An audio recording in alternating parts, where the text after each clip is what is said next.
All right, all right, all right. Good evening. Happy Wednesday, y'all. Happy hump day. Happy hump day. Happy hump day. I'm glad that you're here. We're gonna have a good show tonight. Looking forward to everyone's perspective, everyone's input. Definitely looking forward to it. I appreciate those who are here. If you are here, hit that like button. It's just a thumbs up. Let the algorithm know that we're live, that we're having a conversation, a real conversation. Where you get that from? I had to name this one. Where you get that from? Okay, so just keep that in mind. Where you get that from? We're still talking about self-awareness. We started this last week. And we're going to continue with this week. So before I get into those who are watching with us, how is my panel doing this evening? Arpane, how are you? I'm doing okay. I can't complain. Okay. Enjoying it. Nice. All right. Coach Ferg, I'm not sure if you're there. If you are, how are you this evening? All right. Sean, we're going to skip right on up Coach Ferg. He'll be here in a second. How are you? What's going on? I'm doing well. How about yourself? I'm doing good. I can't complain. What's up, fellas? What's going on? Good. Uncle Rick, good to see you. How are you this evening? I'm good. How my mic? I'm a little late, so I apologize. It's good. It was a little low. I don't know if you were in the midst of turning it up or. I'm asking. Okay. Sounds good now. All right. I'm good. How you doing? How everybody else doing? Y'all good? Okay. Yep. No, well. What's up, bro? Hey, rock and roll. Good to hear. It's good to see you, Press. Thank you as well. Good to see everyone. Thank you so much for being here. We get some people in the chat already. Oh, wait, hold on now. We got a celebrity on the panel. He just popped up. Coach Ferg, how are you this evening, sir? I'm okay, Miss Precious. I'm not the celebrity. You the celebrity, and Uncle Rick are the celebrities. I'm just somebody in the office trying to, Yeah. I'm just a girl. I got this this sweater from Walmart. Okay, ladies, I got it from Walmart. All right, and it said just a girl, and the sweater was a 2X, y'all. And I wanted the sweater so bad. I was like, you know what? I'm gonna just rock it baggy. Yeah, I'm gonna just rock it baggy. It is what it is. 2X or what? What? It was the last one. I was like, I'm getting it. I had this theory: if you love something that much, you gotta get it. Like you feel like you just can't leave out the store without it. There's a lot of things I can just walk past, but that's where I was like, oh, I love it. All right, y'all. We got some. Somebody got an echo. That's me. All right, yeah, I do hear some background noise. Tarika Smith, thank you so much for being here. She says, evening, everyone. Please hit the like button as you come in. Definitely hit that like button. Show some love. Show some support to the Cash App if you ever so please. I would appreciate you supporting the platform. J-Dub is here. Good evening, Sister Precious, the panel, the chat, and the mods. It's another one and another one. Okay. Tarika says, let's get these likes up. Hit the like button. Marriage, Politics, and Sports is in the chat. Good evening. Showing some love to y'all. Show some love back. Okay. Darnell, thank you so much for being here. Respect to all. Respect to you too, sir. Marriage, Politics, and Sports. Like, share, and subscribe. Okay. Meow. Do it meow. All right. J-Dub says, Darnell, Luke. Oh, he's showing some love too. Smash the like button. Menalik says, smash the like button, y'all. J-Dub, happy hump day to all. Happy hump day to you. Just me, aka Angry Woman, says, hey girl. We got J-Dub as well, showing some more love in the chat. Samuel Shaw is a fan of Ricky Williams. Salute, brother. Salute. J-Dub showing some more grown into. Oh, no, we ain't grown to 2X now. I just got the sweater in a 2X. Okay. All right. Coach Ferg, some love in the chat. Coach Ferg, you were cooking this morning. Oh, I told you this morning, sir. Coach Ferg, don't get you faded out. What did you say? You faded out. You were cooking this morning. Yeah, it's just just me, angry woman. Yeah, what kind of meeting is that? What are we talking about? Coach, No, No, I was over. No, man, I was just over my young brother's. I don't even know what she talking about for real. I know I was. Hold up. We gonna move on. I don't even know what she talking about. I was on Brother Ham's channel earlier today, but she must be talking early this morning. Okay, I remember. Wow, earlier than when you was on. All right, cool. Right? What you doing in 3 hours in the morning? Retired. My day is 24 hours now. Okay, I see. All right. I have fun whenever I want to. It's clean fun though. I ain't doing nothing silly. As it should. Don't have to clean it up. This is only some tea. It just look, I just make it look good. Yes, I got some coffee. It's been a long day, so I'm right there with you. Okay. Yeah, you were cooking big time this morning. Okay, he done forgot though. So. You don't even know what I'm talking about. Oh God! Showing some love in the chat. Love to all, like, share. Got a joke about it. Yes, I see. My sister in the chat. Hey, sis. Just me, aka everyone says on drip panel. Oh, okay. We're going out of there. Head Hill says Uncle Ricky Williams. False. Phallus. That. What word is that? Slithery. Slithery. Slithery. Break them. Don't hurt them. For slithery.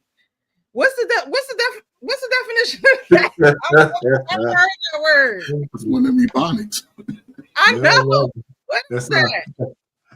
It sounds like Harry Potter stuff, man. I'm gonna have to look that up. Is that a made-up word? Is that a man-made word? Is that's his saying? I can't say hey, that's that man. Talk to that man. Hey, educate us. No, educate us. For slithery. Hey Frank, how are you this evening? Yo, what's good with it? What's good? You feeling better? Yeah, man. Yeah, we almost back to 100%. We feeling good. What about you, Rick? Man, I ain't got time to bleed. You know how it go. You know what I'm saying? I'm Gucci. I appreciate you asking, bro. Thank you.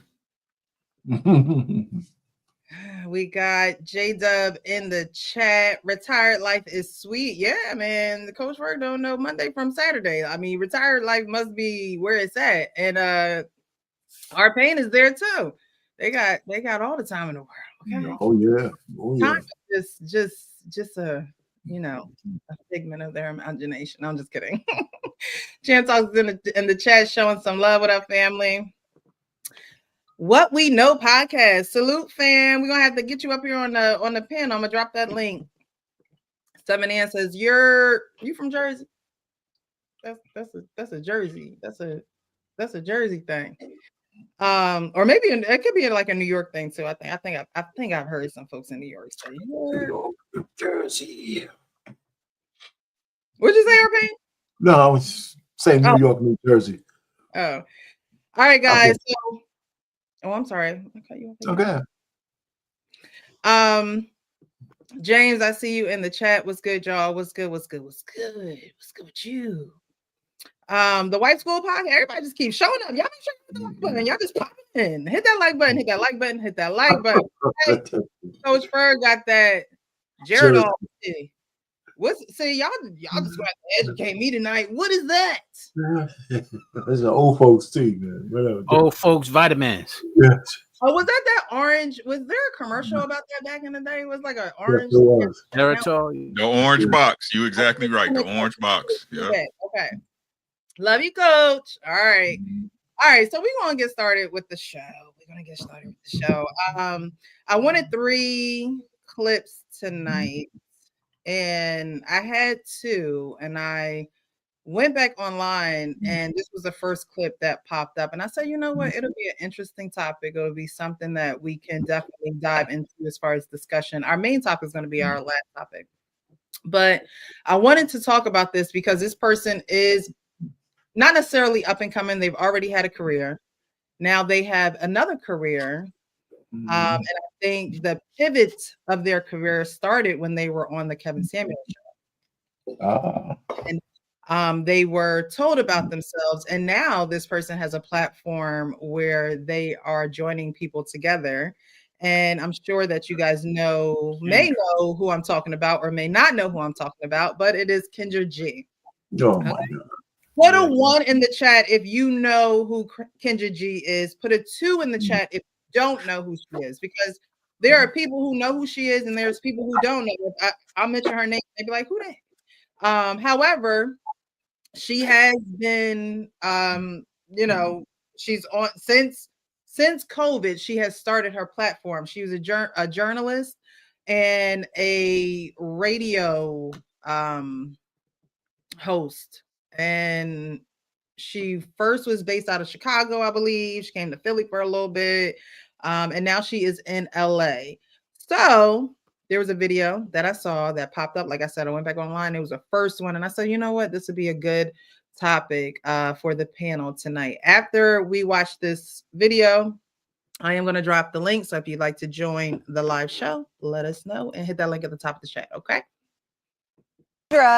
Thousands and thousands of people call you. Yes. They want to be on the show. Yes. They want your advice, but you're single. That's right, girl, and loving it. Now, I was in a relationship last year, but this is my single season, and I love it. And single does not mean lonely. Single means nobody can't claim me. Right. And I got a roster. If you want to join the team, where the camera at, Cameron? Hit me up on Instagram, Kendra G Media. We got space for one.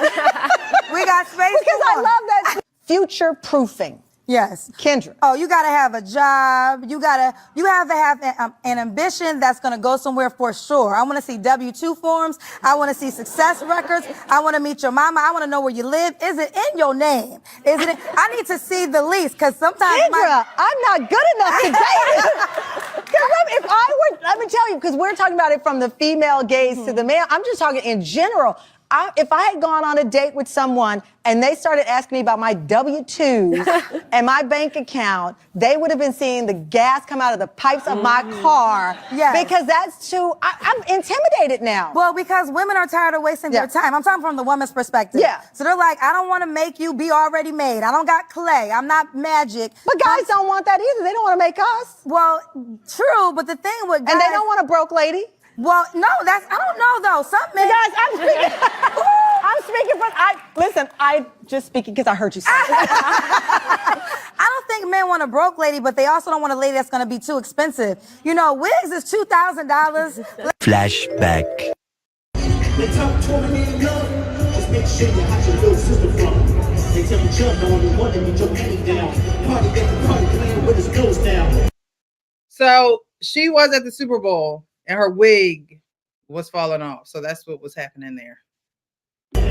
Lashes is $300. Okay, shoes is $1,000. are you easing into high maintenance? Yes, well, I think that, yeah, that's real high.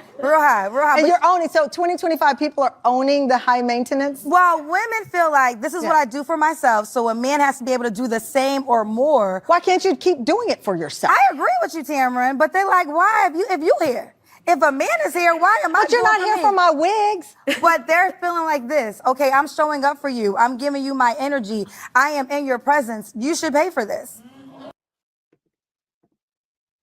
So it says $2,000 for wigs, $300 for lashes, $1,000 for shoes. You had to pay her to be in her presence. What does she have to offer? A loose wig, overdue bills,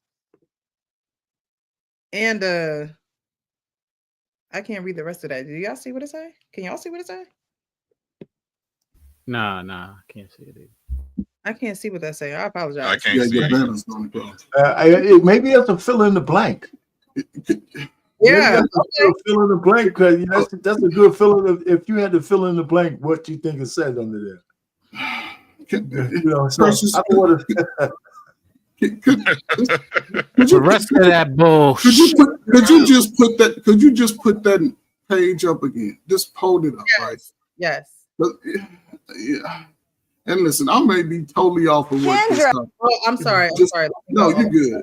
So we're talking $2,000, $300, and $1,000. We're talking $3,300 on one person's body to change who they are. That makes no sense. F them kids. Listen, The rent, they can't pay that. F them kids is what they do. That's what this is about. They so listen to this. This is a mortgage, 2 good cars, maybe all the kids get something on the first. What are we talking about? For one person. And sisters, y'all can't live in this, man. Y'all go doom your whole future. Y'all sons or daughters ain't got a chance. If y'all think y'all can go into the how next, dare you, Coach Berg? How dare you? This makes no sense. Come on, man. How dare you? How dare you limit that woman? Who are you, sir? Hey, Coach Berg, if you broke, just say that. Just say that. I'm broke. You just can't afford her. You just I'm can't broke. afford her. Hey, we live off of $15 a day over here. I'm broke. I don't want none of that. Say, man, look, come on, man. Look, I refuse to argue with a woman who hairline start up here. Yeah, no, that's so bad. Just, you know what I mean? I mean, I don't argue with them, period. But why do they do they really know why they single? Do they really? Yeah, they know all this. A $2,000 wig. $2,000. Right? See, but this what I talk about when I tell y'all, right? They they look great on Instagram, right? They look great. Hey, shout out to the shout out to Kendra G, man. You know what I'm saying? Sexy auntie and shit. You know what I'm saying? Shout out to her, right? But this because they trying to live this lifestyle and present this to the world. That's why kids be living in vans and shit. Mm-hmm. Yeah, Tamron was checking her. Was. And I wish she would have continued, because this is really, because she's out there just to get the money. And there's a lot of YouTubers and social media people who are out there just to get the money. And they're advocating transactional relationships, advocating monetary being over morality, and to each his own. But the point is it's now becoming so popular that it's poisoning the kids and leaving them at a disadvantage. Look, listen to what I tell you, Sean. This has nothing to do. This is the mentality of the Black community. I really wish y'all stop lying. Stop acting like these things are not the norm. This is normal. Oh, if you watch your show, you'll see that is normal. And this is normal, right? From the ugliest to the prettiest. This is the normal mentality of the Black community. As long as it look good, that's all that matter. What y'all seen White Men Can't Jump, the first movie? Yeah, the original. Right. Yeah. What Woody Harrelson say? That's what's wrong with y'all Black players. Y'all rather look good than play good. Yeah. And this is where we are. Yeah. This is not we need, this is 2025. We supposed to be grown folks. This is what's going on. This is not extreme cases. This is not the far left or the far right. This is the norm. These women are out here looking like booger wolves. Talking about what they deserve. You deserve exactly what you earn. Nothing. Nothing. And all they do, all Kendra G is, she's just like the pulpit pimp. They what they do is they wrap our pain and our tragedy up for us and sell it back to you on a warm plate, smelly and stinky. Pop the balloon, show the same shit. But y'all got it though. My bad, y'all. You absolutely right. Go ahead, Payne. No, what she said, I mean, I'm not gonna be long. When she said right from the back, I got a roster. And I got a roster. I'm a childless bag lady, cat lady, whatever it is. And I got this mentality. I'm living my life because I got a few dollars. She eliminated any good Christian man who's looking for a woman wouldn't want to touch her with a 10-foot pole. As soon as she said I got a roster, all I could think of is she's got a couple of Johnsons up in there every so often, all week, depending on what day it is. And that's what I'm thinking. That line we couldn't read, and a roster-filled kitty cat. I mean, men don't want to hear that. I mean, what kind of man is she trying to attract? One, a guy who doesn't care about the money he has, so he'll spend it on her. Doesn't mean he care about her. It's just a good time for it. And it seems to be all right. As long as she gets the wig, maybe one that fits, and she's more ratchet than I really not because I saw this clip. I kind of know where she's coming from. I think she's a misandrist as well, on top of all of that. But I've seen enough of her stuff. She doesn't really appreciate black men that much. And she might not be lonely, but she's the one who said it, trying to make sure that we know that she's not alone. But let me tell you, I don't care what kind of jet setter you are, there's going to be those rainy nights when you call people and nobody's home. If you don't have nobody with you, that shit happens all the time. And some people just don't realize it.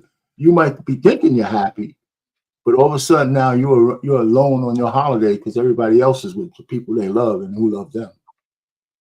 Anyway, that's it for that. I mean, she's just, it's a shame because she could do more. I'll talk about it. What's funny is being in the entertainment industry, I understand characters, and I don't condone the characters all the time. Like, what's that guy, Charleston White, and there's certain people who have characters. And the interesting thing is that the first time I ever heard about Kendra and Kevin were at the same time. Mm-hmm. That was the first time I ever saw Kevin when Kendra was on his show. Yep. And all I could do, because I didn't know neither one of them, I was like, yo, she just ain't listening. Because I was listening to what was going down. I was like, yo, she just ain't listening. This girl just is talking. He's telling her that she is the epitome of the issue, and she just ain't trying to hear it. And then it became famous, and I learned about both of them. But she has been living in this place of materialistic delusion. I think she started out as a character, and now she's living up to the character, which a lot of people do when they start getting popular or start becoming famous. And she's always been pursuing it. She's always been pursuing the bag, from her jobs. That tells you a lot. She went from radio station to radio station. So she's been pursuing popularity and fame and all of that for some time. So I'm not surprised. The issue that I'm having with it, like I had, and I made this argument several times, is the same issue I had with NWA back in the days when they exploited street culture, gangsterism in order to get paid. And it hasn't changed. It just has developed into more opportunities, more people embracing it, and more platforms to show it. So my question is, has Kendra become the women that are on her show? Because she was already there when the show started. Because she talks about, right, okay, so now she just really put words to it. She talks about being with this guy. She was with the guy. I think he was like African or Nigerian or something. And it turns out he was a scammer. Yeah, he was a scammer. But she used that to her advantage. Right, Coach Ferg. She used it to her advantage. So much so that, or to her detriment, she had to change her app and things like that. I think he was at the root of that. Allegedly, I don't know. But she had to change her app because it wasn't going right and people were stealing from her. And so now she says that she's single. She got a roster. You got to bring your W-2s. You got to pay $2,000 for a wig. You got to pay $1,000 for shoes. $300 for lashes. There's something that grow naturally out of your eyelids. You got now pay $300 for them Jones. Okay. And anything else. I mean, anything that she's doing for herself, right? I don't understand. And like y'all said, it's a money grab, right? It's a money grab. But the women, and there are people who find love. Let me not say that her show is not, is not helping people, right? But it's more so entertainment, like Uncle Rick said. You're taking the pain, you're taking the trauma, and you're trying to wrap it up into something that's producing you money instead of really getting down to the nitty gritty. She tries to help the women that are on her show, but again, she's turned into the woman that's on her show. To say that you have a roster, first of all, I don't think that women should even talk about broadcast it. Yeah. If it's not marriage, what are we talking about? Like, what are we talking about? Okay, Well, if it's not that, what are we talking about online and trying to tell other people what's going on with us? Well, I mean, realize online is a network, like a television network. And what she understands, which a lot of people understand, is that controversy sells. And so she is, if you're going to look at it from that from the entertainment standpoint, she's doing exactly what she needs to do in order for us to even be sitting here talking about her. She's accomplishing it well. And she's been accomplishing it well. And so have many others. This is part of the entertainment business. They're entertaining us. We're taking it seriously. We're taking it personal. But they understand what they're doing. She's been understanding what she's doing. Now, the problem, to your point, is that she is becoming a lot more like the character, like a lot of people sometimes do when they portray a character and forget that they're separate or can't define or separate the two. And it is what it is. That's part of the consequences that come when you make those choices to be controversial for the sake of catching your bag. It's just business. It's always just business when it comes to black folks. Is she being controversial though? She is. She's creating listen, we're trying to speak against this type of behavior that's being represented by us. She's on a national TV, coast to coast morning show, telling the world that, listen, black women are for sale. We going to the highest bidder. What are we talking about? Brothers are getting it together. Ladies, if y'all don't start talking to each other right now and get this shit together, y'all gonna be the ones left out. I'm telling you, brothers are getting it together, ladies. Come on.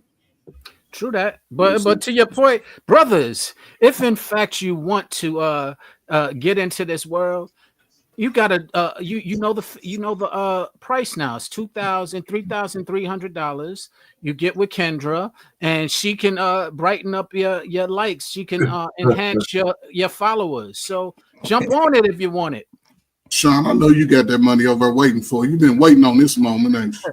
Man, if I'm gonna invest, it won't be into that portion of it. Hey man, Uncle Rick voice, man. Y'all lying. all y'all up here lying. Nah, I just wanted to say that. Shut up. I just lying, bro. I just wanted to start some shit just because. But for real though, I think the thing is, I think that Sean got a valid point. You know what I'm saying? It's the same thing that happened when she went on Kevin's show. She was talking all that talk, and then next thing you know, her platform blew up after that because she started talking like Kevin Samuels. Like, you see what I'm saying? So like every woman that came up now, she tell them, "Oh, girl, you know they don't like big, and the man gonna tell you this, and the man gonna tell you that, and this what he gonna say when you say you want 100K, man." Like literally, right? And I think that the part that Sean is talking about with the entertainment is the same shit. The biggest songs, all the single ladies, while she got a man at home. You feel me? Like the same shit when Cardi B was singing all that, like Turkey, don't throw it on them, had a man at home. I mean, now she out with Stephon Diggs, but I'm just saying, like, but I'm saying at the time she had a man at home. You know what I'm saying? The same shit. So, and I think that the people view it a little bit different when it's a woman that's making millions of dollars. I don't. You don't. No, I'm saying you don't. But I'm just saying that there's people out there that view it a little bit different because she's in the realm of those men, like the men, all those men that her callers say that they call in and say that they want. She's around them every day. You feel me? Like, so she actually had. I'm not saying that she's not gonna. I'm not saying that, you know what I'm saying, she's going to get chosen. I'm saying that she has a higher percentage chance of getting chosen because she's around those dudes every single day, bro. But what do you mean by chosen? What do you mean by chosen? Negative. I was going to say, do you think she wants to be chosen? Do you think not right now? Yes. Friend? Yes. Yeah, she want to be chosen. Yes, definitely. Yeah. Definitely. Right. So like mini rant, right? This how I know women know that they allow and don't care if a man with money get a bunch of ass. Mm-hmm. Right. Because they take on the same characteristics once they get go. Right? You can't tell me what to do. I can be with this man, that man, this man, that man, that, right? Crying a Bugatti, right? Right? I keep look, stop these hey, these older ladies, they warlords, man. I'm telling you. They are warlords. Right? The one thing they can do is fuel a goddamn fight while taking your money. Why taking your money? Right? Let me tell y'all. What, ladies. Did you hear what I said? Whenever a man hears you say you got a roster, that means you're getting hit on the regular. That's right. Regular. That's what a roster means. Not this lie that y'all say, well, I can date him and I'm not sleeping. Yeah. You're lying. You're lying. You lie your ass off. You lying. Them numbers is up. Yep. Right? So, like I said, hey, shout out to Kendra G. Get your money, boo-boo. Right? But like I said, shout out to Sean Bolden. It ain't entertainment for me. I don't watch her. I already know who she is. Right? Yeah. Again, once we realize that entertainment is the way to sucker niggas, maybe you will stop doing it. Maybe you will stop looking at it, right? Maybe you will stop justifying it. I understand that, and you're right. And just further, it's been a right now. The clip we just saw is here's the entertainment. She was playing the villain, and Tamra was playing the hero. In that clip, entertainment was going on. This has been an age-old method. We've seen it in WWF before it became WWE. I hate wrestling too. Right. But my point is that it's all entertainment. It's a designed entertainment, and there's an audience for it. You're not the audience, to your point, but there's an audience that's growing for this stuff, and they understand that. So if in fact your bag is your only thing that you're after, they're giving you the blueprint. It's easy to get that bag from niggas. Excuse me, from ninjas. That's it. If you want to make a lot of money, cater to the black woman, they'll pay all your bills. Yeah, but they're the guys that we don't. I don't know about you, but those are the kind of men I don't really care about. They're not on my team. I mean, I wouldn't have those guys on my team. See. So you're right, Sean. I agree with you with the play acting, but I wouldn't call her the actor. I would call her the whore, and the other lady the whore. Yeah, that's what I would call her. And that is right. A woman with some virtue in her mind left. Do you know what you're really saying to all these women out there? And and even if it's play acting, sometimes you can still go too far, right? With what you're saying, because if you consider the audience. So I mean, listen, sometimes I remember when Charles Barkley said, I'm not a role model, until people beat him down saying, well, you know what, whether you want to be or not, you are. Yeah, y'all know the difference though with like what you were saying, WWE and what we're seeing right now. See, this is something new. She's she's making a bag, like you would call it, off of the plight of Black women. Let me explain. If you've ever watched any of her shows, I've done shows on it. Y'all know I've done some shows on it. Let me tell you what her show ended up becoming. A begging show. You got a bunch of dry beggars on there. They ain't there to date. What they're there to do is tell her, I got cancer and my man left me and I need a kidney. Am I lying? Our pain? It was a woman on there that was looking for, she was a woman that was looking for a polyamorous relationship. Yep. And a kidney. Yep. And she know Kendra G gonna fall for it, and Kendra gonna be like, what's your cash app? Yes. Then so this is what it becomes now. They're not out to date. Then you have women, and basically what they did was they figured how to do to actually play her, right?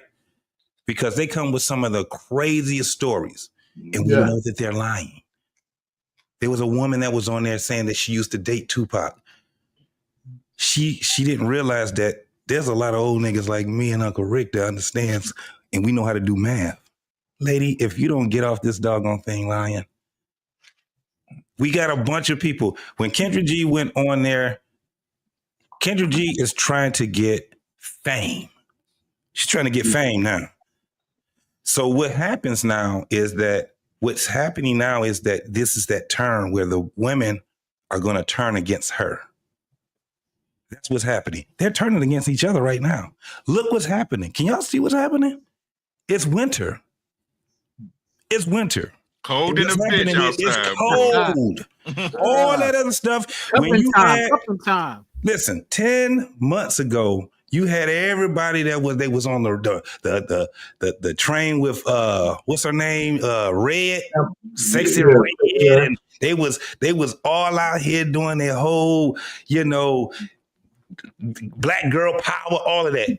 It's dying, and it's dying so bad where not only is the world turning against them, but they're turning against each other. You know why? Because it's been what we've been saying as men for a very long time.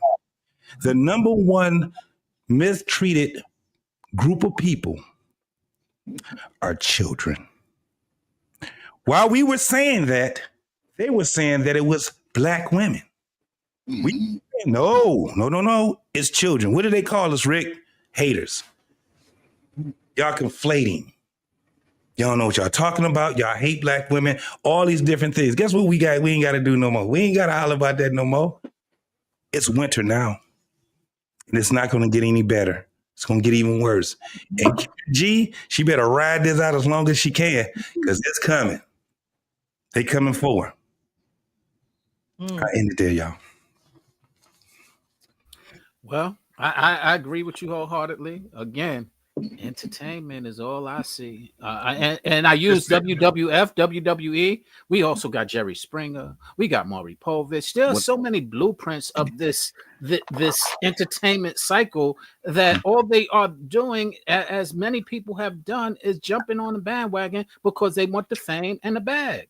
That's the main goal. And they're achieving the fame and the bag. Are they achieving relationships that are going to be substantial? No, not at all. But that ain't their goal. So who am I to judge? Hey, Sean, they got the Karamo show now. He is the he is the Maury Povich now. You're telling too much. Oh, my bad. But they don't. Yeah. But anyway, and then no. But look at JT though. You had a valid point about the begging, bro. Like I remember it was a dude on there from Florida, and he was telling her like, "Oh yeah, I'm homeless now. I just got kicked out of my house. I got a baby on the way. This and that." And she was like, "Hold on, give me your cash." And he was like, "Damn, like, oh, thank you so much. Like, you know what I'm saying? Facts, bro. You know what I'm saying? But you on here for love, and you talk about you homeless and shit. And like, you know what I'm saying? So people do be knowing what they doing on there, man. And a lot of people try to call up and just and definitely beg and see if they can get a pity party from her in the chat, low key for sure. Yeah. Yeah, but listen, I'm gonna say this real quick. I watched one of those shows, right? It was a female on. This is I said. I was like, you know what? I'm tired of just trying to be nice. It's on and popping. It was a chick on there not long ago, right? She's talking about she's a hustler. She got all these jobs, right? She was talking about she broke up with a doctor because he ain't have no ambition. Yeah, I thought. What? Yo, that shit was wild. I remember that. And she working as a barmaid, trying to run into work. And Yeah, I remember. a doctor? Come on, man. What are we talking about? She said, "Is that all he is? That all he is? Is that all he doctor? wanted? Is that so he don't want nothing else?" I said, "Oh damn." Yeah, that was crazy. That was wild when she said that. I'm like, do you know the most ambitious people are doctors and pilots? You know how long? Like, the crazy thing is this. Shout out to my boy Mike. You know what it is. You know what I'm saying? Like, this is why they standards so high, right? When all of them can agree to the 6 foot 6 inch, right? Oh. Hold on, right? Hold on. Let me tell you. This gonna make so much sense to y'all, right? You know why they standards so high? Because they already fumbled a good dude. Word. Two of them. That's why they standards so high, right? Because it's evident, like we said, right? You can't put her in no condo and then throw her back in the apartment. That's not going on. You know what I'm saying? It's not happening. That's why they standards so high, because they already had a good dude that showed them what life could be like, right? And they fucked it up. Mm-hmm. Yeah. Facts. So just before we go on, shout out to Big Ant 11 with the $10. Says respect to the panel. What up, Ricky? Paying you up. What up? You up, Payne? Thank you to our Payne for our cash app. I appreciate your donation, sir. Welcome. A super chat. I'm sorry. I don't see the. I mean, how did he give you a super chat? I don't see the dollar sign anymore. Look, our Payne. Okay. So shut up. Don't ask the question. Don't ask no questions. No, I'm not monetized on YouTube. I do this. Well, what's going on? What's going on is there's a lot of channels streaming, and some of the channels are monetized, and that's where they're doing it, and they're commenting through. And she's reading. We're linked in from everyone else who's streaming it. So those who are streaming it, thank you. Those respective people will get those. That's cool. Yeah, they'll get those. But I appreciate y'all showing support. I really do, and I'm sure whoever channel is streaming off of it appreciates you too. So thank you. Invite your friends to invite their friends. Okay. Share the stream. All right. 7N, is it 7ANN? Yeah. What's up? How are you? Thank you so much for joining the show. Thank you. So what do you have to say on this topic? Do you need me to play the video again? JT, did you see the full video? Yeah, you know, I do content, so I done watched it probably about 100 times already. Oh, okay. Well, I only watched it one time before the show. So what's your perspective on it, 7? I mean, you guys pretty much said it all, but where I'm from on the West Coast, we call that square prostitute. Like, you acting like you ain't selling it, but you're really selling it. So you trying to mask it around other things. And I'm sure Coach Frag know, because he's from the West Coast. She just acting like a square prostitute. So it ain't nothing to take serious. So I agree there. Mm-hmm. Excuse me. Lord Jesus. I agree there. Any woman that says I have a roster and there's room for more means I got a couple people paying X, Y, and Z, but I need you to be food bay, or I need you to be shoe bay, or I need you to be big bay, or I just need you to, come over a couple nights bay. Like, that's what that is. That's somebody that's saying I got room on my roster because there are other things that need to be paid for. Yeah. Well, just to go in depth, any dude willing to give her the time of day probably don't have a lot of self-esteem, and he more than likely he wants a chick that aesthetically look bad to compete with his other homies or his other friends. So it's not even genuine to have that type of chick around you, because she start talking too much, and it's like, it's annoying. You know what I mean? So it's somebody who would want to be with her just want like a eye candy, but it's like I know Payne is like, he probably 40 years old or 50, giving him some years less. But that's like him getting like a 1998 Jaguar and him showing up to the car with me. I'm like, bruh, like, come on, man. Like, it's clean, but it ain't up to date. You know what I mean? So Payne know what I'm talking about in Coach Fred. Them old school Jaguars, green with the peanut butter guts with the gold, gold trimming. That's what Kendra G is. She out That's some XJ7s. That's some XJ7s. Yeah. So she kind of aged out. She trying to go back in time, but we ain't going for it. Look, Wife School Podcast. Frank said we lying tonight, okay? We lying. Yeah. Ain't young tonight. It's all Frank's fault. It's all Frank's fault tonight. It's your fault, Frank. It's your fault. Hey, my bad, man. Uncle Rick be killing me, dogs. I be having fun, man. He be killing me, though. You're lying. You're all lying. Okay. So all You're niggas do liars. is lie. Wake up, lying. I'm trying to tell you. Wake up trying to think of a lie to tell somebody, boy. That shit is crazy to me. First thing in the morning. Then they'll lie on top of that lie. This shit crazy as hell. Why y'all going in? Now R. Payne was riding horses in 1912.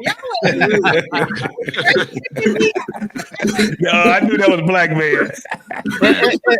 And let's be clear. Let's not lie. When you say you got a roster, you saying you're a hoe. Exactly. That's what that means. Yeah. That's the way the rest of the world saw it. Sisters thought, yeah, girl, you killing the game. The rest of the world like, oh shit, ho. But look, this is why I keep telling. Look, they think of nothing original, right? Everything that they try to put into value for them, they stole from men, right? Yeah. So, like I said, the understanding when a female hears a man has a roster, their understanding is he's hitting a bunch of females. Right. Everybody, hey, we playing the game, so y'all saying players don't get on the court? Right. Bullshit. Bullshit. Everybody's in the game. BZ, formerly Baby Zaddy, says shout out to the panel, Uncle Rick. Salute OG with the my boy. I appreciate you. Right. So, like I said, man, they hey, it's cold out here, pimp. Hey Rick, the problem is that they don't know if they the ball or not. They think they the players sometimes when they actually the damn ball. I'm trying to like I said, it's why I keep like, and they sit up here, especially in these spaces. I don't want to put it on nobody, right? But especially in these spaces, right, and do exactly what my guy said, right? You sitting up here discouraging young women from getting married, but you was married all your life till that man died. Right? Y'all sit up here and listen to these people that discourage y'all getting with a young man, right? But they married, staying at home. Yeah. They married as fuck, staying at home, telling you what you can't do with it. What? Again, entertainment. That's what it is. Entertainment. Yeah, bro. I've been in it all my life. Entertainment. Y'all got it, bro. I keep trying to tell you. More like demon work instead of entertainment. Y'all got it, bro. Well, entertainment is, you're right. Deception is part of entertainment if you look at it from that standpoint, because actors are deceiving you if you look at it from that standpoint. They're creating characters and making them believable. I know you're trying to. I know you're trying to troll. I know you're trying to drive that home, but I could say the guy behind the pulpit is doing the same thing. I agree. I'd look at pastors as entertainments. When I go to church, I'll be looking at their methods of entertaining the crowd, how they move in the crowd. We need to parse a little bit. That's all I'm saying. Just parse a little bit. If this the case, Sean Bolden, what we need to do is come up with a committee that we license to everybody, right? At the beginning of these streams, this is for entertainment purposes only. I don't dispute that. I agree. Right. You don't never dispute it, right? You just right. So if that's the case, right? Because see, this is what I say when we delegate people to business, right? Anything is acceptable in business. What I'll say this, I'll ask y'all this question, fellas. Y'all mature, y'all get money, right? What is the number one job of a corporation? To make money. Profit. no matter To what be in the cost, green. right? No matter what cost, as long as we play within the lines and we can get away with what we get away with, right? Word. Correct. Right. Wow. That's how Sean Bolden used entertainment. Yeah. That's how he use it. Right? Just because that's what you do, you do to get, and this is a shot at you, right? Just because that's what these people do to get money, right? That doesn't absolve them of the responsibility. Correct. I agree. I wholeheartedly agree. The point is that we're a minority in that mindset. I agree wholeheartedly, but that don't negate the fact that I understand the entertainment of what they're doing. Sean, I'll push back. We are the majority in that mindset. That's why we up here trying to fight against it. Listen, they know how to pick them, right? So now all of a sudden she's in spaces that she wasn't in before. And the message that she is speaking to the world after we tried to expose everybody. Now what was last year's slogan? The truth. Now is the truth. Last year was exposure. This year is the truth. And we got somebody coming out here speaking lies to the world about this is what the sisters want. Well, maybe she's speaking truth for the sisters, but the brothers ain't having that, sisters. Y'all better get y'all fucking act together, because the Olympics is coming here and the world is coming to see the brothers. Y'all, and Sean, you can go with them with that entertainment shit, because you done started a riot over here with that shit. No, but this is the thing about the entertainment portion of it, Sean. It's fucked up. It's cool when you were talking about stuff that was on network, right? When people you couldn't really access them like you could access people here, right? We used to always talk about, well, that's we used to say Jerry Springer was satire, right? Big game, chill out. that was satire, right? So now you have something like a Kendra G and a Pop the Balloon, right? Now, watch this. It's not entertainment for them anymore. Right. They ain't the ones making the money. Let me tell you who the ones making the money. Everybody, shout out to my man, Do Better Podcast. Anybody that can sit back, and this is why Kendra G is getting mad now, because we're taking her content and now we're watching with the world. And what we're doing is making the plight of her our entertainment now. And she don't like it. No, she can't stand it. Can't stand it. She can't stand it because guess what is making her look like? Them. She turned right into them. If you hear her logic or the lack of logic that she uses, and we take it and put it on an even bigger stage, she thinks that, this is the thing about Kendra G, she thinks that what she got is upper echelon. No, ma'am. We have access just like you got access. It's just so much where guess what you can't do? You can't come back from what you just did. You went on a national TV station and made yourself look bad. When you seen that video, if you hear the audience, they all were like, what? She thought she was doing something. And guess what happened with that? We takes that content and say, see, this is why we say, this is bozo. I remember somebody called her bozo too. I was laughing. This is Bozo the Clown, y'all. And we pointing it out now. We ain't mad. We ain't upset. We're actually looking at it as, guess what? Entertainment and comedy. She's the one that we're making the comedy because she done had a lot of women that was on there where we like, that's bold. You should tell some of these women that they should not be on your show, women. If they ain't looking for love, they should not be on your show. But since she didn't do it, guess what? We gonna do it for her. We gonna make her look like the clown now. This ain't how it used to be. This ain't Jerry Springer right here. This ain't all that. What this is right now is the boomerang effect. Mm-hmm. That's what it is right now. It's wintertime, y'all. And this is to the women. It's winter. It's cold in the bitch outside. It's cold in the man. I'm trying to tell you. All right, 7 has his finger up, so we're gonna let him talk. But we do want to welcome the Wife School Podcast. Hey, girl. Hey, sister. What's going on, FBI? Hello, everyone. This is the hat Kendra needs to be wearing instead of her wig flying off. Oh my God. That's funny. That is funny. All right, 7. What you got? Ricky's word is they're liars. He's my OG. I'm gonna call him hypocrites, man, because born in '91, I always heard, "Hey, we don't control our image, and they have the control of our image and what they put out, and they make us their laughing stock." And now in 2025, we control what we put out and the image we put out to the world, and they still doing the same ish.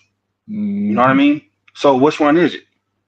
Is it in the controls of the man, or are you really in control? Because no one made you go on stage on Jerry Springer or Maury and act like that. No one told you to go in those type of court systems and give out a bad image and portray a bad image of the black family or the black woman, the black man. So what's their excuse now? What is their excuse now? You know, I mean, hold on. Who raised their hand first? No. I like that you said that, because you're absolutely right. There was a point, which is why I wore this hat, because Kevin Samuels was very pivotal in showing women who they really were, right? The man that's not going to lie to you, the one that's the consumer, that's going to put you in a relationship is a man, right? And he made a statement that I really liked, which gives a tribute to you, Mr. Seven, and is the ethnic image, right? We don't care about our image as a whole. And it's totally in our hands to change that. And that's what that was one of the points that he was trying to establish with the women, that is like, a lot of people are looking at you like clowns and bozos and things like that, but you can control that. How you see yourself and how you see yourself in relation to men, how you see yourself in relation to your children, because we're forgetting about the children, and collectively as a whole. And I really appreciate what he was doing. He was trying to get women to see that just be feminine, just be beautiful and inspirational, and that can start changing things around. Okay, the people that weren't looking at you, maybe they'll start looking at you because now you start acting right. Now you're not acting like a clown anymore.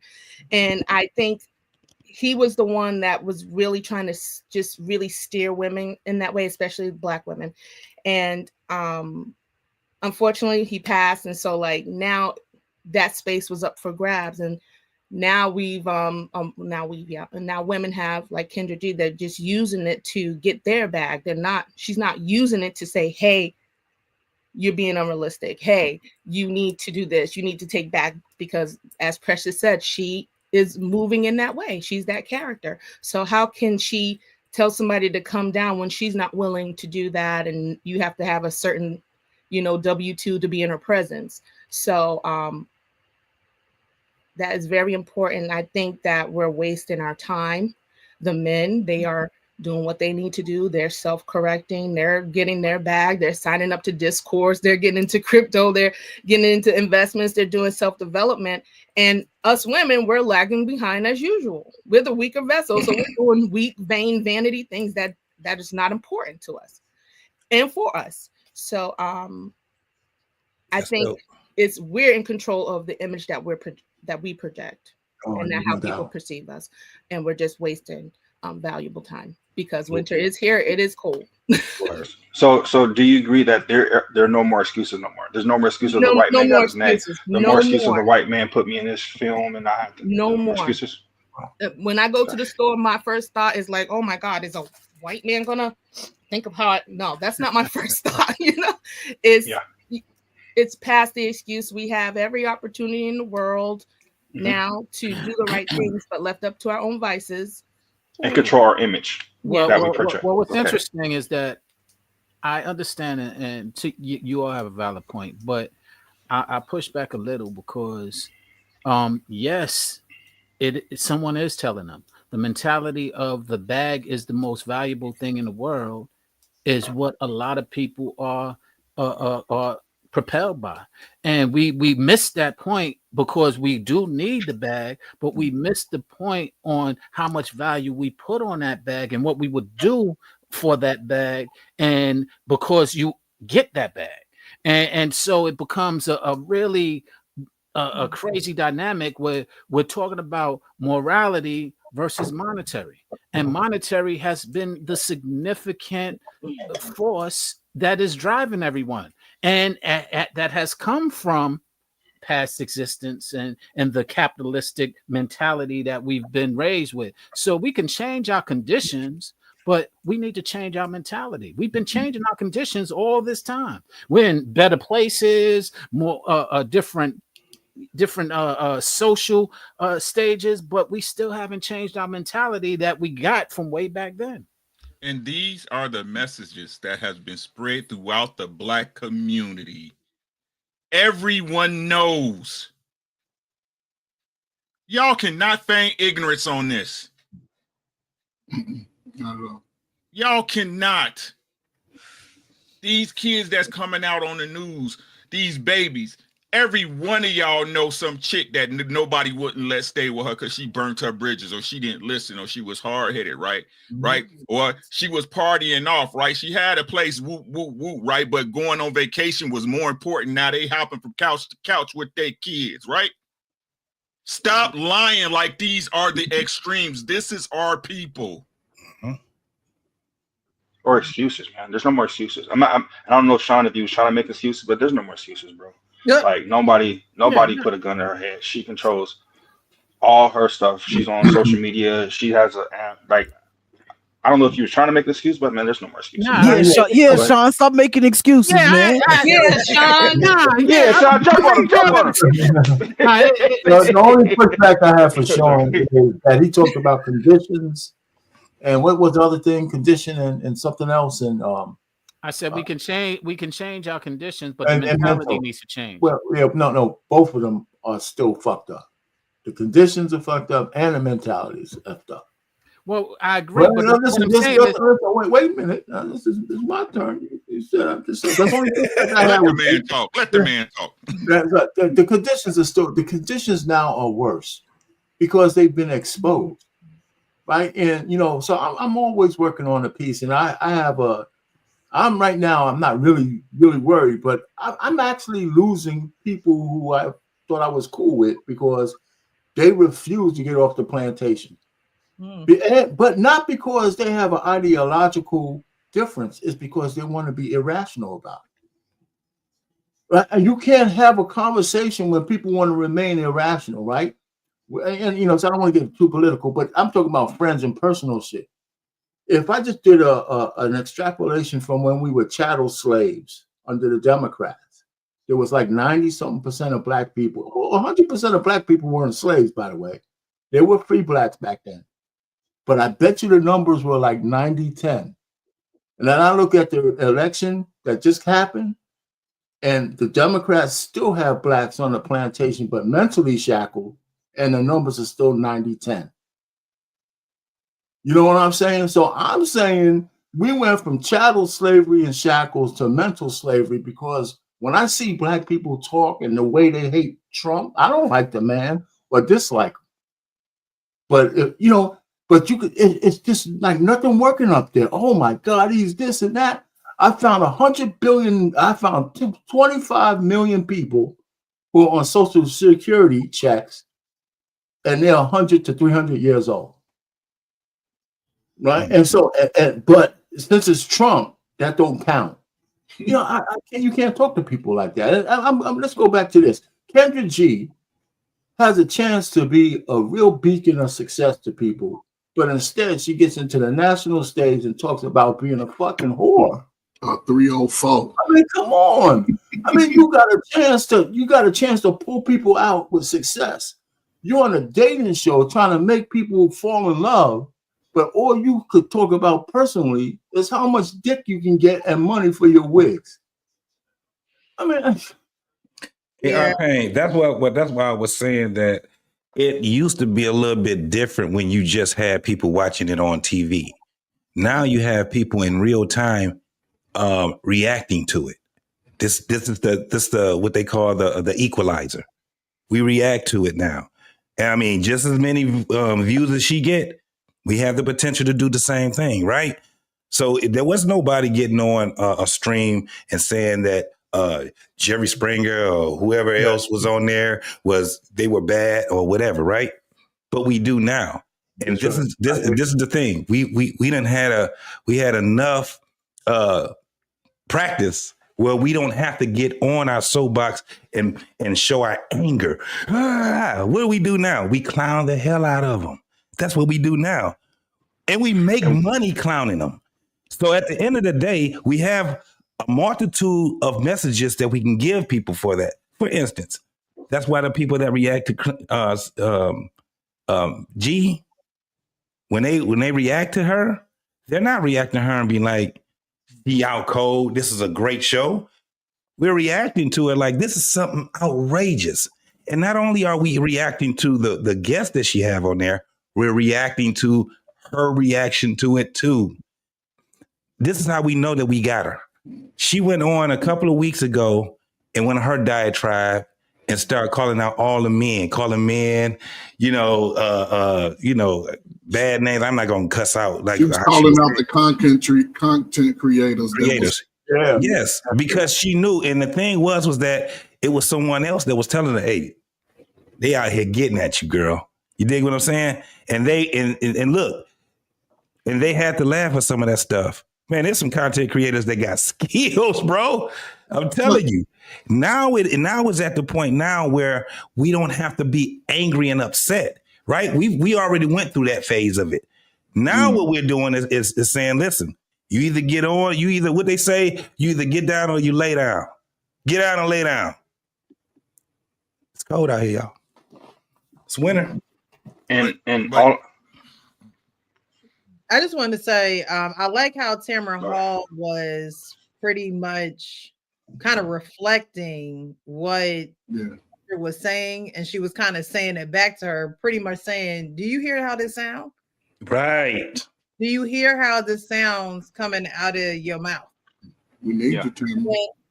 Because, and this is something that women do when they're in relationships, they don't work out. Now you on this emotional, I'm gonna have a roster and you need to do for me what I do for me, and you need to upkeep that now simply because you're with me, as if this person is your husband. Everybody not your husband. Until you put a ring on it, he's not your husband. And so why do you hold this standard for a complete stranger who don't even know you? Who don't want to put up with your rebound emotional self, and you have these high standards for this person. Obviously, is love. Last Sunday, my church, the topic was, "What's love got to do with it?" There is no love in what she's doing, yet she's promoting love. Houseway. There is no love in how you present yourself, even as a single woman. Even as a single woman, you're not presenting yourself as if you love yourself. You're presenting yourself like you're a product and you can be sold. She loves money. I don't know what part we've been missing. That's why, but this is why people is talking to you like, bro, you trying to push an issue that we already understand. But this is the thing. She getting the money. That's it. Ain't nobody else getting the money. She's getting the money. Her message is not, you can do it too, because you can't do it too. We already have it where, guess what? When you have somebody that'll sit back and tell you, I want to be a content creator, and they think that they can make a living off being a content creator, and they don't have their first video out. The majority of us that's been doing this laugh at them. Like, do you know what you have to do, the things that you have to understand about this content creation before you do it? You can't do what Kendra G does. She was a personality on all kind of radio stations. She know different types of people that can get her to where she's at right now. You ain't got that. When you see the type of people that's on her show, these are people, it's like, I've seen people, I'll be like, I've seen that person before. Like, these are real people. They ain't out here trying to get no content creation, and they understand it, because guess what they trying to do? Get the bag. But they're getting the bag. It's not her getting the bag. Her getting the bag is trying to do millions. They're getting the bag is trying to get $100 so they can get some gas for their car. It ain't the same. We already understand that message that it's always been everything takes money to do it. Give me one thing that people are doing and they ain't trying to get no money off of it. It's all about money. All of it. Shout out to JT for making my point. Sean, I'm gonna ask you this question real quick, Sean. Hold up. I want to ask you this question. Do you have the money to go on and pay Kendra G? Because that's what it sounds like. You trying to make us believe you want to give her that 3,300. I don't know how y'all getting that. I'm just saying. Everybody else, you know what's interesting? You know what's interesting? Huh? You know what's interesting is that what you just said, JT, I agree with. But the entertainment that you're talking about, the content creators are also in the same spaces. They're looking for money, as you just described. And so the point that I'm making is that there's an audience for everything. Everything, and it's not about. Once again, I promote it. No, it's not. Yes, there is. The audience, no, it's not. No, it's not. Yo, let me explain to you my job. Let me explain to you my job. Let me explain to you my job of what I did. It's not about liking material. It's about finding an audience that likes the material, and it exists everywhere. One man's trash is another man's treasure. If you don't believe that, you have some learning to do. Sean is absolutely right. Sean is absolutely right. I'm always learning, right? But do we operate in majority or minorities? Definitely majorities. This right here for an audience, Majorities. for anybody, that's a majority thing. Majority moves the needle. So the majority, correct? Majority of niggas is on that shit. What do the majority of niggas like to watch? Right. Drama. Trash. Because listen, see, this why y'all shit. This why y'all shouldn't do this. Majority. Hold on, pumpkin. This why y'all shouldn't do this. Right? So we keep having the conversation of the mentality of the populace, right? The populace, right? So we hear and we have discussions breaking down this. It's a bunch of gems that's dropped on the floor if you're paying attention. Real life stuff. My young bull right here. What's up, son? What's up, brother? My young bull right here, right? I see that nose resemblance. So no, listen, Coach Ferg. Me and Mike met on YouTube. Oh, okay. Right? We met on YouTube. Me and him talk on a day-to-day basis about life shit. About life shit, right? We didn't got money together. Right? Told you some stuff, and then you have an epiphany in the middle of the night, right? Right? Why aren't our people drawn to this? Exactly. That's right. Let me know. Why are people? There's not an audience for this shit. There's no audience for being real in life. There's no audience. You may touch one or two people, one or two. Yeah. Because the truth is, as the populace, they love the lie. Love that shit. Now, do you want They love it. They wrap themselves in it. They wrap themselves in it so much that what they are actually represents it. You know, like the entertainment industry. Do you want me to answer that for you? I don't want you to answer anything. Okay, well, I'm going to answer it anyway. I'm going to answer it. You just said, where's their audience? There's a gentleman by the name of 19 Keys, right?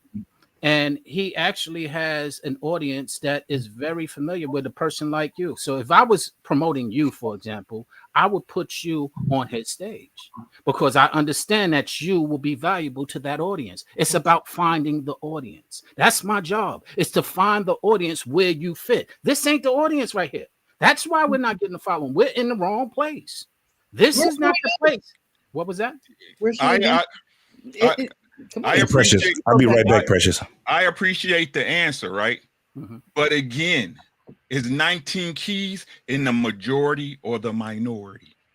See, that's the whole thing. I agree with the majority is in certain places. It's about finding your audience. No. Your audience is a minority, yes, but it exists. You got it, bro. You got it. You're right. But Sean, you know what? I know people coming down. The problem we have is, and this is the truth, that the majority of people are in the audience of a fleckless chick like Kendra G, whatever her name is. That's the problem, right? That's the problem. She took that platform and she could have did anything with it when she had the opportunity, right? But she chose the demon on the left shoulder. Yeah, people love So all I'm just trying to say is we have too much of that going on, right? And it's just a problem, And when you get the revelations that there's a future for all of us, and there's the thing with Black folks. I think sometimes we forget that we're Americans and that we have a future. And I don't think we project enough of how we see ourselves in the future.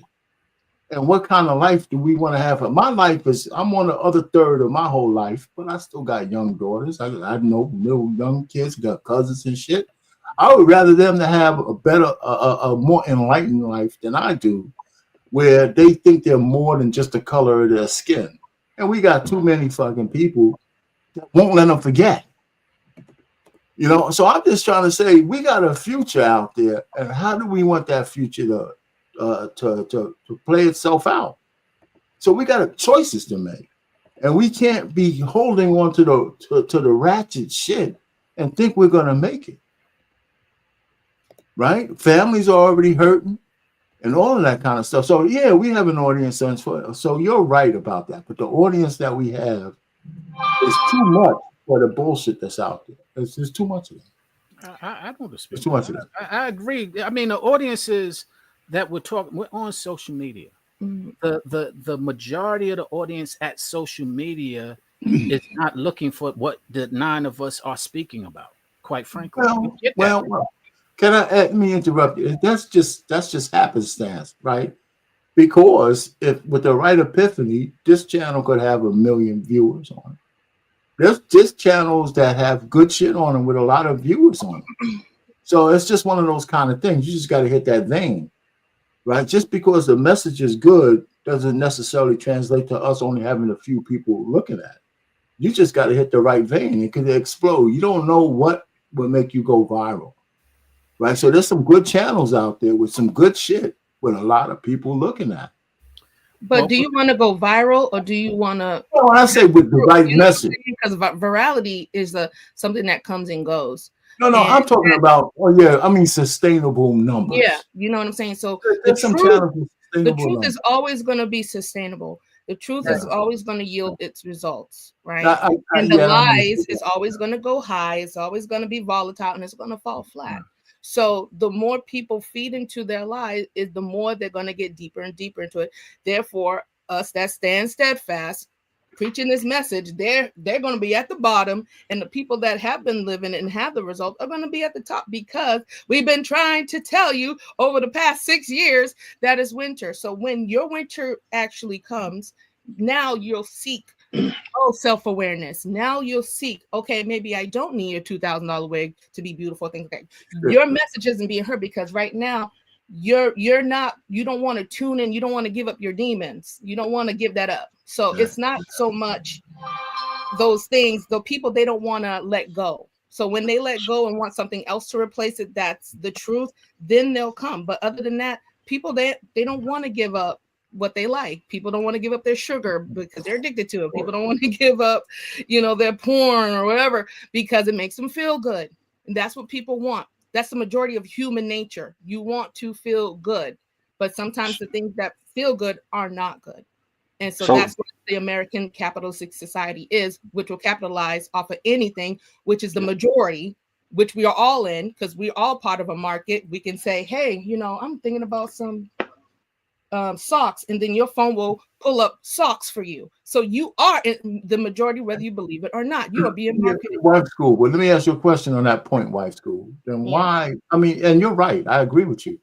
But what's wrong with us as Black folks that we gravitate to the shit part of the stick? And that goes back to what Sean said. That's the morality thing. The foundations of us have been uprooted. It's been dismantled. It's been put into categories of racism and distrust, lynchings and like all this stuff. Like all of that has been beat out of us. And so that's the last place we look to turn to make things change. That's what wisdom, gems, sound advice. We don't want it. We want results. We want tangible things, which is not going to really satisfy the condition of any human being. It's really the foundational things, the intrinsic things that you cannot see. Were you swinging scissors around? Oh, no.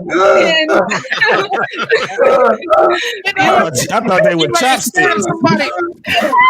I thought she was eating sushi or something. I don't know. I thought it was chopsticks she had. Or something. No. Oh man. Yeah. So we gotta really dig deep and like to get into the mindset. And what's so sad is that other people are aware of our mindset more than we are. And JT, you asked a question. Name something that is being done that money isn't. I guess I don't know the exact question. Money wasn't the root. I mean, you can paraphrase it. Fine. We're all here right now. None of us are getting paid. I'm not. I don't know if any of y'all are. I'm not doing this for money. You're not doing this for money. We all got NDAs. We all got NDAs. Yeah. Right. But the point being is that everything isn't always driven by money. There is some passion still that exists. No, I didn't say that wasn't driven. It wasn't driven by money, because we can, we do things where we do it off the kindness of our heart, right? I understand that. But what I'm saying is that, I mean, the majority of things that goes on in life is done for this thing called a bio life certificate, which is money, because this is what makes the world, transfer and all these different things. That's all I was saying about it. I'm not saying that we're not doing it out of the kindness of our heart. A lot of things we're not doing out of the kindness of our heart, right? What I'm saying is this. When we start taking money and having it being driven in our motivation for just doing whatever we need to do at the cost of other people, that's where it gets to be a problem. And this is what we're saying about Kendra G and people like her, because this is what I understand. I have young adults. I'm not raising them anymore. Basically, where I'm at right now is the advice, the person that helps to guide them, right?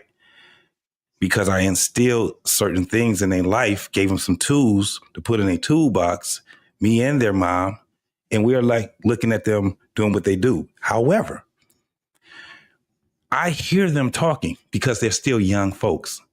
And the world is a very impressionable world. My kids don't live nowhere in the state where I live. They got up and they 17, 18, went to college, and they both of them graduated. They're there. They're, you get what I'm saying? They're in the world. When you have someone like a Kendra G, what is she, 45? Something close? She's in her 40s. She's a seasoned person, right?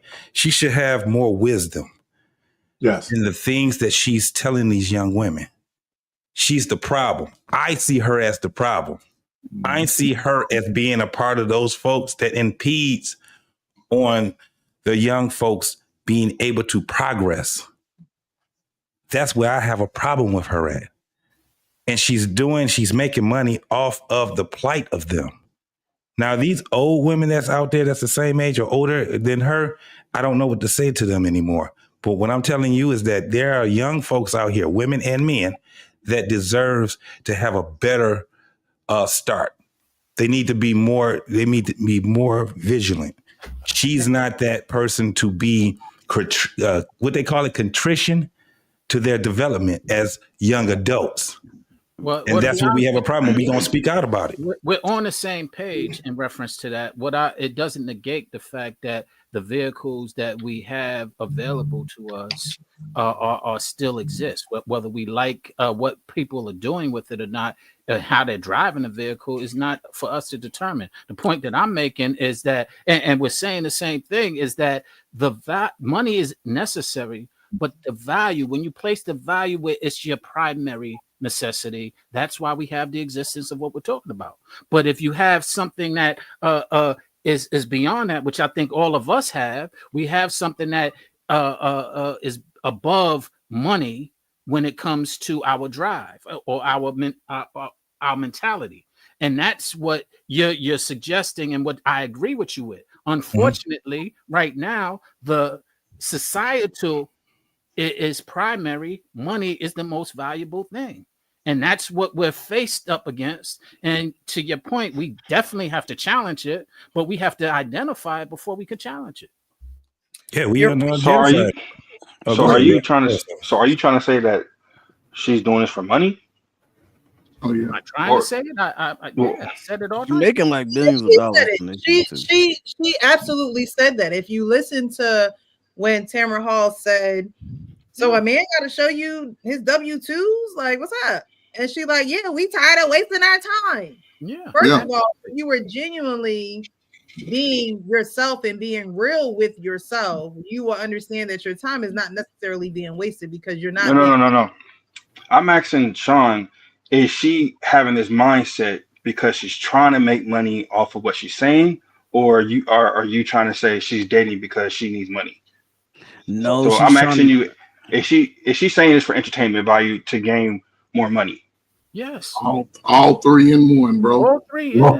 It's a main motivation. If that's what you're asking, money. Yes, I believe so. Yes. To say this type of bullshit, she said that for money. Off the blacks of poor like women. Red. Off the That's blacks crazy. of poor women. Yes. And this is yep. Yeah, go ahead. I'm sorry, Coach Cal. No, I'm just. That's a bad. Go ahead. That's a bad sale. I couldn't even Well, go finish, ahead. man. I'm just like. That's why I said what I said, though. That's why. That's why I said what I said, though. That's why I said that. Like, that's why I said what I said. I said she when she comes online and she's telling women one thing on her show, and then she go on a show and she says the exact opposite, is because she knows already, number one, that's what her core audience wants to hear. So like, if you ever tune into her show, you're going to see, like, when she go live, it's gonna be like 7,000 people in there. Like, no, y'all like, I'm just saying, in real life, like, most people on YouTube not having 3,000, 5,000, 9,000, 10,000 people in a motherfucking chat. That's just not happening. She got that just about every night on YouTube. You feel me? And these are people calling in saying the exact same thing, and she's knocking it down with all of Kevin Samuel's talking points. But then she got on there and said exactly what her audience call in for every single night. Like, I tried to tell y'all was lying from the jump. You know, like Uncle Rick said. I tried to tell y'all, like Uncle Rick say all the time. That's my partner. I'm just letting y'all know. Y'all been lying from the jump. I've been sitting here just listening to y'all lie all night. Listen, man, she is making money, bro. Like, yeah, I know that. And the money, I'm just saying, and the money that she is making off of her audience, it like is spectacular. When people can call in and give you a sob story and then get a cash app right away, that lets you know that money is not an option for you. I understand what you're saying, Matt. I'm thinking from the standpoint of like the whole fiat and the Fed. So my bad. Let me take that cap off. You know what I mean? Because then, if we're going on the sense of money is broken, so that's why she has to act like this, then you're kind of giving her excuses of why she's doing what she's doing. But I really think that's who she is. To be honest, it could be who she is, and that's perfectly fine. Oh, yeah. But at the end of the day, she's still gonna make money off of who she is, right? But and it's not even just that, though. Okay, my bad. I just got one thing to say. It's not even just that, though. When I was in college, dogs, it was girls out here buying $400 wigs. Like, you know what I'm saying? How Like how a college student, you out here buying $400 wigs and you eating ramen noodles every night in your dorm? And wait. And the young men are buying bottles. I'm trying to and Jordan $1,000 in a pop. And this ain't and I know we talk about our community, but it ain't just our community. Right. But I know we're gonna talk about our community, but it's this is global. This is is global. shit that happens with young people every single day because they all got their role models, and that's why Sean, as much as he was saying, most of his points was valid when it comes to this entertainment shit. Right. A lot of people will say anything to make money. Yeah, and the thing is, go ahead, baby. Really quick. It wasn't part of my original videos that I was going to play, but if this is the video that I think it is, I just want y'all to watch this. We spoke about it before, but I didn't play the actual video. I believe money off subscriptions. Yeah, so we charge $4.99 a month. Okay. Now this is Zeuss Network is on its way to being $1 billion company, and this is how they're doing it. Okay. So how do y'all make money off subscriptions? Yeah, so we charge $4.99 a month, and so we make money every month. How many subscribers y'all got right now? I can't tell you that, man. Okay. Because then everybody's gonna be counting my bread. You know, if you want to do an annual subscription, it's $49.99. $49.99. Why do I know all? I know. Look, are you a subscriber? We got. Now I'm gonna pause it here because Kendra G has an app, and I don't know how much it is a month because I'll never go on the damn app. Okay, so if y'all know in the chat, put it in the chat. It's free. It's free, and then they have premium, and then they have premium memberships. Yeah. Right. So there is a money component. Okay. Yes. And there are people who are paying the money component of it because they want to find their forever. But this money is going to Kendra G. So let's keep going. Yeah. If you're not, and I'm sorry. Go ahead. No, she's had a few meetups, right? And it's been like 6 or 7 to 1 female to men. So right. It ain't really both got signed up. But we have a lot of subscribers. I mean, we've I don't want to say how many subscribers, but it's more than 1 million. I could say that, yes. I could say it's more than 1 million, but when you selling. When you selling. I'm trying to, for me, it's really about if we sell the company, I mean, we're trying to create $1 billion business. Those are tough decisions. We're getting those calls now. Stuttering. Do you have investors? No, I independent. I financed it myself. Aggregated some influencers to help come in, and King Bash, Amanda Cerny, Daystorm, they came in, and I brought them into Zeuss and gave them some equity when we first launched. And I know they were like, yes. No, for sure. And they really helped to get the network off the ground. But yeah, we've definitely had, and I have some other partners, Shane Norman, Binku, some other guys that are part of the network. But I'm majority owner in the company. I pretty much make all the decisions. But we have a great team. It's a great team. And yes, we are very close to having a valuation of probably $1 billion, if not now. I mean, so yeah. Congratulations. Thank you. So what do they do? What do they do? Congratulations to him for the money aspect, but this man is mostly the owner of Zeuss Network, where mostly Black people, and we're gonna keep playing the video, but mostly Black people get on that network, fight, disrespect each other.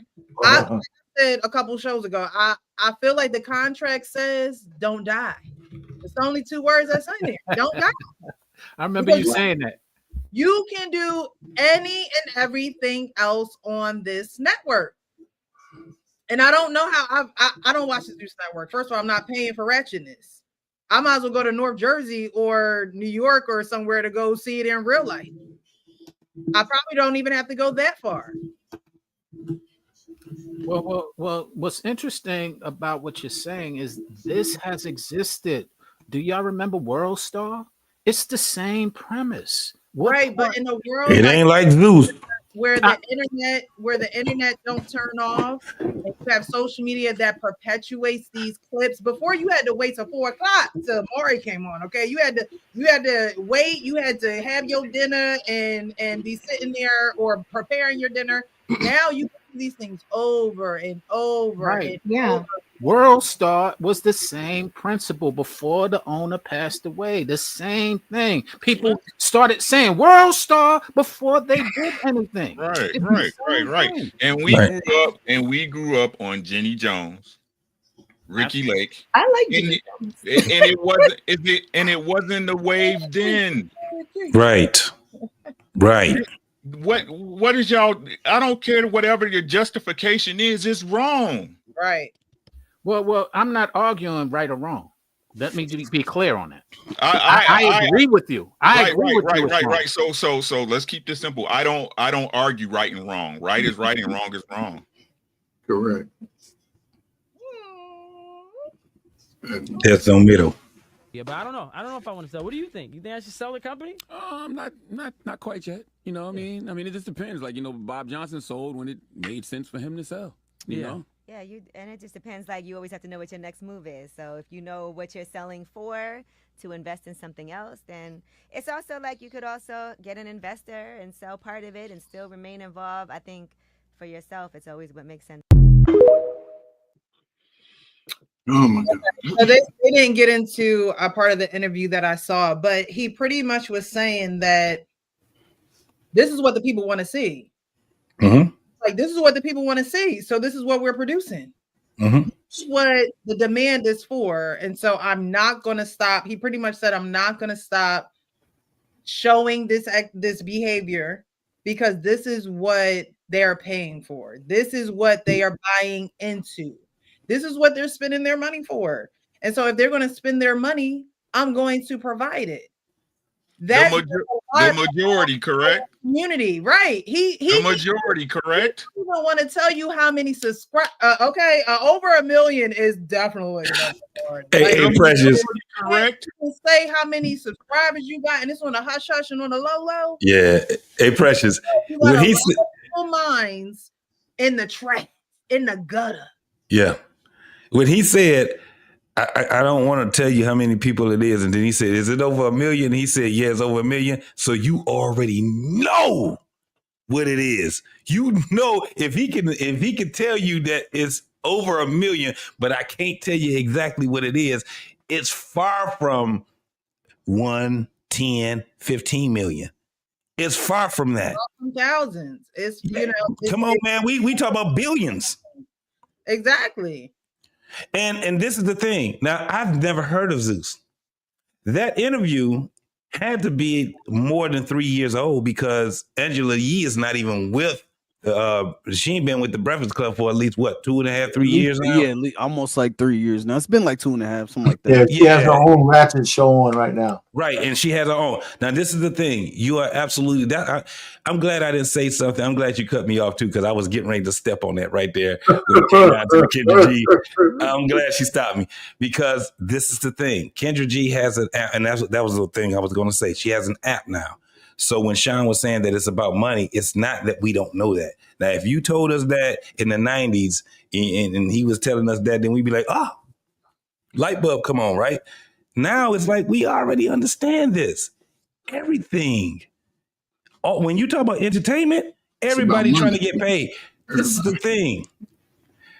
What do you want? Because getting the bag, we already showing that even when you get the bag, your ass can end up being broke.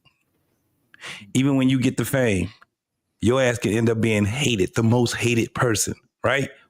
I know myself. I can't speak for nobody else, but I've been on this earth long enough to see how things end up transpiring, right?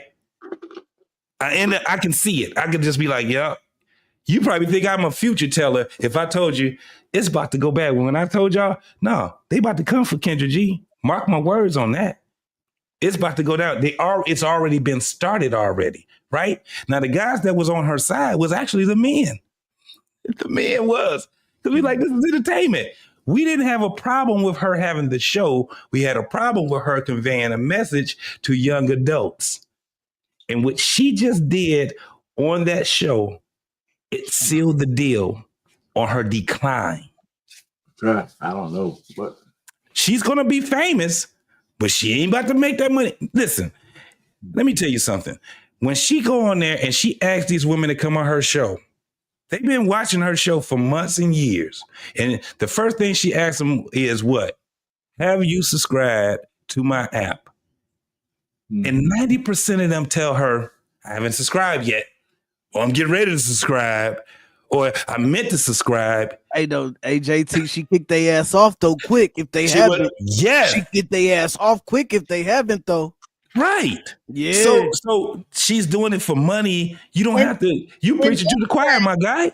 But Kevin Samuels did the same exact thing. People use devices in order to make sure they are monetizing everyone that shows up. Not everybody that shows up to your channel that's a viewer that has eyes on you is subscribed. She ain't nowhere near Kevin Samuels. Because that's where you have no knowledge of monetizing a platform. It's just not about who shows up. It's about what you do. It's about an email list. It's about your app. It's about if YouTube shut down for the next week. Oh, cool. I still got my subscribers. No. This ain't the type of app she got though. But I'm not saying that it's all encompassing business of running an online platform. No. Like Kevin said, I don't get enough people to hit the like button. I'm shutting down the show until I get it up. It's the same exact thing. How many people? He played the music, so people did what he wanted. So let me ask a question. Who's the owner of eHarmony? It's the who's same the thing. Who's the owner of POF? Let me tell you why I'm saying this. Okay, go ahead. She ain't nowhere near them. It don't matter. Nowhere near. No, listen. It does matter. That matters because now what she's doing is she's trying to transition from having her stuff on YouTube and TikTok and all these different things, so she can have her own.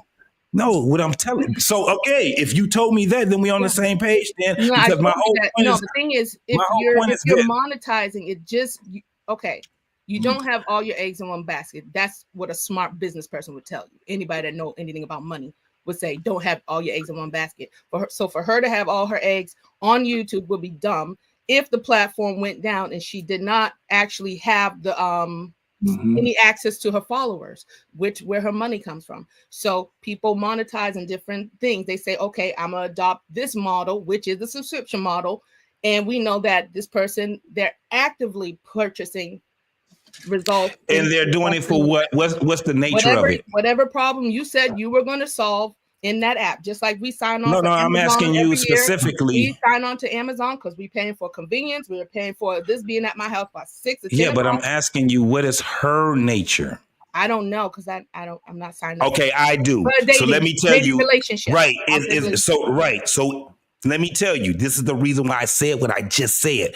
People would come on her IG, TikTok, and all of that stuff because it's free. Okay. She has to force these folks to get on her and subscribe to that app, which they already knew about because these people have been following her for years. They already know. If it goes down, if it goes down on YouTube, if it goes down on TikTok, if it goes out, do you understand that it would go, her app is gone? The first thing that's going to leave is the people subscribing to her app. No, not necessarily. What? The nature is dating. I will say that they were doing it on IG for free. Wait, hold on. Both of y'all, let me just make this point. Hold on for a second, both of y'all. Hold on. I had to put some butter on my popcorn. Wait a minute. Okay. So let me say this. Do you know what the biggest dating app is? Maybe Match. Instagram. Match.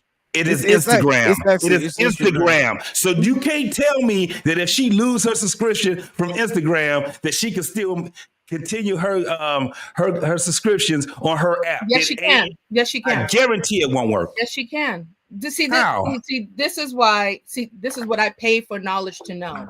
So that's what separates your understanding of it and my understanding of it. Because once you have an access, when you sign up for a subscription, you have to put in your email. You have to put in your number. You can get text message. You can get emails. I could always contact you if anything happens on my end. So the point is to always have a connection with the customer or the person that is subscribing to you at all times. That's what really matters. If they choose to want to keep going with you, okay, fine. If not, then cool. But I still, no matter if you unsubscribe to me or not, I still could always market to you because I have your email, I have your number. So this is what a lot of us don't understand. So we have a lower understanding of what business is. Not saying no shout out to you, but there is multiple levels that you can always stay. I understand that, but what I'm telling you is her whole money marketing thing is Meta and it's damn YouTube. I don't care how else you look at it. That app that she got is a goofy ass app, and if it goes down on her funnels, because I do have I understand it. Yeah, also but your goofy myself. understanding is what made that boy almost $1 billion evaluation because of him knowing. Has anybody? Wait, hold on. Anybody? Raise your hand if you knew about Zeuss. Anybody else? But that's how old are you, Frank? How old are you, Frank? I'm 40, but I knew about it because of Ray J. Ray J always promoted and damn. What's the okay, what's the other? Hold on. It's But what's the other kid's name? In a specific niche, who and it don't matter if that niche. It does matter. If that niche is 10 million people, and I happen to grab a portion of that. Seven, how old are you? Have a high evaluation. It just makes sense. Go 33? where the market is. So listen, no, this is what I'm saying. So when you look at her, her show, right? The majority of the people that she have on her show are people that are over 40 years old. Yes. The majority of her people on her show that she talks to don't have a subscription, even when they say they have a subscription. Let me tell you how she do it. She'll sit back and say, you got a subscription? They say, yeah, I have a subscription. She say, what's your name on there? What's your screen name? And when she go out there and look for them, guess what she can't do? Find them. It ain't popping yet. And it ain't got no, what they call it, motion? Is that what the young folks call it? Hold on, JT. Hold on, my bad. Hey, JT, I will say though, it do be a lot of them that come up and be like, I'm already on there. She finds them very quick. Like, I will say that, like, more time. And how old are they? You can, the young ones. That was my point. That was my point. That's why I asked you guys what was your age. Exactly. But those ain't the ones that's spending money. So the ones that actually is going to pay for that premium account, how old do you think they're going to be? 35 and over. Yeah. So she does have a separate sector for those people who are serious dating. That's something new she incorporated. So now it's another stream. Be smart. Revenue. That's what I'm saying. It's another way for her to ploy her audience and saying, all right, those people who are on Instagram, y'all just playing. But for those people who are serious, now you gotta pay. When the Instagram thing was supposed to be serious, right? It was supposed to be for people to just come up and find love. Now you gotta pay to find. Now you gotta pay to be in her group to find love. And I don't know if she does courses or whatever, but it's just another stream of income. And if that is your focal point, then yes, you're gonna find ways to draw people in with your concept. And that's so. Do you think that she make more money with Meta, or do she make more money with her app? It's not about that. It's about making money. Period. No. It does matter because again, what I'm looking at is the whole thing. I'm gonna say, I don't know. It could be 50-50 because with the app it's continuing. No. With Meta, it's continuous. Let me tell you what she does. The app I'll show is you something. Let me show you something. No, what she does is you know how to break down ad revenue? No, listen. She what she does on Meta, right? She goes and she does more than 3 to 5 videos a day, shorts a day. That's $50 every 3 to 5 videos that she makes. This girl goes, and you can go on her Meta right now and you can see all the things that she does. She does shorts and she does videos. She makes a gang of money doing that. And if you go out there, platforms. Yes, and she doing again, right? All 3 platforms, and then she goes. She's trying to build the platform for the app. This is the thing. How much you think that app costs? How much you think the building of that, the webmasters that they have? Yeah, it's already paid for. I get what you said, and it's already paid for. It's already paid for. And how? Because she got money. The scammer boyfriend probably helped her, but no, you know, we're Kendra been on a long let's move time. forward. And as much I'm sorry to say, but as much energy you got analyzed breaking down this woman, you could be copying her blueprint and make yourself some money. Sorry, that was a low shot, but I'm just saying. No, it was a low shot, but there's the thing. No. I'm not gonna let that pass by. I'm not gonna let that pass by. Yeah. So what am I making? What am I making? I don't have to know. I'm just saying. Well, evidently, because she was talking as if you knew. You would be talking about your app.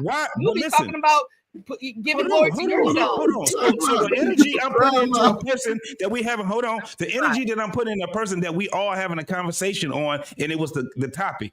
You take the energy and put it in on me. Yeah, because you putting too much on her. So see what you got to say. This is why I have a problem, folks. You said she's going to have her day. This is why I have a problem, folks. I want to see your replacement. So now we have. This is why we had. So this is why we had a problem. We got women that still would sit back and fight for a woman that they have no idea about. They would come out here and go 10 toes, have no idea about this woman. This woman would sit back and degrade y'all. This woman is sitting back and putting y'all on the forefront as the worst damn people on, at least in the United States. And here you come over here, get mad at me for me sitting back giving my opinion about a stranger to you. Yeah.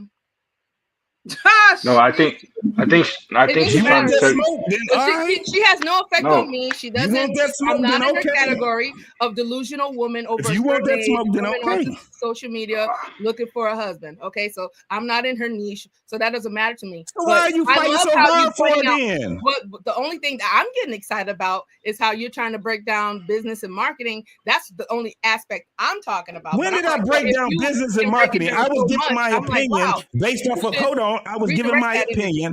I was giving my opinion based off of what I know. You don't know anything about me. You don't know what I know about marketing. She wasn't trying to. She wasn't trying to shoot shots at you. JT, she wasn't trying to shoot shots at you. She was just trying to tell you. Hold on. She was just trying to tell him how this is how. Bro, I've been knowing Wife Podcast for a long time. Wife School Podcast for a very long time. We done chopped it up for a very long time, homie. No, I know exactly when somebody is throwing a shot at me. I was just gonna say, Ken, what do y'all talk at the time though? Because both of y'all talking gonna make it hard to hear. No, that one time I feel like she took a shot, but her whole initial if she wants that smoke, then she can get it. Don't worry about it. I've only seen one shot from her. I've only seen one shot.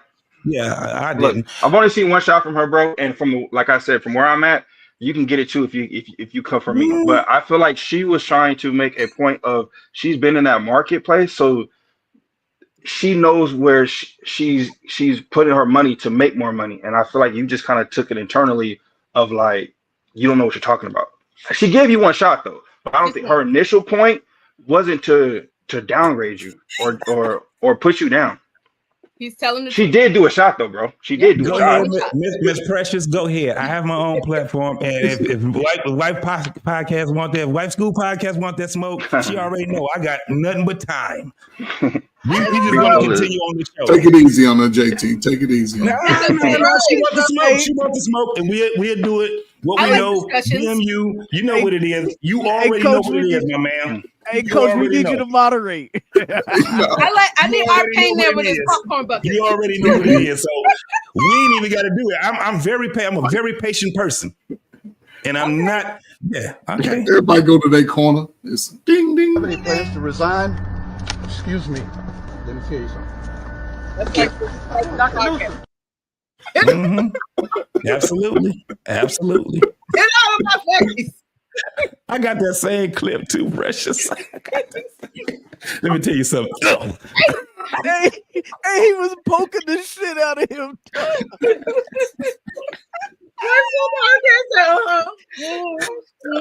Hold on, let me tell you something.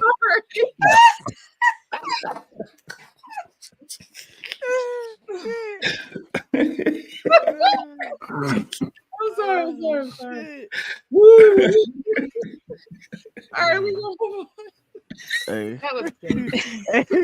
Hey, hold on. We ain't heard our page say this gonna be real quick.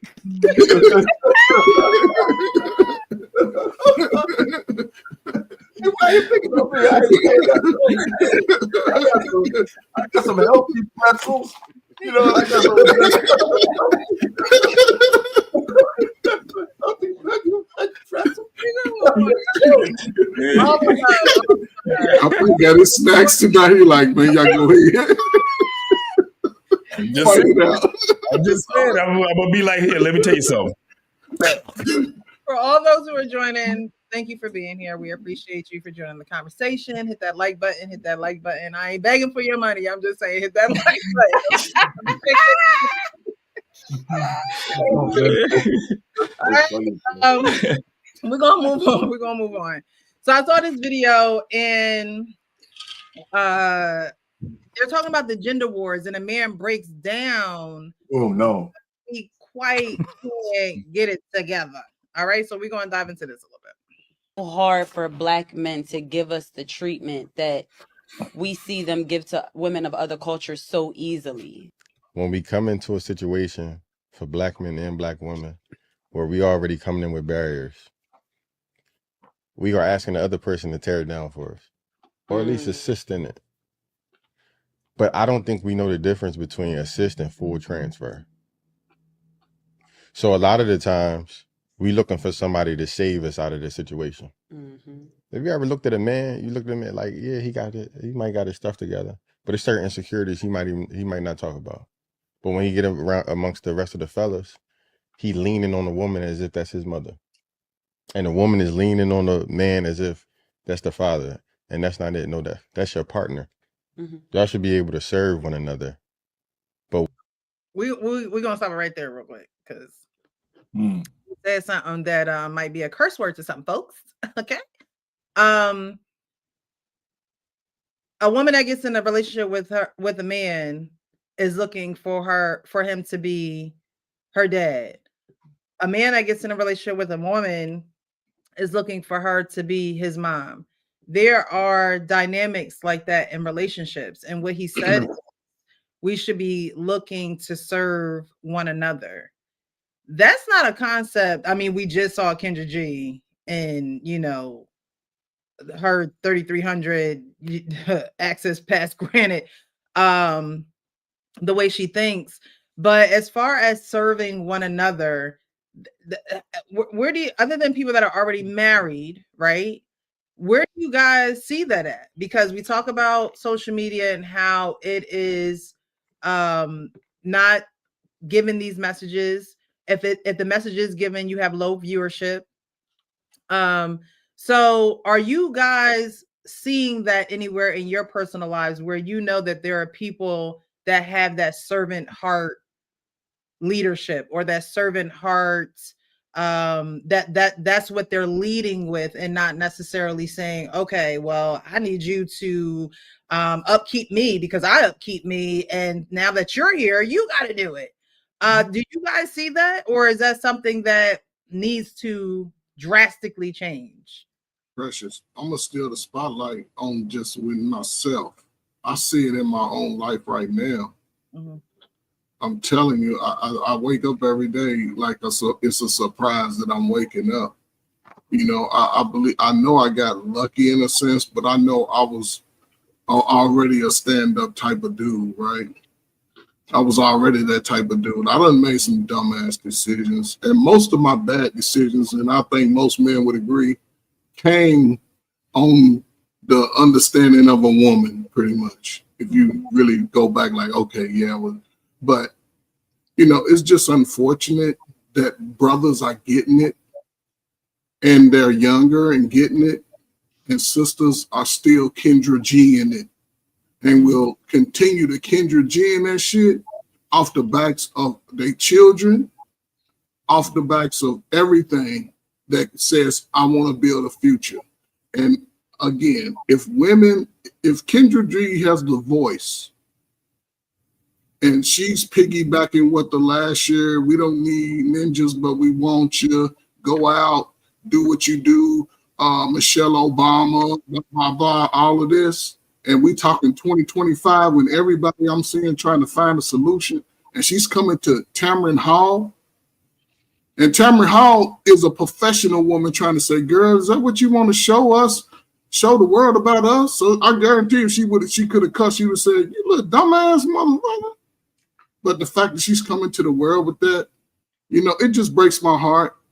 I'm like our pain. I'm glad I'm on the senior side of it all, where I'm not, you know what I'm saying? I just pray that my son can take what I've been trying to give him and use it to his advantage and receive that type of agape love from a woman.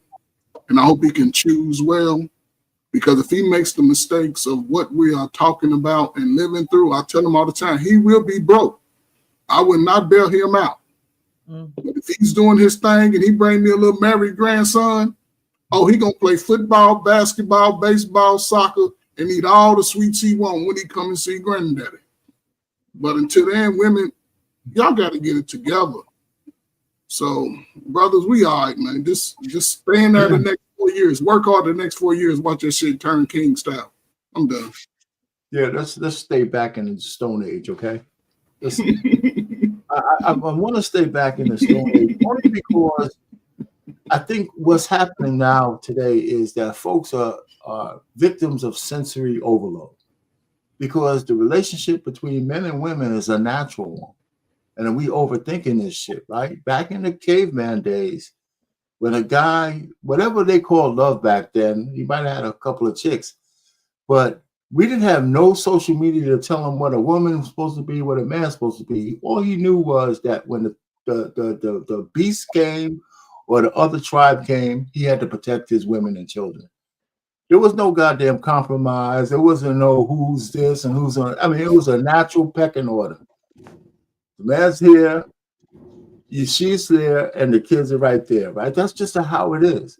So when I was looking for my wife back in the day, we didn't have social media, but men just understood. If I had a girlfriend, naturally, I treated her better than every other fucking chick out there. Just because she was my chick. I didn't have to think about, you know, who was a simp and all that. That's my girl. And matter of fact, me not being a select guy, all the shit I had to do to get that girl, I wasn't gonna blow it. Right? So now guys are making it so complicated. When you find a woman you have, this is a natural thing that you want. Forget about the four P's, protection and all that shit. You got a girl that you like, and she likes you. There's some natural shit that goes on that I think we ignore. Right? It's not a tit for tat. It's not transactional. If I like you as a man, I'm gonna put you in a different category than all the rest of the women out there. I'm just gonna naturally do that. We don't even have to talk about that. I'm gonna know that. You know, so I'm just saying we just make these things so complicated, and I don't even want to talk to the young people. I pity these motherfuckers. Excuse my language tonight. It's okay. I just pity them. They need your pain. It's just so, I mean, if I'm intentional about a chick and she's intentional about me, we should be able to work everything out between the two of us. If she has any integrity and I have any integrity, we should be able to work it out. You know, so when I see people saying all of this, oh, you know, blah, come on, man. What are you talking about? That's a honey. She likes you. You like her. Yeah, you work it out. And you know, so I'm gonna just end it on here. I think we're complicating things because God made a man and he made a woman for us to be together. That's why there's 10 billion people on the planet Earth. Look, with all the love and respect that I got for our pain and Coach Ferg, tread carefully, young man, and my guy JT. Y'all are lucky because y'all done it right and you found your wife a long time ago. No. You gotta let me finish. I'm sorry. Go ahead. Continue. Go ahead.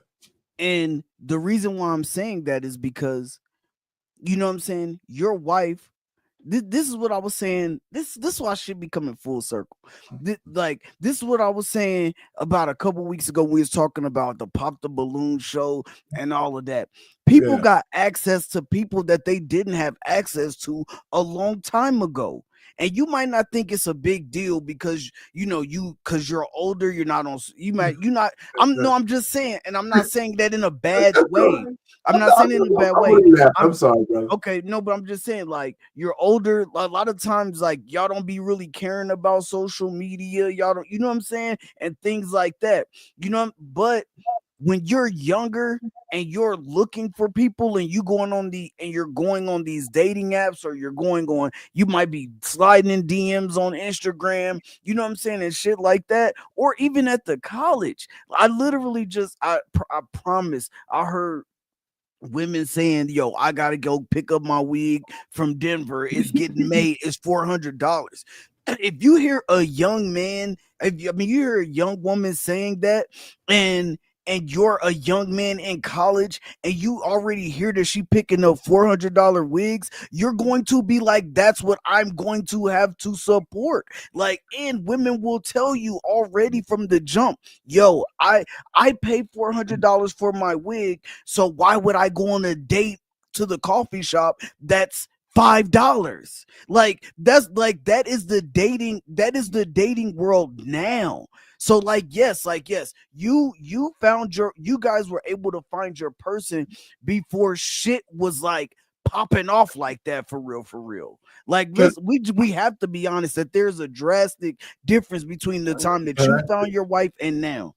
No, wait, hold on. Let me you kind of address me a little bit. Let me just you guys act like we didn't have chicks that had unrealistic expectations back then. The problem I see, wait a minute, it's not the same.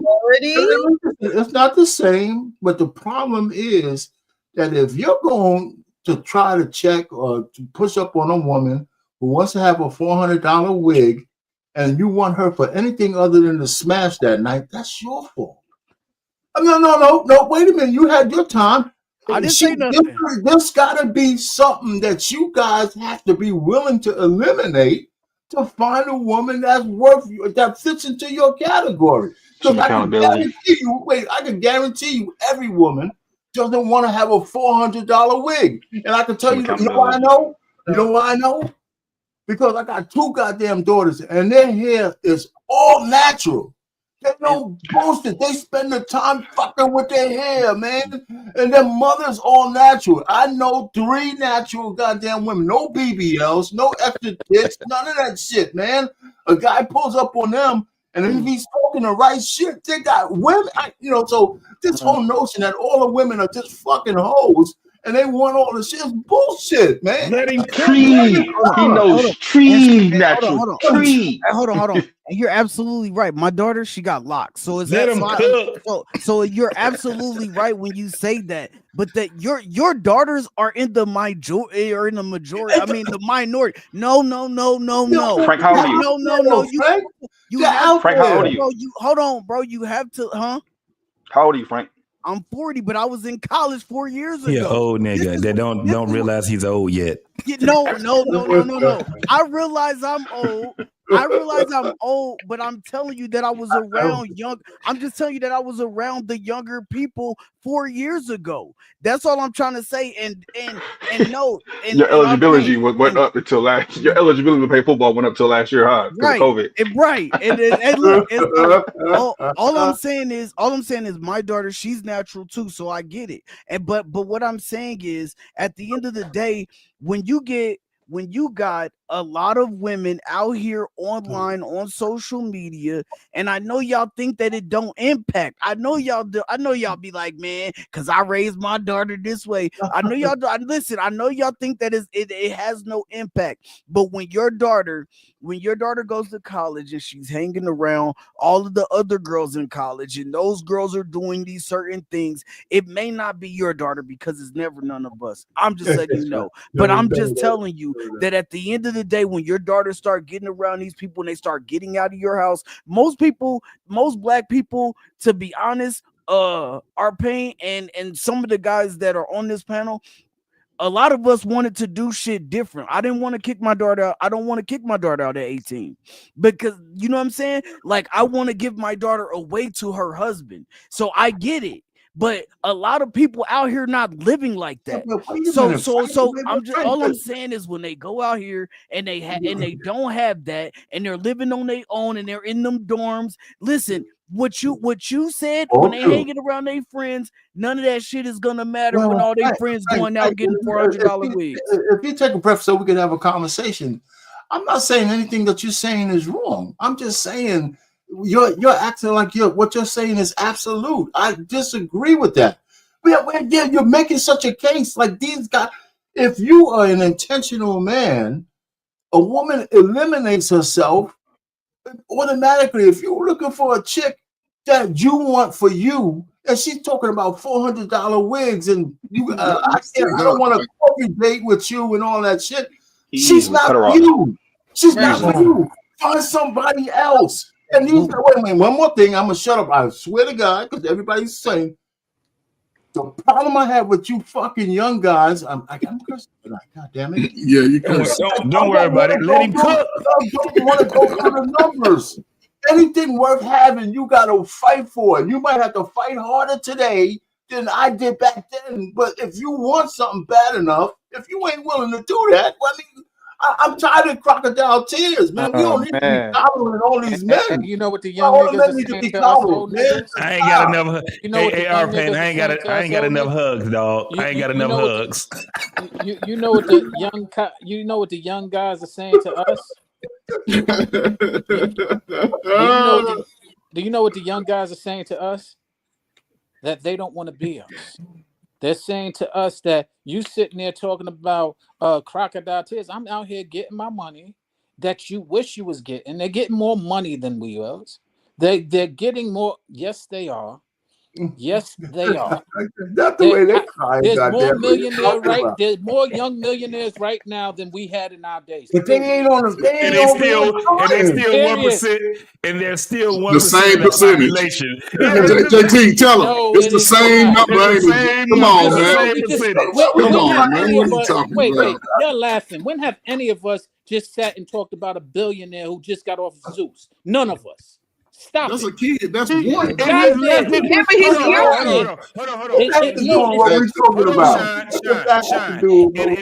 That's the reality of it. He's less than 1% of the population. So we ain't got to talk in about our him. generation, it was 0%. There's a lot. How you gonna say that? That's not true, man. You goddamn right. All I gotta do is just listen. What billionaires y'all know in our generation? Wait, all I gotta say, man, is y'all need to open y'all. All I gotta say is y'all need to billionaires open did y'all y'all know in our mind, bro. generation? We got to open our mind, Frank. I'm telling you, we got to open Facts, your bro. mind. You What got you talking facts. about? Facts, bro. I can agree with Frank. Facts, bro. Y'all gotta open y'all I mind, can agree bro. with Frank because as wow. Trey Ferg, he's plugging in scriptures in the chat, right? A But lot of people fell away from one foundational, religion that we all used to, abide by or had our morality governed by. We all went to church, we met up, we had our friends and things like that. We all knew each other. Now everybody, they worship in water bottles, they worship in crystals. So there's no women out there at all because they worship in water bottles. I'm burning sage and all this. You're like, wow. So there's just so many things going on in our community. Yeah, we can't even come on alignment on a very foundational value system. We don't even have that anymore. Well, hold on. It's true. I admit it's a sensory overload. I admit it's sensory overload. But for you, are you saying that there's no marriageable women out there? No. Because listen, no. You too. There's no marriageable women out there because it's no. I just want you to answer that question.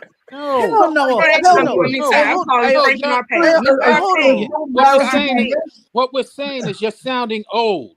That's what we're saying. I am You're goddamn sounding old, but you sounding like fools. Like Hold You're on. sounding, yeah, like and the out foolish there, and man. these You got foolish young listen, guys don't are doing nobody more get than these down there foolish and young guys are looking coddle at you you like you're an guys old and man. pet you and say everything's Sean, gonna you be older all than me, right. man. I Get the realize fuck that. out. No, everything's gonna be I fine. realize that, but I'm not out of touch with what they're saying. Frank, Frank. So are you saying he's old, sounding old because he's saying that there are good women out here? Frank, do you as Seven subscribe to anything according to the Bible?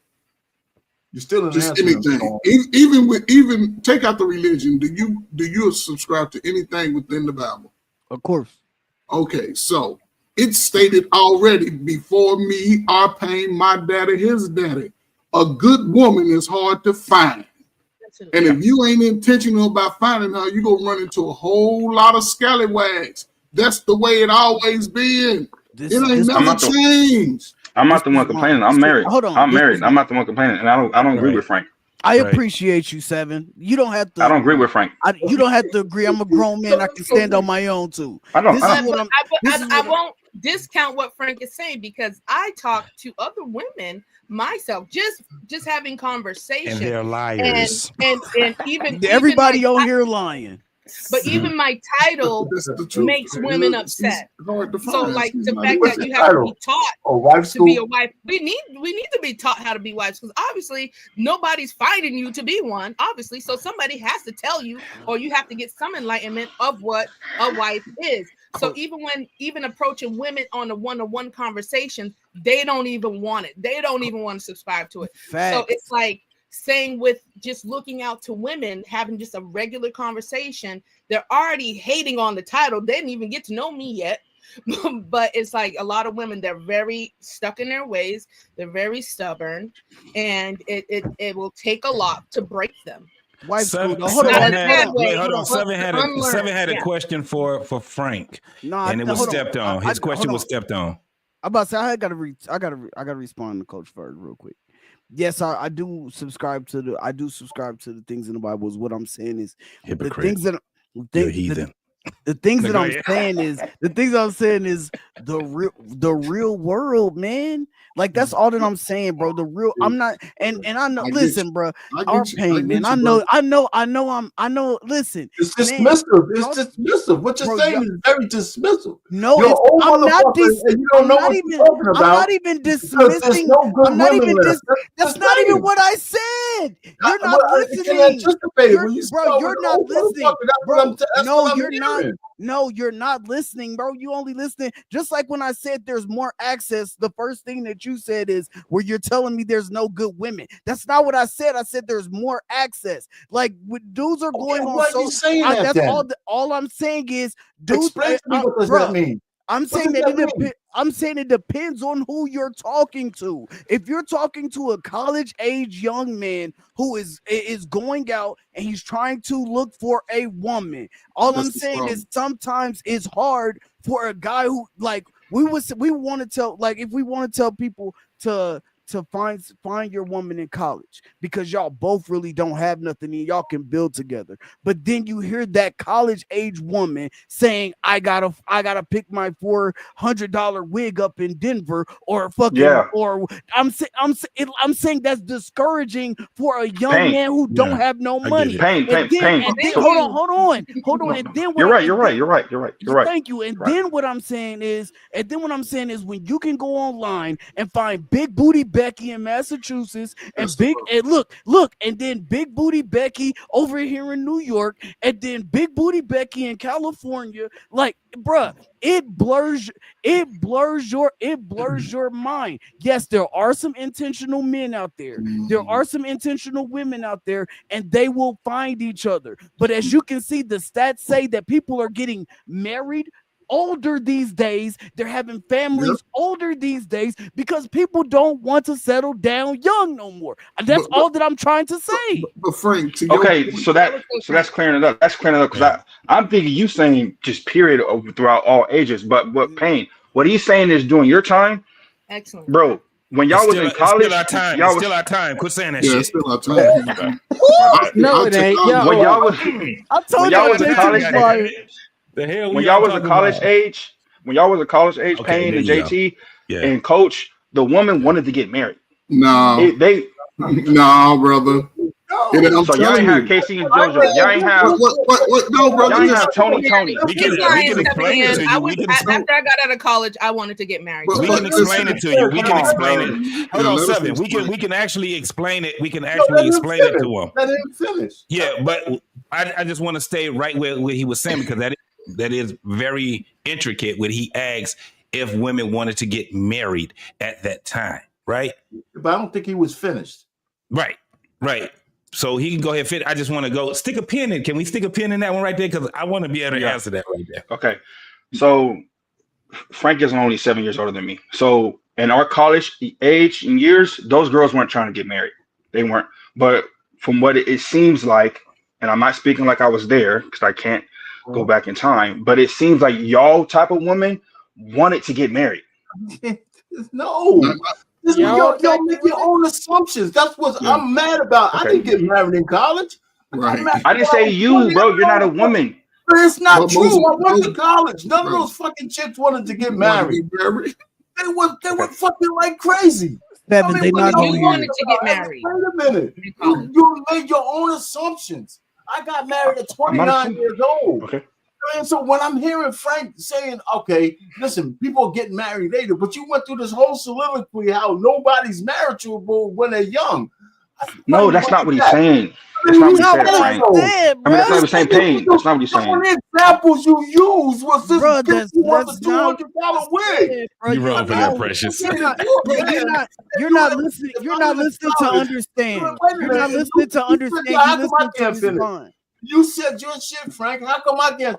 If you're a man, I don't care if you're in college or you're young or get out of college. If you're looking for a woman that's fitting you and you roll up on a honey, she's fine and all this shit, and she start talking about $200 wigs, then she's not for you. Go to somebody else. Payne, you're on another subject. Payne, Wait a minute, because your narrative is just because you're old and it was women like that. There's no women like that. So you're saying that's not what he's saying. You are missing the highway, bro. Women, there's no women like that's what you're saying. That's not what Frank is saying. That's what he's saying. No, why you even bringing it up? Why no, you bringing it up? Oh, the women Frank. are so fucking different. Yeah, they're different. Frank. You got to go through more numbers. That's I'm it. done. I'm done with it, bro. Y'all listen. That's not what Frank's saying. Normally, no, hold on, Payne, you missing it. Hold on, bro. Hold on, no. I'm gonna say this. Payne, I'm gonna you missing it, Payne. Hold on. Let me say this. His glass is steaming up. Okay, hold on. Let me just say no, this. you ain't gotta be done with it, bro. Because I want to. You can learn that. All you gotta do is just listen. You ain't Hey, be you're done not with listening. it. Let's have another a conversation so we can get some clarity. When it comes down to when you're saying that women wanted to get married in our times when we was in college or whatever we were doing, what do you actually mean by that? From what Payne is saying, Payne is talking about right now dealing with college girls, and then you should be able to. You're saying what I said. I didn't say that. Frank was talking about college girls today. Payne, when you was in college, I'm sure you didn't have to deal with girls buying $1,000 wig, okay? They had other proclivities back then. Like what? Like what? When I was in college, right? They were the women back then were exploring their sexuality. A lot of them were under a lot of oppression from their fathers back then. And when they went to college, they were buck wild like hell. I was a friend. Okay. They were going crazy. And you're saying so the question I have. So hold on, Sean. So this day and age, you're wrong. No, it's Sean, not a comparison. hold on right quick. It is a comparison. You asked me how it was we have when I distorted was in college. So I'm going to ask. So we're going to walk through this conversation, JT. We're going to walk this conversation. So Payne and JT, when you had to talk to a girl, did she already had a prerequisite of, in order to talk to me, you got to do this and do this for me? Yes. So what was that? What was that? Let me give you my anecdotal success. Right. Okay. When I was a freshman, right? It's not the same like a $400 wig. It was one of the prettiest girls on campus. I happened to get a single room when I was in my second year of my second semester as a freshman. Unheard of, right? This chick liked me and I liked her. She looked in my eyes when she was in my room. She says, listen, you wouldn't be getting none of this shit if you didn't have this room. That's what she said to me. Who wants to be fucking with a roommate though? Come on, man, we're right there. Shit, plenty of them there, bro. Plenty of them there. She put a premium on her. I know plenty of, but she put. Well, you asked me a question. I'm telling you, it's not a $200 wig, but she still put a premium on her pussy and a privacy that came with the single room. And I had to say, and I looked at her and said, "Yeah, okay, honey, you know what I'm saying? You know, and that was it." So it's not that women didn't have demands. Demands were different back then. Yeah. They were just different. So and she wasn't talking about getting married. And a lot of women weren't talking about getting married. Not in the black community. Hold on, brother. Listen. Hold up. That I didn't get, I had a series of girlfriends, but you guys act like women are so like monsters today. I'm not acting like that, but there's don't monsters out there now. Yeah. I'm not trying to act like Just what you said, right? Just what you said. Listen, I'm 10 years behind our pain coming out of high school, college. I know the fuck I look good when I was a youngster. I know that shit. And somebody lied to you. Listen, most of the females, if I saw them attractive, right, I go up to them. You know what the basics, and they still use that shit today. I don't like light skin. Okay, what was I supposed to do? You don't like light skin, see? No. All right, appreciate you. And I would move around. And out of the 10 that I might try, I might get 3 of them to like me. Mm-hmm. And they would still, you gonna take me out to Applebee's. Look, all these line prerequisites these sisters got, whatever the time was in that time, you was gonna be a movie dating, a dinner eating, a walk around the park. They was gonna put you through the ringer. And then if JT come along with his smooth talking ass, now I'm taking her out to eat and JT over busting the cheeks. It's been the same game, bro. Just different players. What they're saying? What they're saying? So why do we complain about more people? Why do we complain about today? More people got options, so that's why people aren't married. Because y'all have more avenues to communicate. Y'all can communicate in real time from coast to coast. So then it was easier. So then it was easier back then because that female could only worry about the dudes in her town. No, brother. Listen, hold up. After you ran out of the girls in your neighborhood, in your little town, in your city, that was it. Then you proving our point then. But y'all got the She can go look at Lewis Hamilton over there racing and shit tomorrow. I'm trying to go to Miami VIP. Plans to resign. Excuse me. Let me tell you something. Dr. Newsom. A reach. If the woman has a reach. Yes, Frank. So do you have a reach. Men have a reach too. We're not talking about men right now. All Frank was saying. No, I'm saying if you're saying that women have all these opportunities and they got all this reach for the internet, you got the same goddamn tool.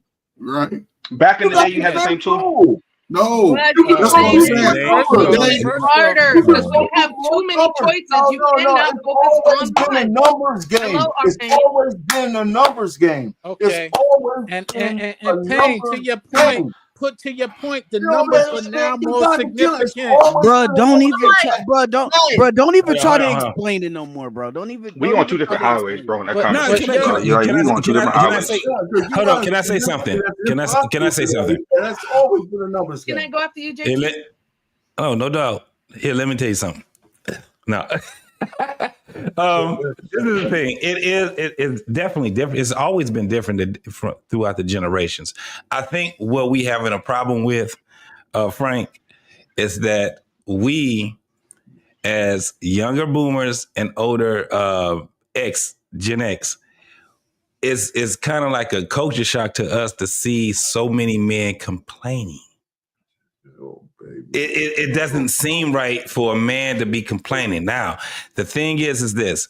You guys are complaining, but then y'all tell us that we too fucking old. We don't know what the fuck we talking about. And I'm not saying you. I'm not saying you. What I'm saying is, you recognize that we're complaining too. Hold on, JT. How old are you, Sean? Because y'all. I'm your age. I'm 54.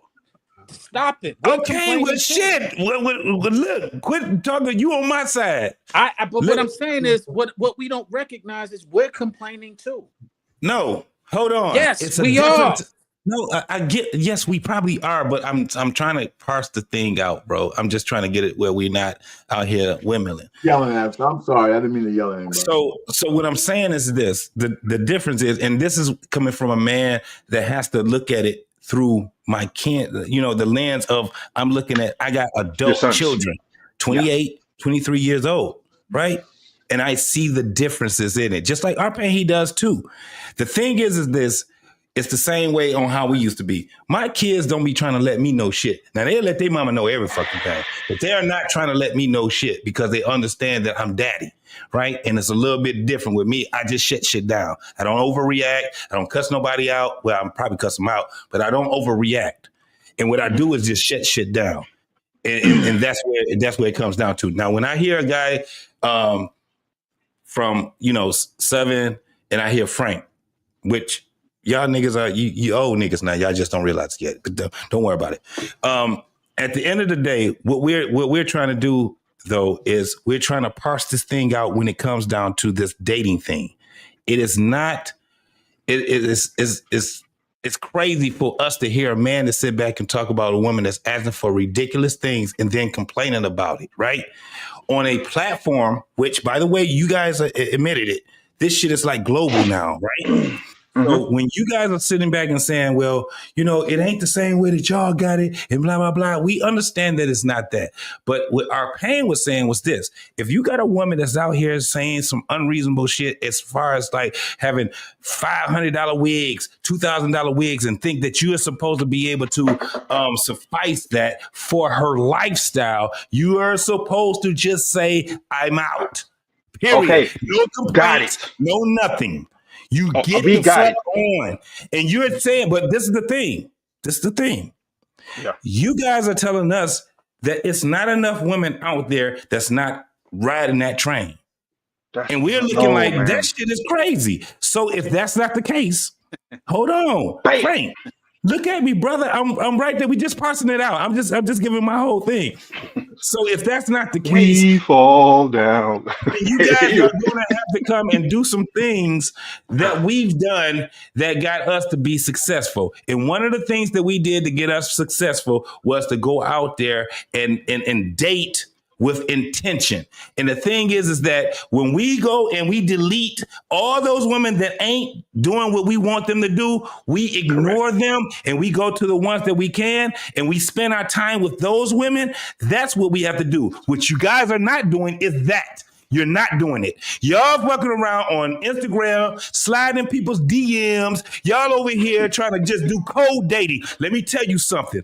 From a cat that has it, where I wasn't even a novice when it came down to this cold dating thing, right? Or cold approach thing. I wasn't even a novice at it, but I was pretty good at it, right? You can't do it. At the end of the day, you better meet somebody that has proximity around where you're at. Don't worry about what the women are doing. You worry about that.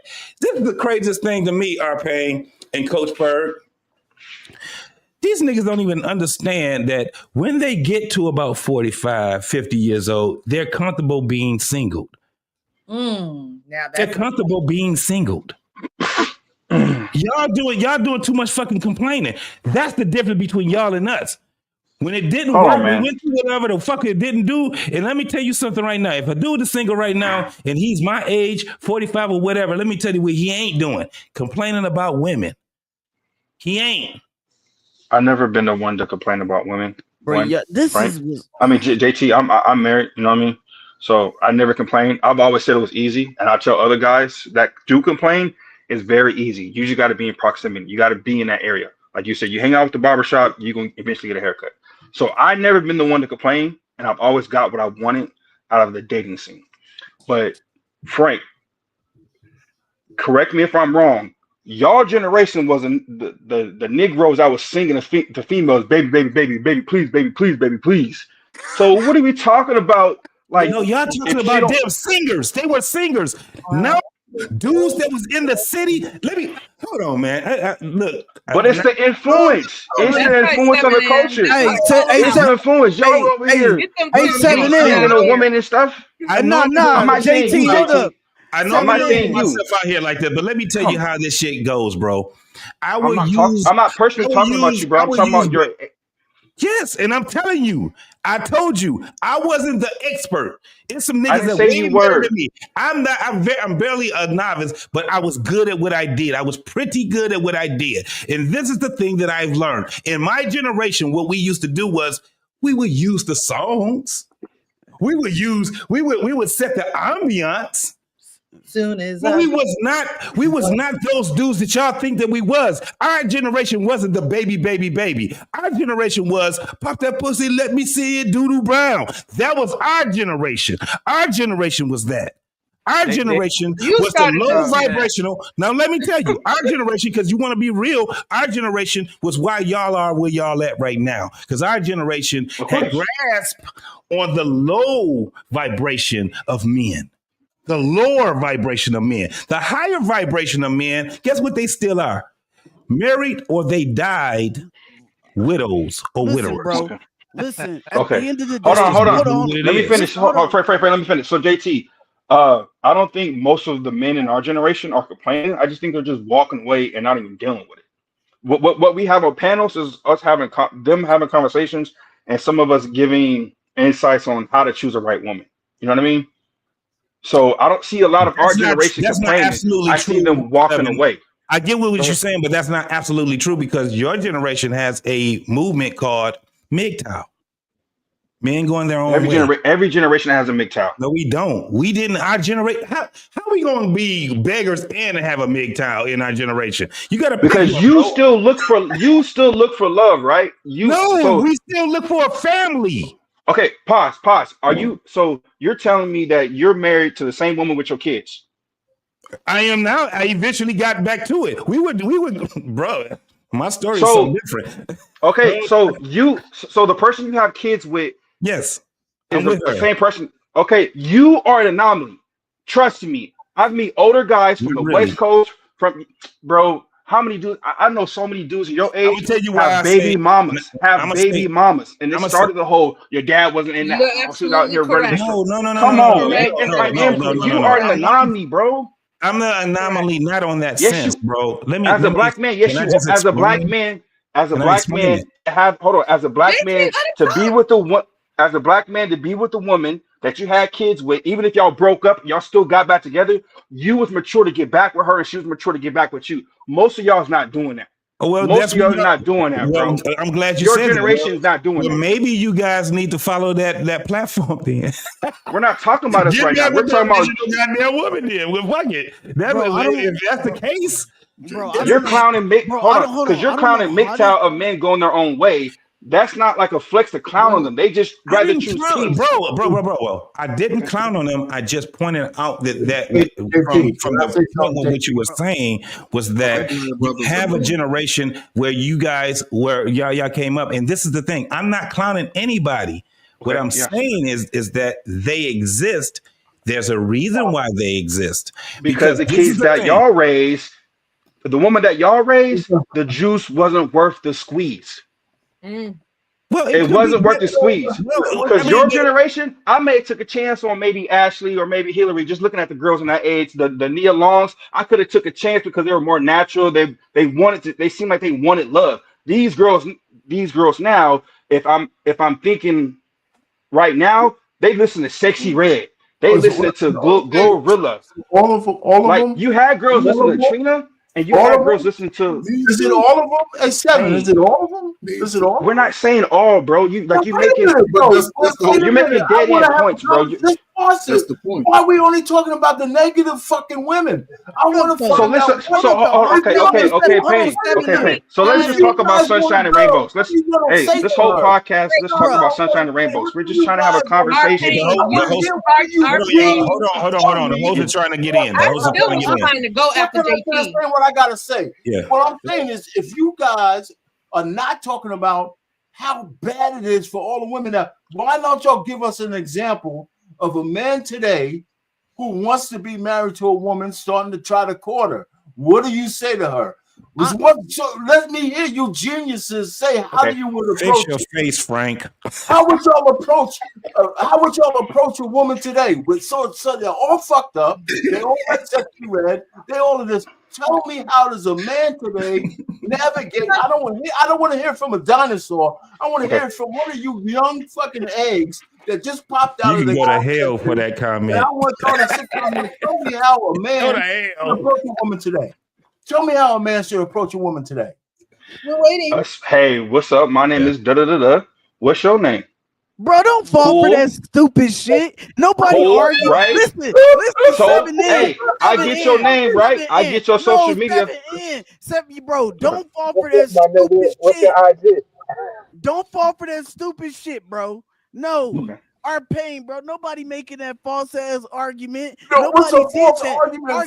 We should. You know what? We should I'm send asking you our what pain I'm out on gonna the tell street you. with a microphone to see if he can You know pull what I'm gonna somebody. tell you? You know what I'm gonna tell you? Our pain How is the do same. you approach a woman today? No. I'm not hearing none of that bullshit. Like you approach him. Like you approach him. Hey, what's up? My name's so and so. You're telling us how bad we are. Tell us, teach somebody something. No, you young fucking guys, teach these young guys how to approach a woman today. Our pain, bro. You know what? You're. This is I'm what asking I mean. you a question. This is what I mean by You're making a new point, bro. You're making a new point. This is what you're doing, bro. This is what you're doing. I'm gonna tell you what you're doing. You're asking me an absolute question. You're asking me to do. You're asking me to do something that you don't even do in your own realm. No. Let me finish. Hold on. Because we was talking. Because me and you was talking about politics the other day, right? And I told you, I said, and I know what we're not talking about. But I'm telling you that when we was talking about politics the other day, I said a lot of the reason why a lot of people can't stomach what's going on right now is because more times than not, when people tell you from one side of the tracks, they only tell you the good about what's going on one side of the tracks, and they don't say what they don't like about the other side of the tracks. Okay. That's not what I did. That's what you do. I never said that. Why you accuse me of something? Because that's what you. No, because I'm being honest. That wasn't just to you either. It was to also 7. I'm being honest. If you were dating today, I don't need to. If I was dating, Frank, hold on. Young women too. You're falling into a trap. Hold on, Frank. No. It's not a trap, Frank. I mean, Payne. If I was single and I was dating, first of all, I'll give you 3 points. I got to see what type of music she listened to. Okay. 1. Does she know about what political spectrum is she on? I'm not dating no fucking Democrat. If you're a Trump supporter, I don't want to. No, I'm a conservative. Okay, then I don't need to talk to her because I want to further this along to have kids, and then we can still stuff. So she's eliminated. She's eliminated already, and then on that, then she got to be natural. But I'm not for everybody, and I know if I really want to win, it's gonna be real sharp. I'm gonna have to get real through that tunnel. So I'm not the one complaining about. I'm not the one complaining about all the females out here, this and that, because all the females ain't for me. But I can easily, all the time, I turned down cat all the time when I was single. Because all coochie ain't good coochie, man. My uncle was a pimp. He taught me a lot of stuff. No, wait a minute. So wait a minute, 7. Let me just say this. That's what I'm trying to get to. I'm trying to get to the point because when we have these conversations, it always starts with you're an old motherfucker. You don't know what you're talking about. And none of these guys ever offer because I'm looking on the positive side. If there's women, I know, but that wasn't the conversation. Payne, the conversation was. Let him finish. You guys can't just drive the conversation the way y'all want to drive it. No, I have my own. I'm trying to get my own thing because you guys tell me. Did we watch the same video that Precious had played? How can you can't just take a second and let me say what I gotta say? Okay. So the point really is the question I had, and just starting to answer it is. Since we're dinosaurs, we don't know what the fuck we're talking about because we back then teach some of these guys how to approach a woman today. Say something that's meaningful, and you started it, and you also said what's crucial. If a woman doesn't meet what you're looking for, you got to be willing to walk away. And most guys are not willing to do that. Okay, so from what I'm understanding, that Frank, correct me. What you're saying is back in the 90s, I'm sure she was in college. Wife podcast. Bro, don't they hold on, 7, bro. I'm sorry. right. I'm sorry. Don't, bro. It's okay, bro. It's okay. He's not going to listen. At the end of the day, as soon as you start speaking, he said, "Oh my God!" So he's not listening to understand tonight. So I'm not arguing. Me? You. I'm done with the conversation. I like doing tonight. I'm listening. I'm done with and the I'm conversation. Yeah, our pain, you're going crazy because, like, okay, even me dating and seeking somebody, there are good men out there, but the thing is, they are like slightly. So are what? not aligned. It Hold just up. doesn't So you eliminate them? Do you eliminate them from your pool? All right, that's what I'm asking you. So you have to eliminate, but that's the thing. But the thing is, those people, they're complaining proclaiming about that they're there's nobody good. out there. But listen, that's why I asked. Hold on. And you That's why I asked the misinterpreted what question. she just said. You hold on, no. He just overtalked her and misinterpreted Yeah, you didn't even let me speak. what. Yes, you did. She did not. She did not. She did not say that she did not say that she agreed with you with all the her about there's no good people out there. Bro, you asked. No, that's not what she said. But there's always something wrong with them. Nobody's perfect. Nobody's perfect. Our pain. That's not what I said. There's good people out there, but they're not. White school. I asked the question before.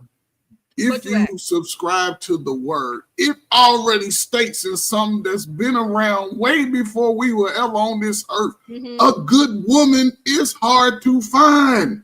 Right. What are we talking about? Y'all expect every woman they run out. Listen, they are listen. So y'all saying right now today, based on I don't know your ages, but I always assign the generation. Y'all saying right now that the crack era generation of adults don't have no good women out there.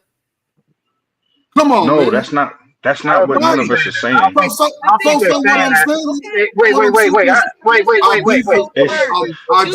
I'm saying is, it seems like Gen X women were more aligned in their from what I'm saying. Coach, from what I'm saying. What you saying? Coach. But what you saying? But what I'm saying? What you saying is the same. It's at the same level it was.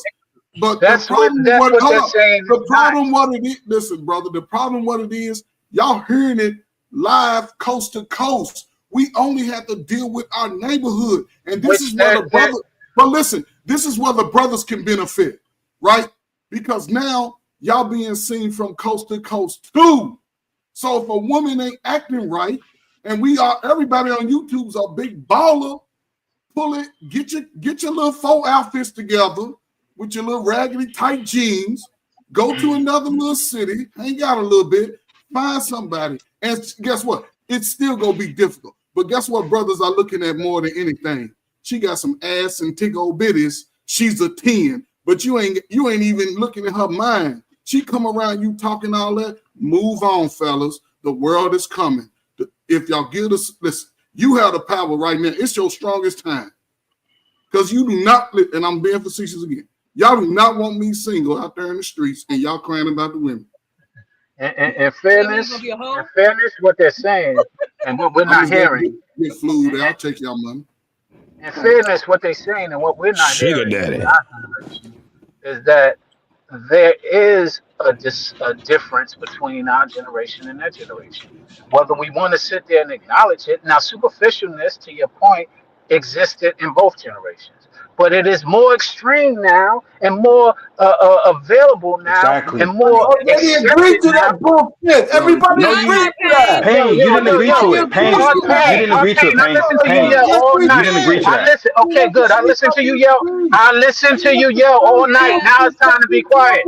Now it's time to be quiet. Okay, good. Good. You're panicked. Don't panic. You're good. You're good, bro. You got this. This is gonna make a 6 shot. Okay. I'll pay. I listened to you yell all night. Okay, bullshit you're talking. Cool. So shut up and listen to my bullshit like I listen to your bullshit. That's right. All right. So here's the bullshit that we be on as older folks. We don't sit there and accept the fact that there's a difference and that's more Speak abundant for than we yourself. have it. Than we Speak have. for You yourself. married. You're right. You married. I'm the only one single here. All y'all married, Don't saying the mean same shit. thing. That's That why don't I'm I mean can married. hear shit. them. Out That's why I loud. can hear them. That's why I can hear them better than you can.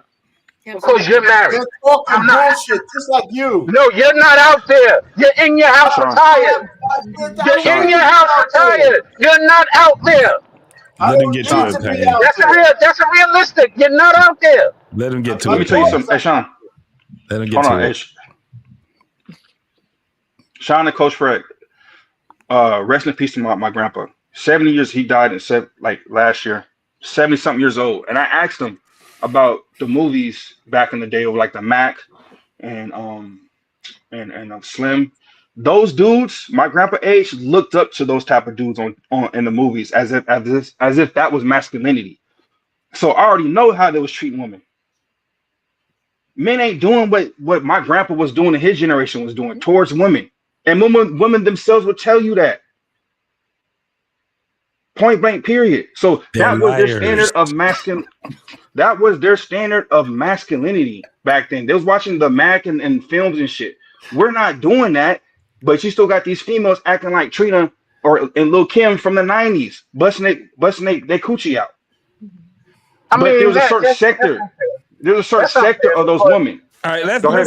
let's hear Sean say because he didn't get out what he wanted to say. Go ahead. that's unfair to say because to that point that yeah we do have we looked up as Kirk Ferd would say we was in the crack era and we looked up to crack dealers so it's the same a parallel but Speak the for point yourself. is Yeah, speak for yourself, Sean. I mean okay I will speak for myself I was out there Don't and, let them play you. yeah Go ahead, I will Sean. speak Go ahead. I will speak for myself and I think all y'all if y'all was in college y'all wasn't the people who were looking up. We were the people who was out in the streets who looked up to, not y'all. Yeah. Okay, so just the same way the Mac. So it's a parallel. There are people who were looked up to otherwise. Get it? But the point that I was making earlier is that we close our ears and don't listen to these young folks. We sit there and and and battle and talk about they don't have a point when they have a very relevant point. What Frank has been saying, he has a very relevant point that we're ignoring because we're in our own feelings. We're thinking that, oh, it doesn't exist. You've been married for over 3 decades. You don't know what exists. I'm not in my feelings. I never get in my feelings about women. Well, I'm speaking specifically. That was to you, Kane. You 3 decades in. It's the whole bullshit, man. I know you feel that way because you're not out there. You making an assertion just because I don't coddle and agree with I'm not making an assumption. I don't coddle either. I'm telling you what it is. You're not out there. That's the reality. Are you out there? Are you out there? I didn't ask whether you need to. I said, are you? You're not. The reality is you're not. The reality is you're not. That's all I'm speaking to. I'm not speaking to your opinion. I'm not speaking. The reality is you're Hey, not out there. one mic, fellas, one mic, because we can't hear you guys. know what I understand. I didn't say. I said you're not out there. I didn't say what you understand. I said the reality is you're not out there. I listen to you and hear that you don't understand how fucked up we were back then, and tell. You muted, Pain. You muted, bro. Pain, you're muted. You're muted. God damn, Pain, you're muted. That's how passionate. Yeah, I'll say. Go ahead, Sean. You're Keep muted, going. Pain. You're muted. I'll go to this point too, and the Real School podcast. Correct me if I'm wrong. It seemed like the man and the woman. I mean, it seemed like the women were better back then, and the men weren't really on that ish. But the men are better now because they're not doing the same pitfalls and having baby mamas like these dudes was in the '90s. Am I off on that?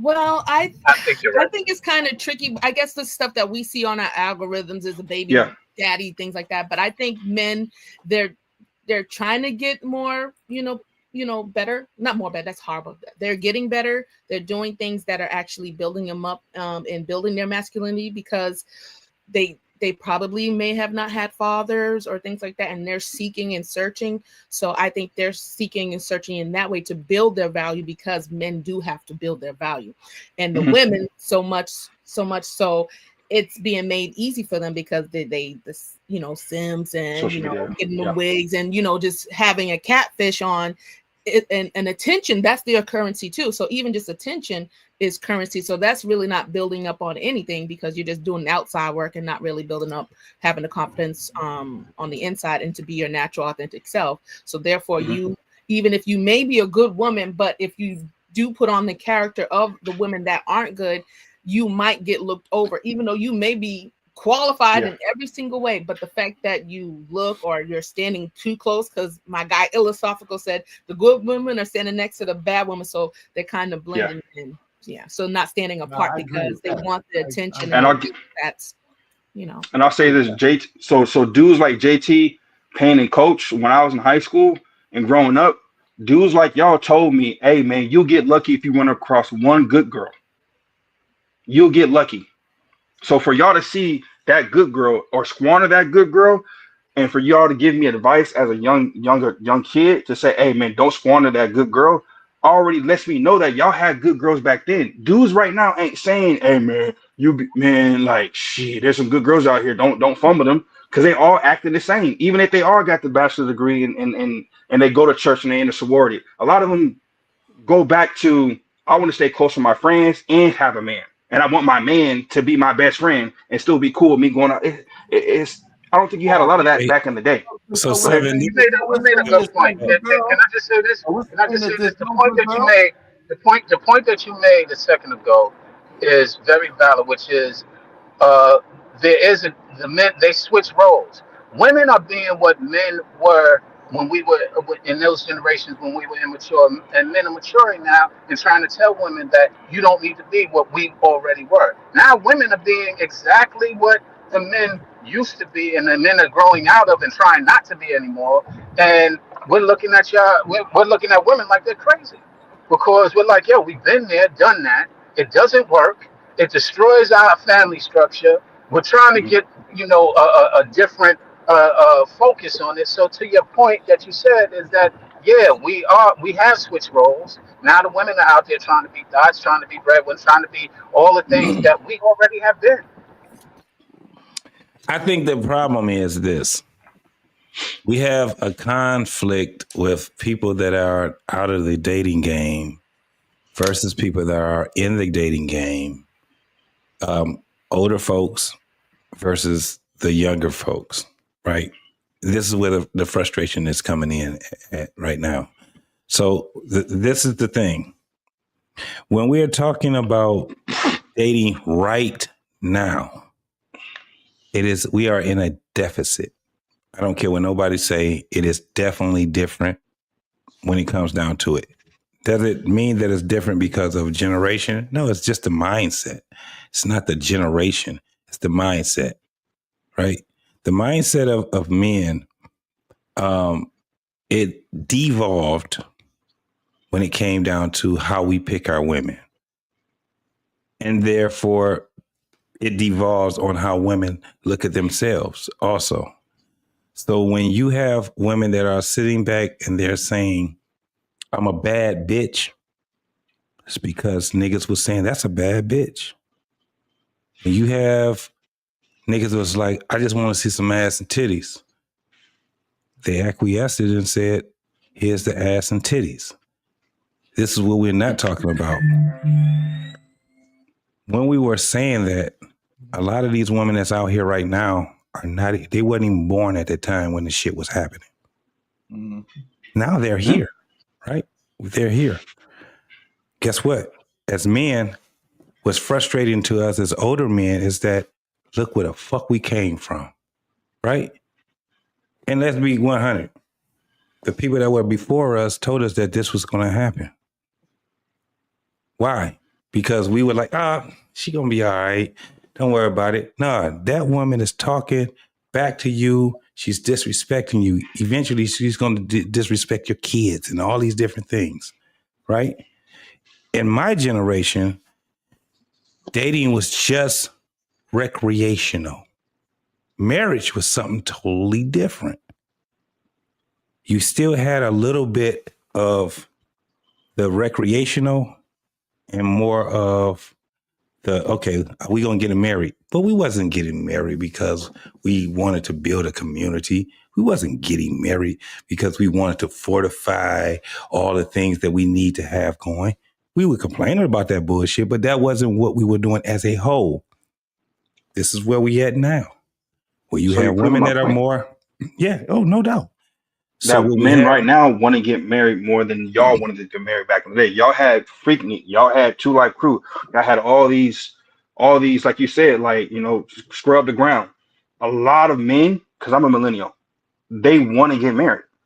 They want to have a woman with no kids. More than y'all wanted to. right? But see, this is I don't know. where we have to parse it out at is why. The why. Why do they want to? Because from the 90s, from what I understand and what I remember in Georgia, all I heard was niggas ain't shit, and they not the men ain't in the house. I'm saying why do men want to get married? Because they want a family. Why do women want to get married? They should want to get married for security. No. Why do they want to get married? Right now? I give you 91 to now. Why do they want to get married? Men and women. Why do they want to get married? You know what's interesting? Marriage to have a is not family. recreation. To have what? Like, to have a family. Hold on, Chad. A complete family. Yeah. To have a family, right? Yeah, complete family. Yes. The people who want to get married, yes, they want to have a family and do it the right way and come together and then come home. what comes after the marriage? What comes after the family? What comes after that? What do they want from there? Because if it just stops at just, we already got that. That's the family. Now, what comes after the family? Legacy. The legacy. What comes after legacy? Shit going on, man. Yeah. So this is the reason why we keep this is why it's so frustrating on all levels, because nobody is talking about community. Nobody's talking about building community. So you want to build a community because what you want to do is that you want to have children, not for yourself. You want to have children for the world. You want to build community. Excuse me? We look at dating as recreational. Your generation? No. We. I said people now. Oh yeah. People now. Yes. People. Yes. It's recreational because it shouldn't be this frustrating. Our Pain said something earlier. He said it ain't that fucking that damn. It ain't that complicated, right? Yeah, I know. The reason why things seems very complicated is because we will sit back and we will adopt all these other thoughts instead of adopting what is very important to us as a community. It's all individual. It's I want to be happy. I want something to be this and I want something to be that. And nobody is sitting back saying that I want to build a better community. It don't start and stop with you. It starts and stop never. It is internal. At the end of the day, you do what the hell you have to do, and then you die.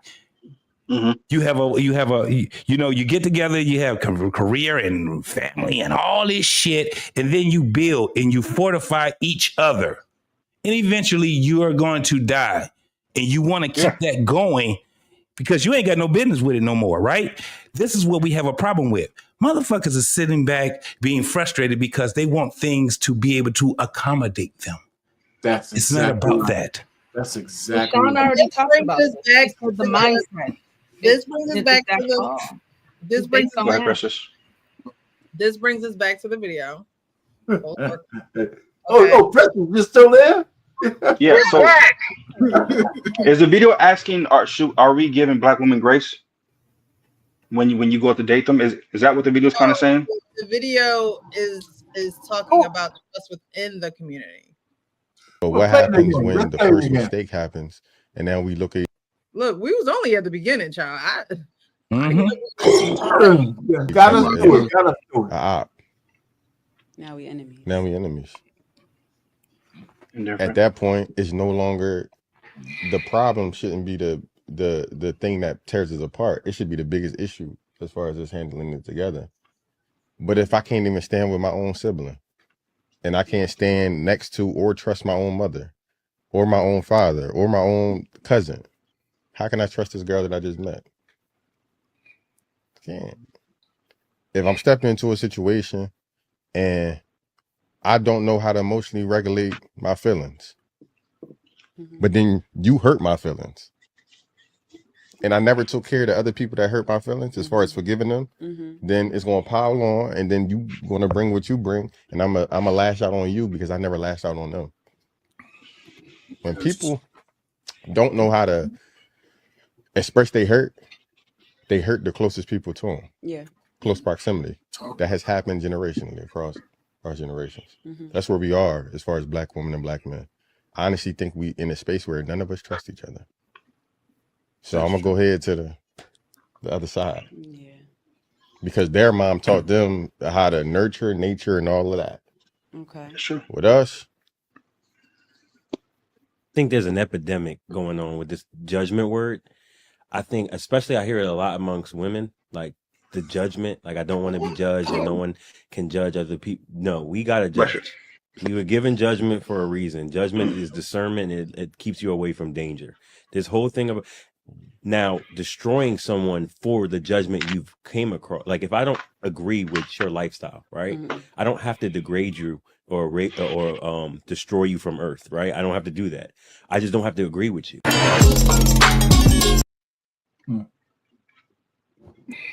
So that's a nice video. I like the way they talk about trust. There's no trust in that.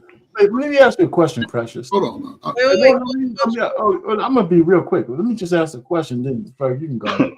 Sit back, Precious. How come we can't move forward? How come every time I talk, I'm on these panels with all these fucking young people and everybody else, but how come we can't talk about how do we navigate the future? I'll shut up because I've been married too long, so I don't know what the fuck is going on with the world. But how do we navigate the future without blaming the past?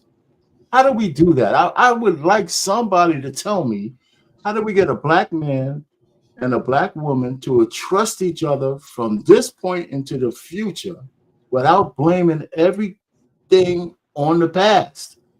And that's where we got to go, because we can't go back there to fix nothing. We can't go back. We got to go forward. You can't blame. Well, let me get. Go ahead, man. How do we navigate? How do we navigate it? How do we do that? Bro, pain. I graduated 2010.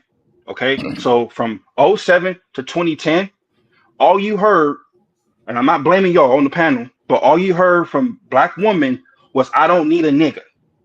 Niggas ain't shit. Do it by yourself and be independent. Go get your degree first, and then worry about the back end." Right? So you keep saying how do we go forward without going back in the past? How do you fix the fact that these women were told that they don't need a man? How do you fix that today? How do you fix that without going forward today when all these women, we all know that these women were told, I got a job, I don't need no nigga. You have to go back to the past in order to explain what's happening now. It's even in the Bible. No. How do you fix it? No. How do you fix it? It's in the Bible. Hold on. He said, how to fix it. Can I give an example? The white podcast. Hold on, right quick. Oh, that's the point. Come on, y'all. Let's hold on. Go after 7. Go after 7. No. Hold on. He's trying to get to somewhere. Let 7 finish. I know how to fix it, because you can't go back and change the past. But I'll give you a perfect example, and I always use this. You fix it by showing the man that you want family and you want love first. And I'll give you one example. The last video that Sierra had at the gas station, twerking on the on her Jeep, talking about don't need a man, be single. A lot of black women got on her head because she's mad and said, "Girl, go back home." If we seen more of that genuinely on Twitter, on Facebook, on YouTube, of black women getting the other black woman's ass about how to pick the right man, how to choose the right man, and don't fuck the conversation up by saying, "Are you married?" Or some disingenuous shit that they do, when you can see a group of black women come together and hold each other accountable like they did with Sierra and told her ass, take your ass back home. You got Russell Wilson, and he took you in as a single mom. That's when more black men will start trusting more black women.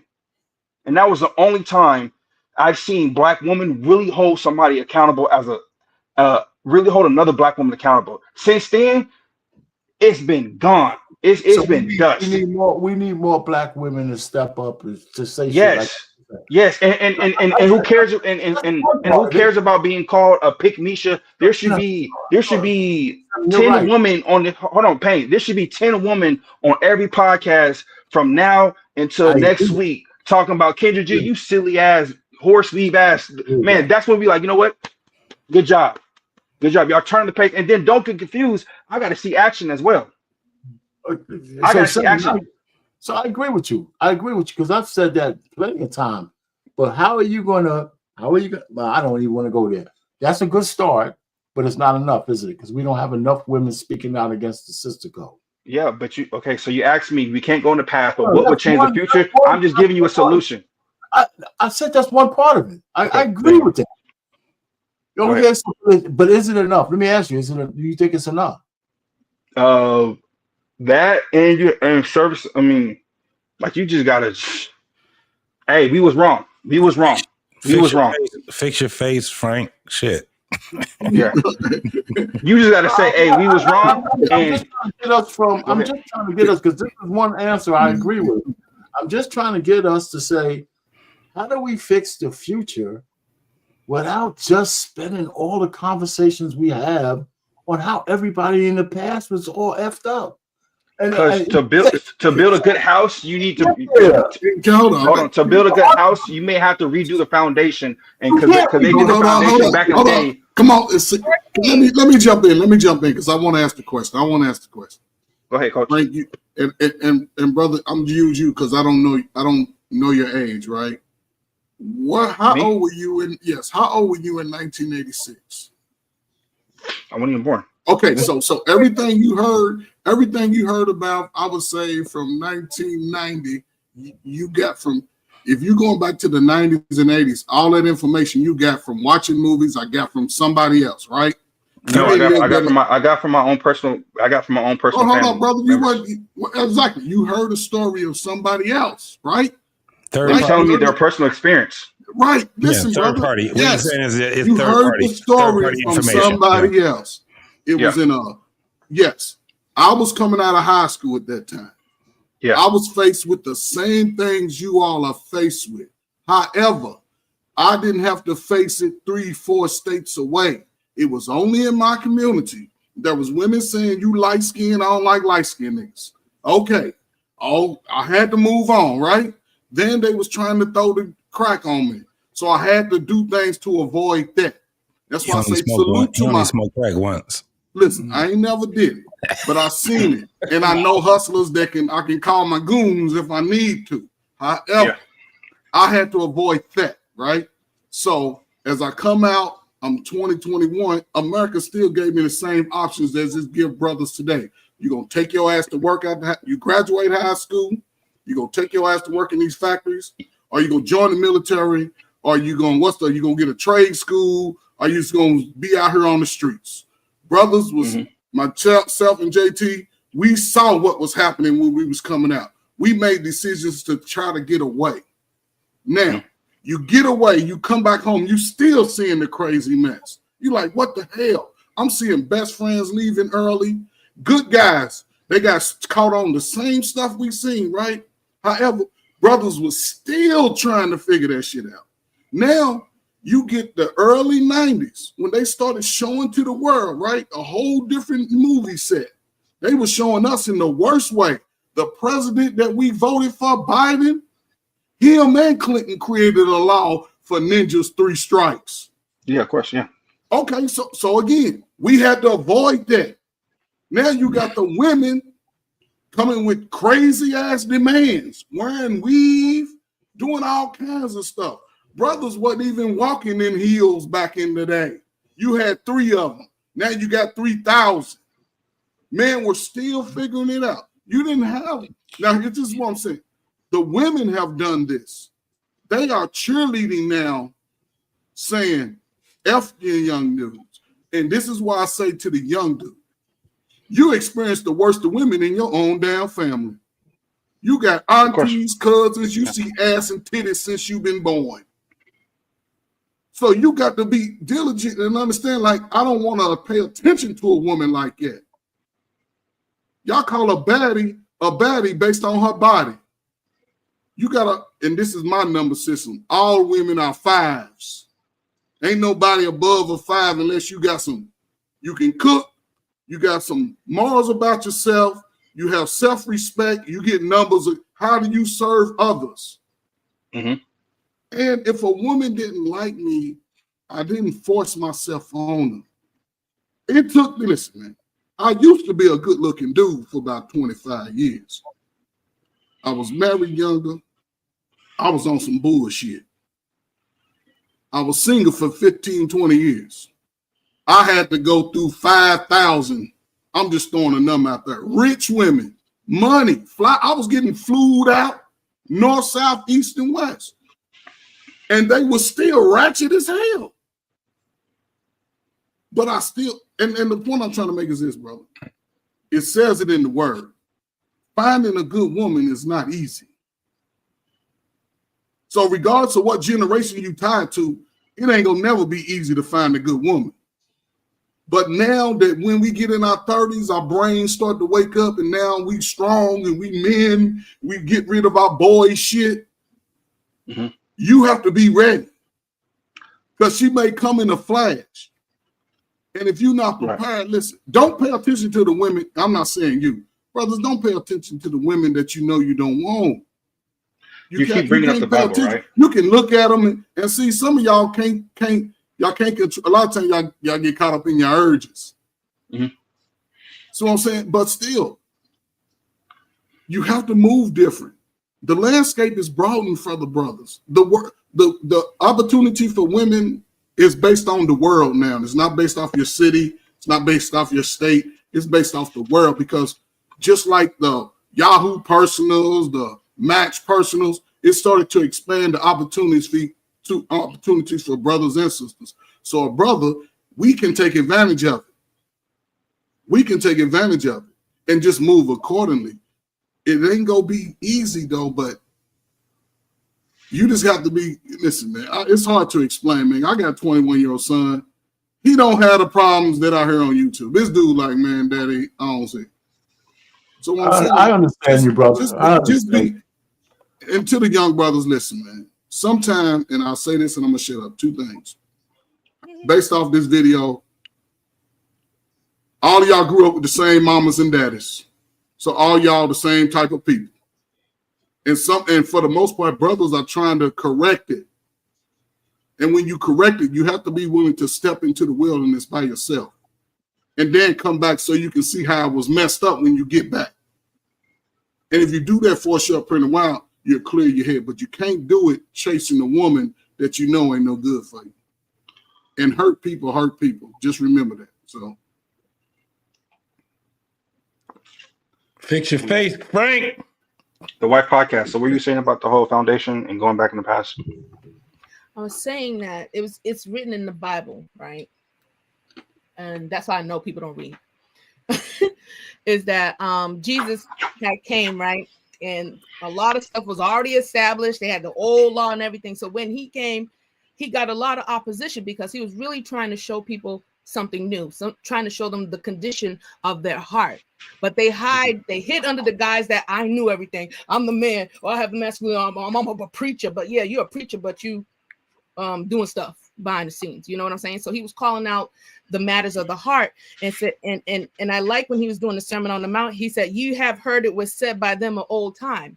So even then you may have heard that all men ain't this or all men ain't that. You may have heard that, but you got to do something new if you want to expect a different result. So I just like how he, in the word, like as I read, I like how he read that, yeah, you may have heard this stuff, or you know that your moms and aunts and all these things that said, well, you have to get away from that. Just like Coach Frank said, you got to build yourself a new sure foundation. And yes, it hurts. Yes, that's our mom. Yes, that's our dad. but we have to just dismiss a lot of that mess. We have to unlearn a lot of that generational things. We have to go to therapy. I didn't hear nobody say nothing about no therapy, but we get up here all day. We're spewing our concerns and confusion and our hurts and complaints with other confused and hurt complaint people, which actually they should not even be on here. And then they're giving you bad advice from a hurt place instead of a healed place. And that's where we're getting a lot of our information from. And that's where we're getting a lot of the relationship guru thing, but they're really not, they don't have our best interest at, hence the Kendra G's or the people that are trying to make money for you, because they're trying to make a bag off of your pain points. So, and finding the people like, you know, Precious, that's trying to be hot, open and transparent. I'm honest, open, hot, honest, open and transparent. That's not, it doesn't keep me in victim mode. It exposes what's going on in me, because it's easy to blame somebody else. It's easy to look back, but what about you? You know what I'm saying? So, how and that's the consideration of our pain. How are we going to move forward? But we're in such a sunken place that we do have to go back. We do have to rebuild. We do have to reconstruct, and we do have to come together in order for this whole thing to make it work. Because it is a job that has been done to us. It is a job that we have done to each other. And so we have to have the morality, let the ego go, and sacrifice to get to that point. But I don't think a lot of us are willing to do that, because we're so individualistic. It's easier just to say, well, if they ain't coming, whatever. But I understand that. I understand it gets, frustrating, whatever. But everybody won't be saved, but we have to make a concerted effort to save as many people as we can. I don't hear people saying save as many as we can. I always hear people saying, well, everybody ain't gonna make it. Okay, well, everybody ain't gonna make it. Well, everybody ain't gonna make it. You still have to make a concerted effort to save as many as you can. Yes, but and you're one of the part of the problems. So this is that right yeah, there, I'm not trying to say poison, let me tell you something. That poison multiplied by 10,000. Let her finish. Multiplied by 10,000 other men that feel like him. That's a problem too. So no, it's not. It's a problem when you got just by what you said. It's a problem. You don't know what I got. It's a problem. I'm just saying what you said. I'm reiterating. No, it's a problem. It's a problem when you don't have women that actually can follow men that actually have some sort of it's not boundaries. About following you. It's about being right individual. No, it is something. It is about it. If you have a person, it is about it because women are following. I'm talking about women are following dudes. Women are following dudes that don't deserve to be followed. And the reason being, y'all, and the reason being is because they don't care anything about what their father thinks. They don't care anything about that. So they make bad decisions when it comes down to picking men that are supposed to be leaders in their life. And you know what they do? They would get on these panels and they say, men are supposed to be leaders. Why ain't y'all leading? That is not true. I don't know where you dispute. There are some men that don't lead. There are some men. You have to be a better person. And as a woman and as a man, you have to be a better person. So those good people can get together and make them legacy. How do you fortify? Like you said before. How do you fortify a community? Boy, I don't even want to talk. No. How do you fortify? How do you fortify a community? How do you fortify? How do you fortify a community? We can come together more when we're both better. We ain't gonna come together when we thinking the way that you thinking. When we look over, we're not gonna come together when you got women that sit back and being in their delusion. That good man over there, not be like JT and say, yeah. When you got women that are in their delusion, let me just put it to you like this: when you got women that are in their delusion, one of the things that we have a problem with right now is that we have men that are being raised by women that are delusional. And they would come and they would act just like their mamas, their aunties, and everybody else. And then you got the people that's on the side that's looking, and all they doing is saying, I see it. It's a damn shame. And they just shake their head. But what they would do is they would sit back and say, that's still your mama. That's still your mama. What I'm having a problem with is this. Men are supposed to be leaders. But the parents, men are supposed to be leaders. A lot Men of are stuff needs to be streamlined through the word because it tells you how to act as a parent. It tells you how to act as a woman. It tells you how to act as a man. Apart from your anything mixed in, we need a steady baseline, which is the word. And a lot of other cultures, they go based off of their religions too, and they do a heck of a good job. It's a matter of fact that the men say that they don't want to go to church because the feminists are there, but The like wife. The we're wife all podcast. disjointed in our belief system. no, she The wife no, podcast. let Hold her- on. No, Hold go on. ahead. I will give JT something, and I'll give you the wife. I'll give y'all a point. A lot of the men are weak as hell this generation. I would say that a lot of the men are weak as hell and will let women lead because they just put coochie at the top of the list. So I give both of y'all that. A lot of men can't even take correction from another dude, and that dude may know more. You know what I mean? So I'm not blaming. That's why we are where we're at. But I understand the community part, and I understand what y'all talk about going religion. But I say to JT, I do agree with you that there are a lot of fucking weak men out here. Excuse my language, precious. There's a lot of weak men out here that don't know how to choose good women or don't want to find a good woman, which is what Mr. Payne is saying. If she ain't for you, just move around. I think all me and Frank were saying was y'all just have more around, during y'all time period because there wasn't that many distractions. But let's not get on that point. But JT, you are right. There are a lot of weak men out here. A lot of weak men that put up with bullshit or that will go for bullshit. So I do get what you're saying about a lot of these dudes complaining because I don't complain. You know what I mean? And if I was single, I still wouldn't complain. I would be here chilling, reading the book. But I don't complain. But you are right on a lot of dudes do complain and don't know how to move around the situation and get winning results. But I don't think it's going to come to men going back to church.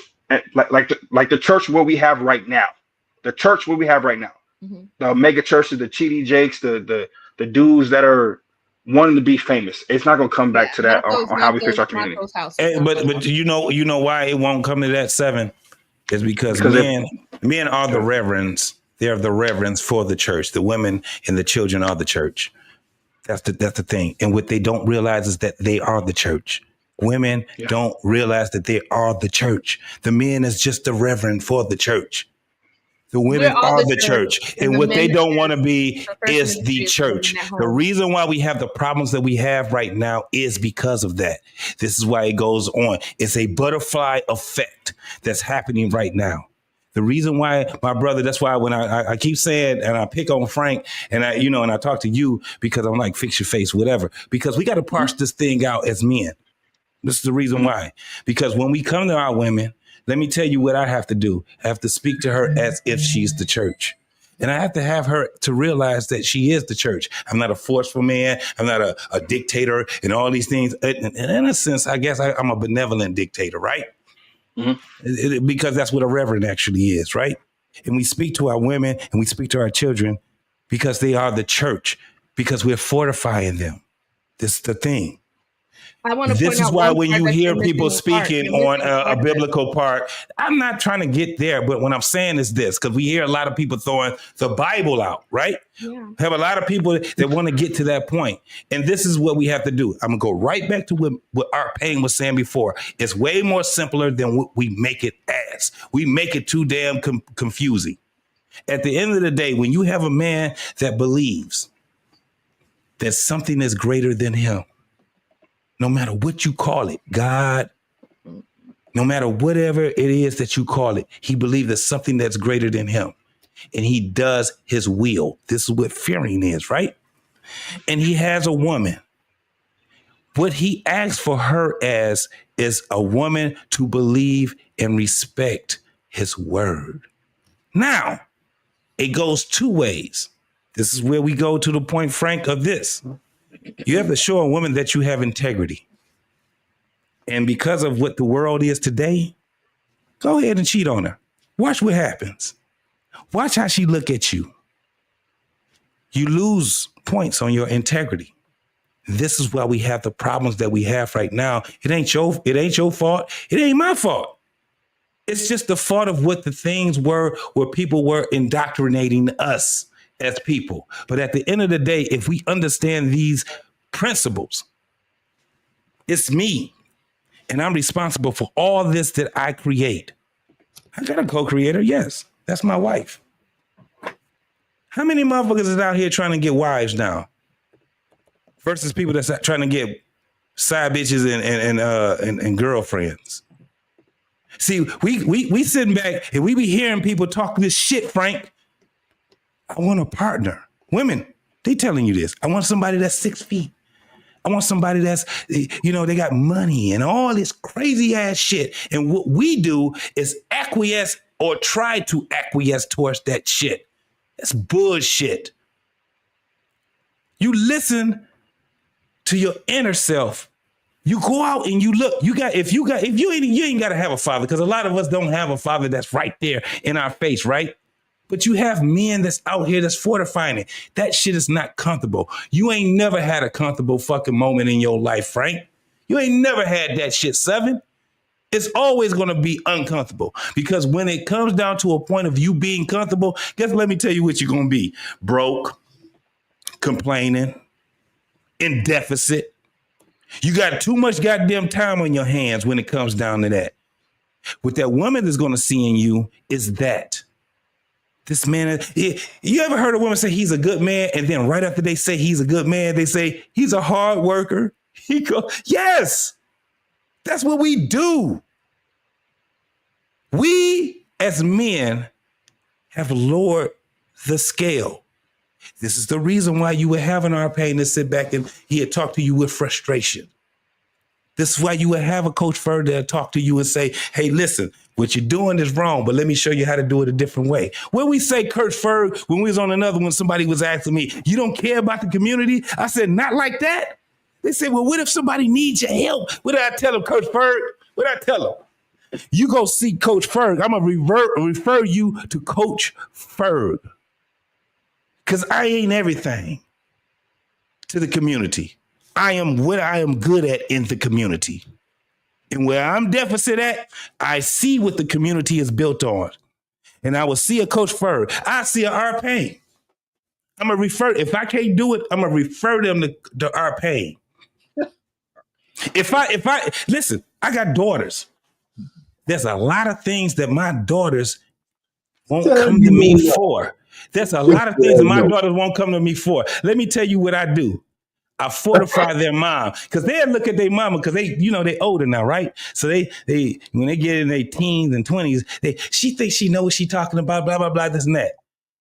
But when they daddy sit back and say, no, your mama is right, they be like, well, damn, they gotta be. It's the same thing with her. No, what your daddy is, he's right.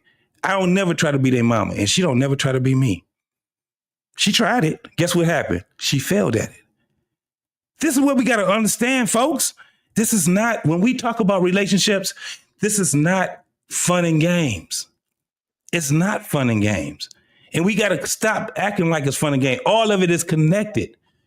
I hate to see my brother sitting back, man. I'm telling you, I hate to see my brother sitting back with frustration. I hate, Frank, I hate the look on your face where you think that we ain't listening to you, but we are, bro. It's the same thing when it comes down to the women. They would tell us, and I have women such as the wife school podcast would sit back, you don't like women or whatever. I got daughters, I'm telling you right now. Okay, now hold on. I didn't say you didn't like women, so let's correct that. I stay close to them. And my daughters don't like all the things that I say to them, but they have to respect it because they see the end results, right? And the dopest thing for them to see is for their mom to have great outcomes, especially when it comes down to her outcomes is with me also. What the fuck is we talking about, man? Listen, when you get out here and you date, it's going to be hard. It's going to be fucking hard. Even when you marry, it's still going to be hard and you're going to fail. But failure is a door to open up so you can go and do it again until you die. What we have a problem with right now is, and shout out to my dude, Lost in Translation, is things that are lost in translation right now. This is all it is, y'all. I love being able to talk to R Payne. I love to be able to talk to a 7 or a friend or someone that's younger and all these different things, because now I understand where I'm needed at in, you know, the situation, circumstance, or conversation. We ain't got to go. And this is what's going to happen anyway. I don't give a fuck who you talking to, whether you're talking on a podcast, Precious, or if you're talking to your family. It's going to be frustration. Everybody going to be out here swinging like this for a minute. Then we got to let the smoke clear so we can all think about what we've, you know what I'm saying, what we've taken in. If you were just talking to people and you ain't taking that shit in, and that shit don't come up to you tomorrow or the next day or something like that, then you don't need to be talking to nobody right now. This shit should be rolling over in all of our minds. We are in a deficit of community and family, and we need to get this shit right. But JT, it's great, man, what you just said. I just, you know, you use the word frustration. I don't know if it's frustration with me other than the fact that it's like, lost in translation is a better thing, right? In terms of, because we're all speaking English to each other. Yeah.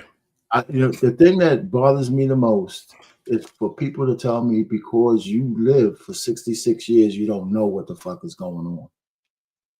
That's crazy to me. Well, and some, hold on. I mean, let me just look at. And I look, y'all know I sit here, I listen, I let y'all do y'all thing, okay? But an understanding means there are some things that I am not seeing, I am not experiencing. And if you can't admit that as a person, that's where the stubbornness comes in at, because we're trying to have a conversation. And when you have a conversation with someone, you may not agree, but I see where you're coming from. I don't have the experience that you have. That's accountability. That's what the woman always got to do, right? We got to take accountability, right? And so if you know you've been married for as long as I've been alive or pain, you have to come to a common ground where it's like, you know what? I am not. You didn't even let me finish saying what I was saying. That's what I'm saying. That's the thing that's so frustrating. You don't know what I was going to say. No, look, respectfully, our pain, y'all have spoken a lot. You could probably go back and watch this, and I've probably spoken a total of 6 minutes. No, all right. Well, I mean, okay, so I lose my privilege to finish what I'm saying, I guess. All right, that's cool. No, we all about to lose that because I'm tired. Shit, I'm tired. I hear you. We all. I mean, you're saying I agree with what you just said. What I'm saying is feel like I was guilty of that. I don't feel like I was guilty. I do, and I still do. Pain. What you was doing was you was putting a dead end to a conversation that's supposed to be an open conversation. Because I can egotistically say, well, I don't deal with what Frank do. But with me doing that, I'm not coming from a place of trying to understand what it's like being single right now. Right. So when you made those points of just don't talk to those women, you're just putting a dead end to a conversation that we're supposed to have a conversation and talk about things. We all supposed to know you go after people who want you and you want them back.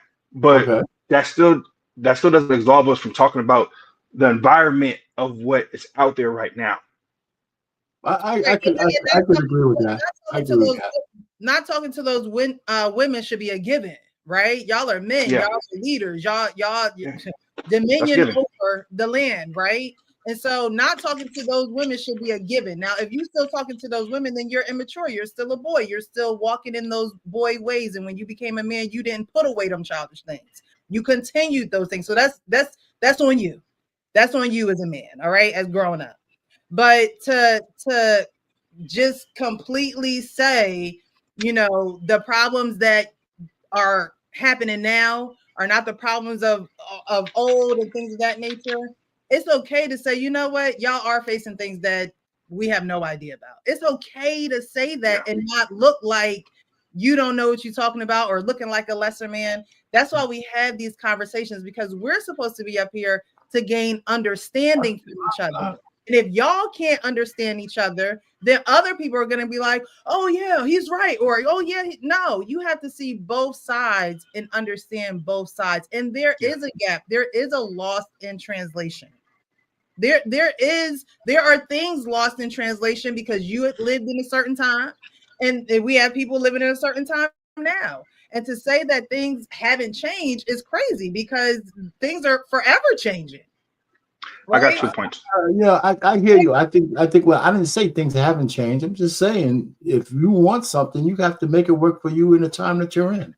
I still haven't heard anybody say, except for 7, how do you navigate from the future?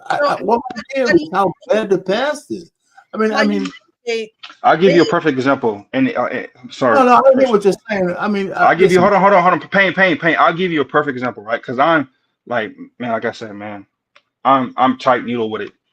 This may seem innocent, but there's so many layers behind when they say this. And real precious, I challenge you to look at the latest Pop the Balloon with Arlette. That first woman on there, that's a match. But from her exclamation, you'll see why I would say this and why I think this way. If a chick come to me talking about you got your passport and her hobby is traveling, man, I'm out of there. It could come off as harmless, so like she really like being a door explorer and traveling. But it's like you ain't saved me space to show you something. And as JT coach, if you want to correct me, as a man, you want to be the guy to show your woman a lot of things that is out here in the world. That's true. You know what I mean? So, but it's so harmless right now for a girl to be like, "Oh, I love travel. I got my passport." So I'm like, "All right, what country you been to?" And she talking about the regular shit, and she ain't never been to Monaco. She ain't never been to Madrid. She ain't never really been to no really dope places to see and bought some souvenirs back. I'm already canceling her. Cause all you trying to do, what are you trying to escape so much? Like, what are you trying to escape from home in America? And I said this to my wife last week. Oh, I love to travel, but you ain't never been to the Grand Canyon. Oh, I've been there. It's beautiful. It looks. You ain't never been to Mount Rushmore, but you talking about traveling. Man, you know how many girls I would have to cancel because they bring up, oh, I love traveling. So back then, what it seems like, JT Payne, coach, correct me if I'm wrong, y'all didn't have to deal with that superficial shit of, oh, you don't got your passport, so I ain't gonna talk to you. Not did you have to deal with that passport conversation? No, didn't. No, okay, then. But it's I know if someone's not for you, someone's not for you. But a lot of girls. Go ahead. No, it's caveats to it all of it. It's going to be little different little caveat. The next generation going to be complaining about some shit that y'all didn't have to go through. It's just little nuggets, man. You know. But it seems like the girls back then were more superficial than they were now. Because they put a lot of stock and volume to shit that really don't matter when it comes to meeting a good person. How tall he is. I want to look up to him. He's 6'2", and I'm 6'3" with heels, but without heels, I'm 5'8". But I don't want to talk to him. And I know that's not your type of chick that you should be with. But I'm saying what we see. I got you. The Lulu shit. Because you know what me and JT had to go through. A chick will have to look at our shoes, and if our shoes was busted, they would judge us based off our shoes. We could have some nice shoes, and they just wasn't the type of shoes she liked. And they would. I mean, that's just a black community. I mean, that's just a black woman in the black community. That's just a black woman in the black community that we know how to join on each other, and we look at shit like that. Like Jordans, you got King Jordans versus regular Jordans. No, I don't see Samoan women. I don't see Asian women clowning somebody on their man, on the culture and their man about their Jordans. Brother, they was clowning us. Everybody didn't wear Jordans. I ain't never had a pair of Jordans in my life. But what I'm saying is there were brothers who were getting dismissed based off shoes and height. It was always one of those little things. You know what I'm saying? So it's just little caveats to each generation. Only thing I'm trying to say is this. You know what the circumstances are coming out your house. You've seen it in your own damn family. I'm just telling brothers, listen, I know you like look at you. You can look at all the booty and all the breasts that they show you, right? You don't have to touch all that shit. When you get to a comfortable space, because y'all like to chase the bag, y'all focus on the money first. When you get to a comfortable space in life, and you can have as much fun. Look, 40 in the front, 60 in the back, all day. If you see these type of women, but when you get to that place, you just have to be more intentional about what you're looking for and what you want. And she has to live up to your values and expectations. If she doesn't, man, just keep it moving, bro. So let me ask you guys. So hold on, sorry, Precious. So JT, Coach Payne, when you seen black women in the 90s go on Ricky Lake show and these other talk shows, did y'all have a sentiment of, man, that's not all of us out here like this? Because I was a kid. When you see Ricky Lake, when you see Oprah, what was your sentiment when you seen your black woman talk shit about black men, and let's not act like it didn't happen. It did happen. No, when it did happen, when that was going on, then you got to understand, we're not who we are now.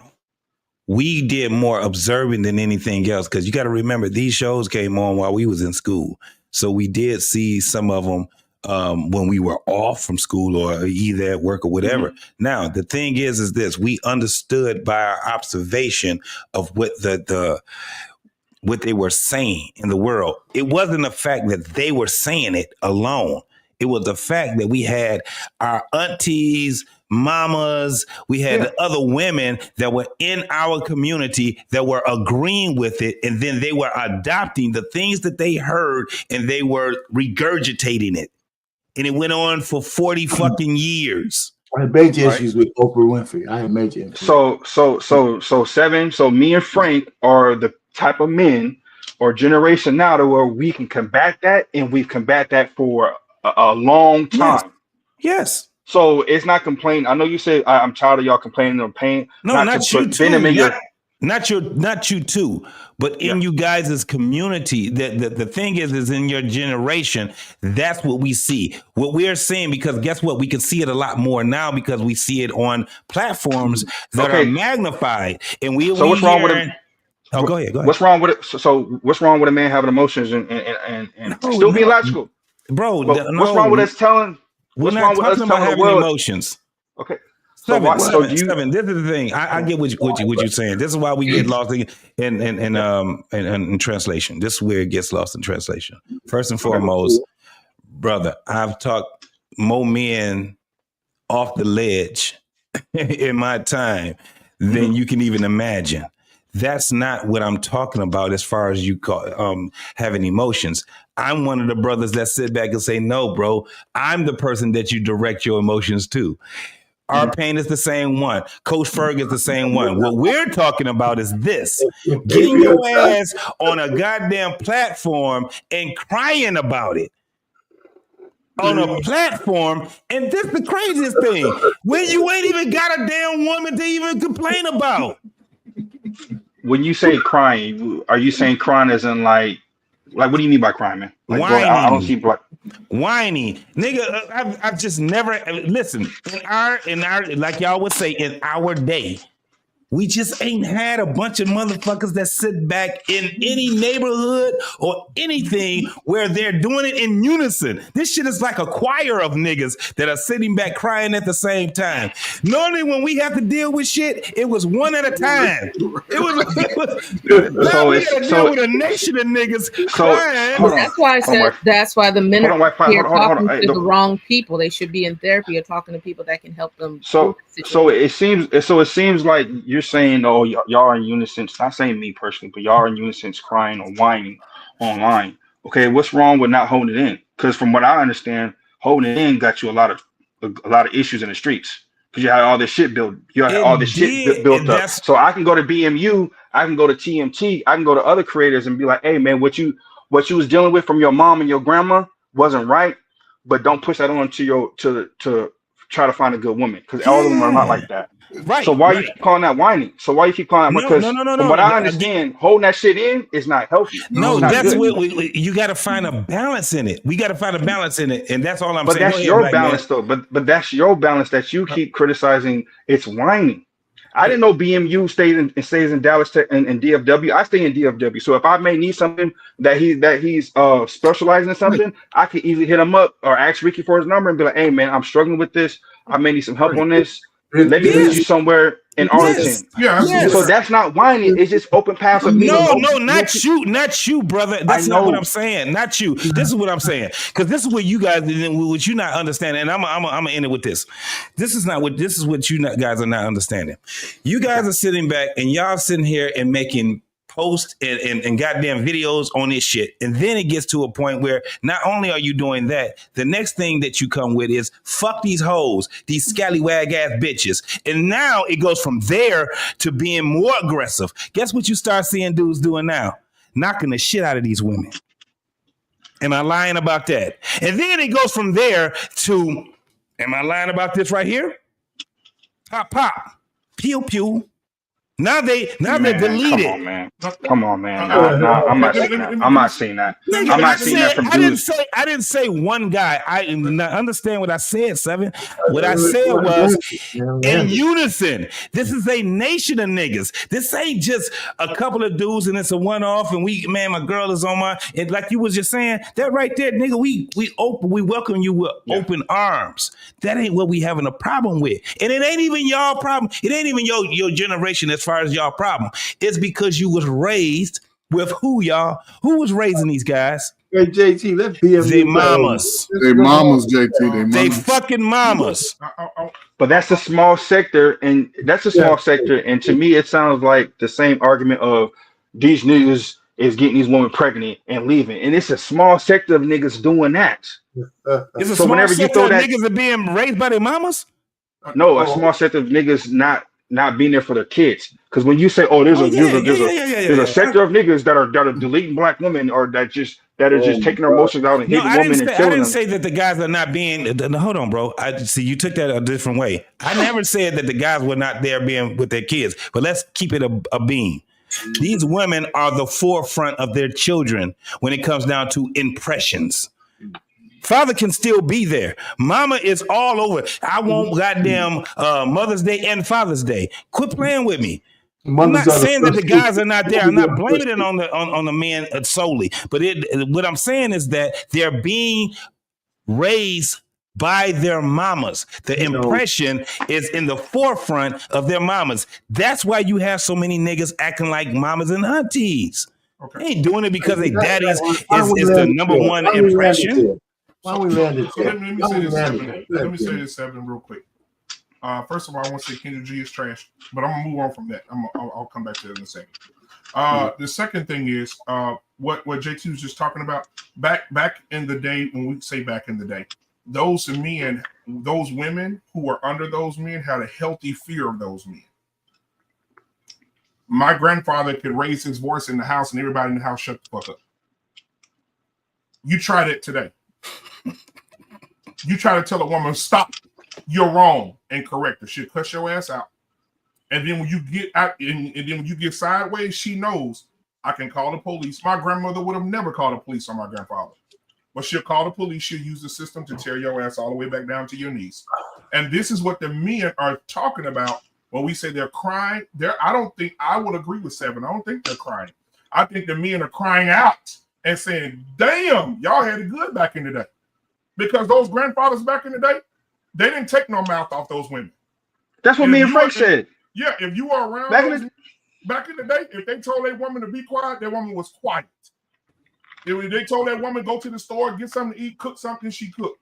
It was obedience. It wasn't no damn what we got now. Go cook something, baby. You cook your own motherfucking food. Call your mama to cook your food, you stupid motherfucker, right?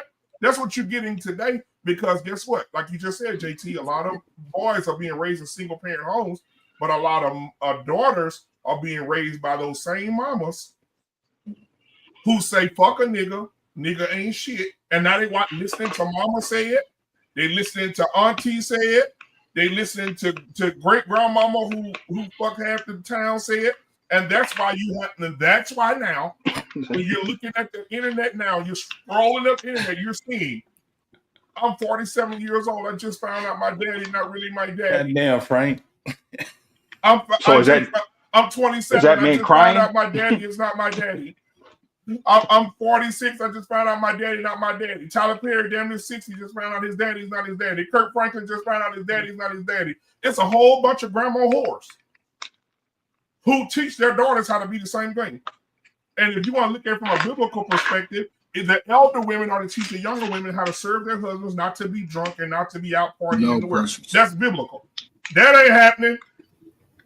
That ain't happening. So guess what? You're breeding these whores to have filthy mouths. You have 12-year-old girls talking about getting child support. But where are they getting it from? They're getting it from their moms. Say something, Precious. We didn't hear you. Oh, she said something. Sorry, Precious. The Lord's saying it's time to go. Oh, okay, I'm sorry. There you go. I don't know what happened. My bad, Precious. I'm sorry. I got on my robe, y'all. Come on. Yeah, we noticed. But, There it is. but I'm 30 seconds. I did want to say that Kendra G is getting the bag off of the pain of the black women when she at first was not making that kind of money supporting them, and now she wants to be against them. And I think Kendra G is. I don't think you should take relationship advice from someone who are is in a relationship or have been in a relationship with scam artist men, and she's never been married, and she's walking around 75% fake with the eyelashes and the wigs, and then she talk about people who got eyelashes and wigs. Instead of her doing the cam on the people, she should do a cam on herself without the wig and the makeup, and then we'll be more convinced that she'll be able to help the women that she's talking to.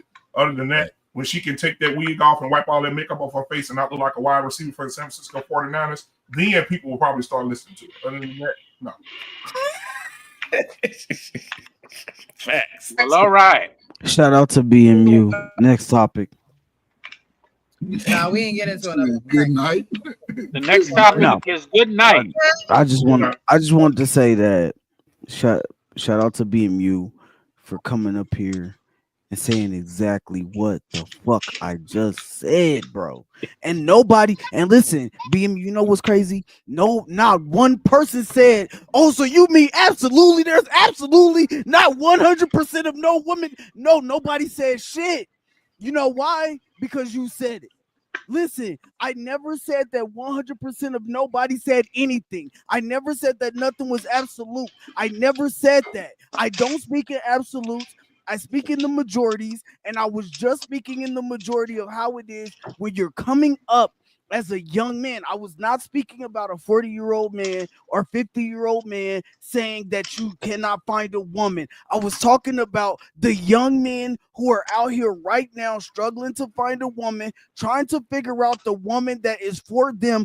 All I was saying to start the conversation was, because what happens is when we have these conversations, we talk about them in a broad brush like everybody is on the same playing field, and that's not true. An 18-year-old man is an 18-year-old young man coming up in college is not thinking the same way a 45-year-old man is thinking. So what I did was I said, when I was in college 4 years ago, right? I said that 4 years ago, there were women out here saying, yo, I gotta go get me a $400 weave. And all I was saying was a young man at that age, is going to be hard for him to be out here trying to be like, all right, well, this girl is actually giving me attention. There's a lot of men out here who do not get attention from women at all. But this woman is giving this young man attention, and she's talking about, I gotta get a $400 wig. Guess what that young man is going to be thinking? He's going to be like, this is a life that I may have to sustain. Why? Because she's giving me fucking attention. Like, I wasn't saying that was all men. I wasn't saying that was all women. I was just saying that is a reality of men right now, in this young men in this day and age. Now, if you're still doing that at 40 and you're still buying $400 weaves and $500 weaves, then you're an idiot. Yeah, he's a dumbass. Then you're an idiot. And if you're buying $1,000 weave, then you're an idiot. I'm just saying, all that I'm saying, what I was saying in the beginning anyway, my point was that the landscape has changed. That was it. And it does not mean that it was better or worse, complaining, not complaining. I was literally making the statement that is actual facts. When you guys were finding your wives, which is beautiful, y'all found your wives. A lot of people were dating within their community right there, bro. Like, but when you got a woman over here and there's a woman over there and you think you got access to her, it makes it. Listen, a lot of people are not out here intentionally dating. A lot of people don't believe. There's a lot of people out there who don't believe in the Bible. Not everybody think like us.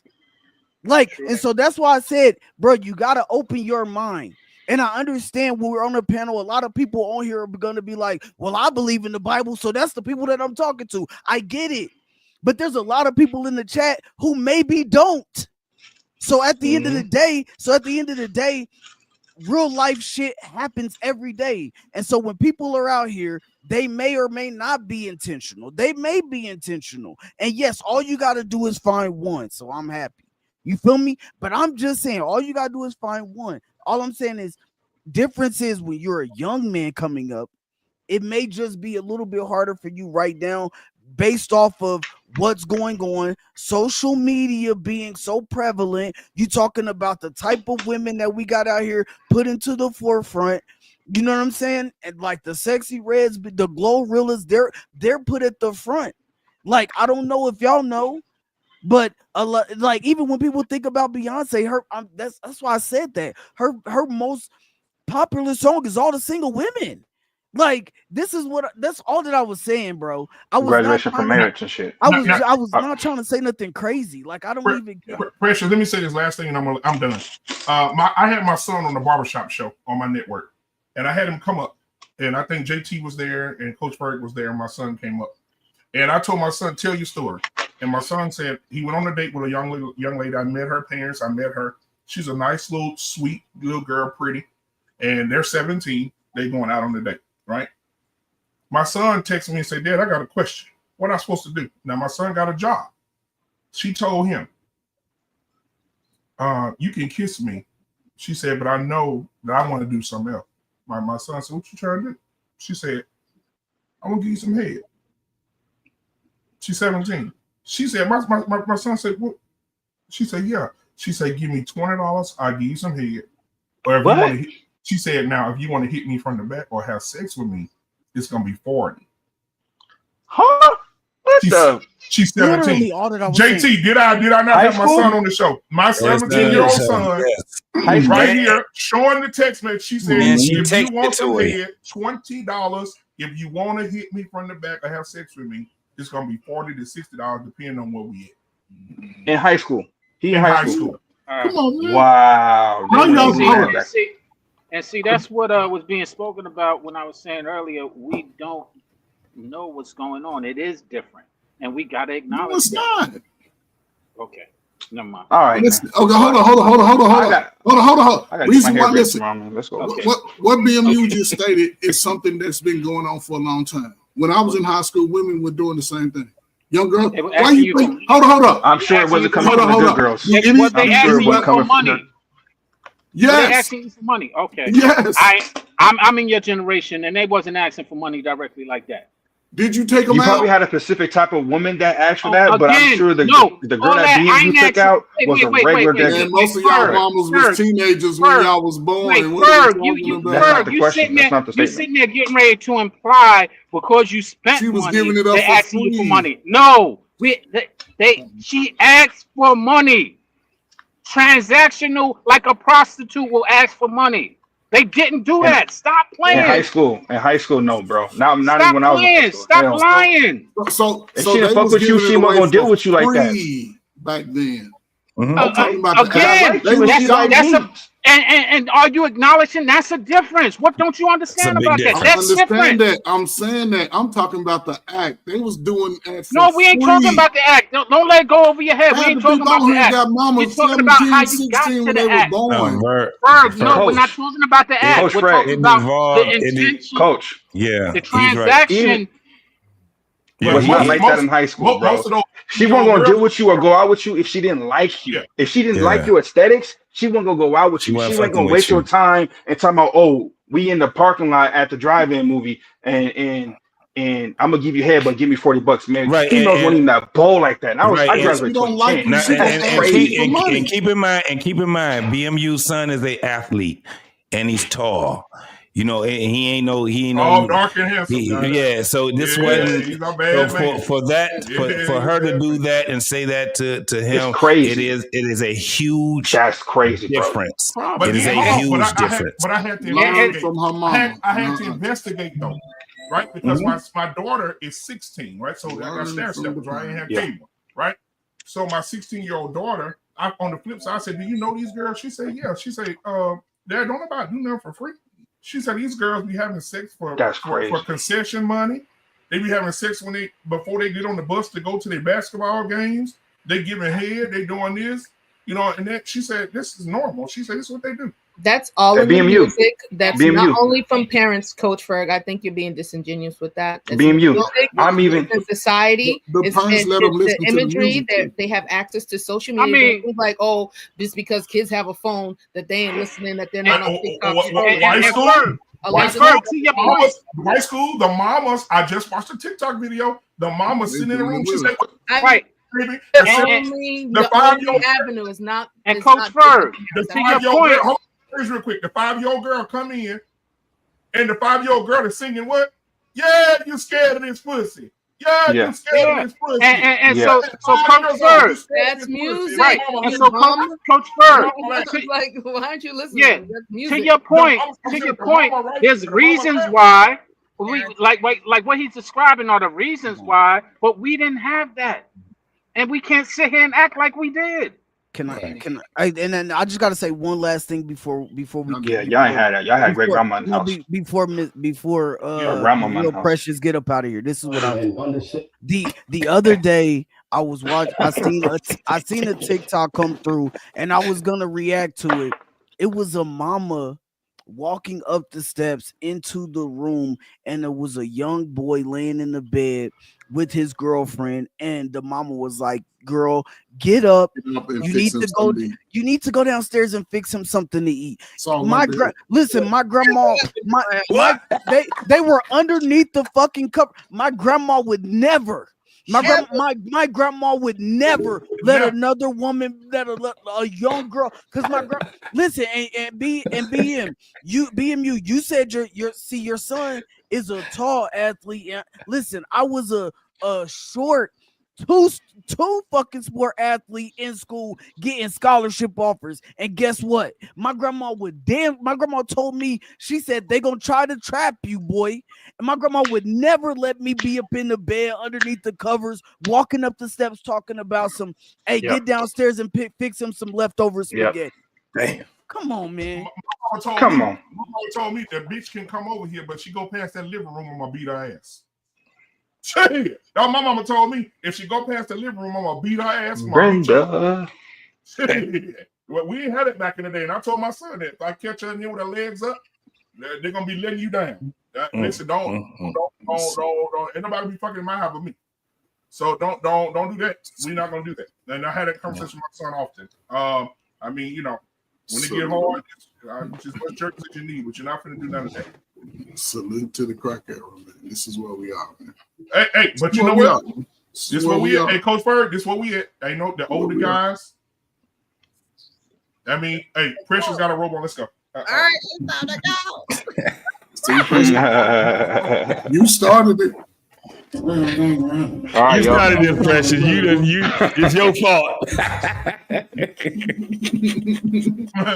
This has been an eventful show. It really has. Our Pain had asked the question, you know, how do we fix this, right? And in order to fix a lot of things, as it is written, you have to renew your mind. And in renewing your mind comes, like the Wife School podcast said, unlearning the things that you are learning. The problem with that is what I said last week, is that social media doesn't turn off. It's a 24/7 thing. So if you're going to renew your mind, that means not looking at certain things. That means not listening to certain things.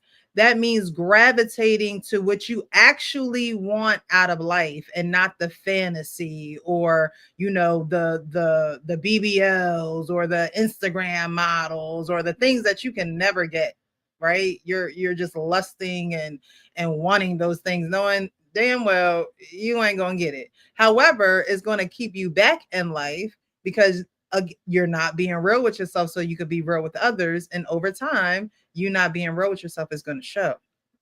And so we have to be able to renew our minds. If you don't renew your mind, it's going to stay in the trash. It's going to stay in the gutter.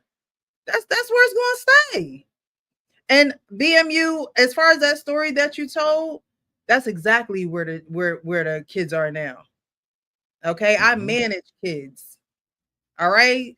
And the stories that I hear, I'm their manager and they not even shy about it. Don't tell nobody what you did with little yeah or whoever you was with. Precious, okay? Precious, you deal with kids too. Nobody your business. I volunteered to take the kids to I told my daughter they bus broke down. I said I would get my Suburban and I would take your team. I'm driving these girls in the Suburban. My daughter's in the passenger seat. They in the back. We get to SMU and we get to the college. It's a dude running with gray hair. He cut up, he ripped, he running. One of the girls in the back said, "Oh, girl." She said, "But no, I can't fuck with him because he's too old." She said, "But I do want a sugar daddy though." And I'm sitting in the front seat. I'm feeling awkward as fuck. And I'm looking at my daughter. I said, "Tell them they got to chill that shit." And my daughter was like, "Hey, y'all don't talk like that in front of my dad." She was like, "Man, he fine." She said, "When I get, I'm getting his number. I need me a sugar daddy." She said, once he get this right here, he gonna give me everything. I was like, "Motherfucker, you 15." Wow. You even know that when you know what it is, it's parenting, because when your children aren't involved to take their minds off of the things, the low hanging fruit, the lower level things, when they're not occupied achieving other things, this is where they fall. This is where they land. This is their conversation. This is their focus. So Agreed. It's something that has to change.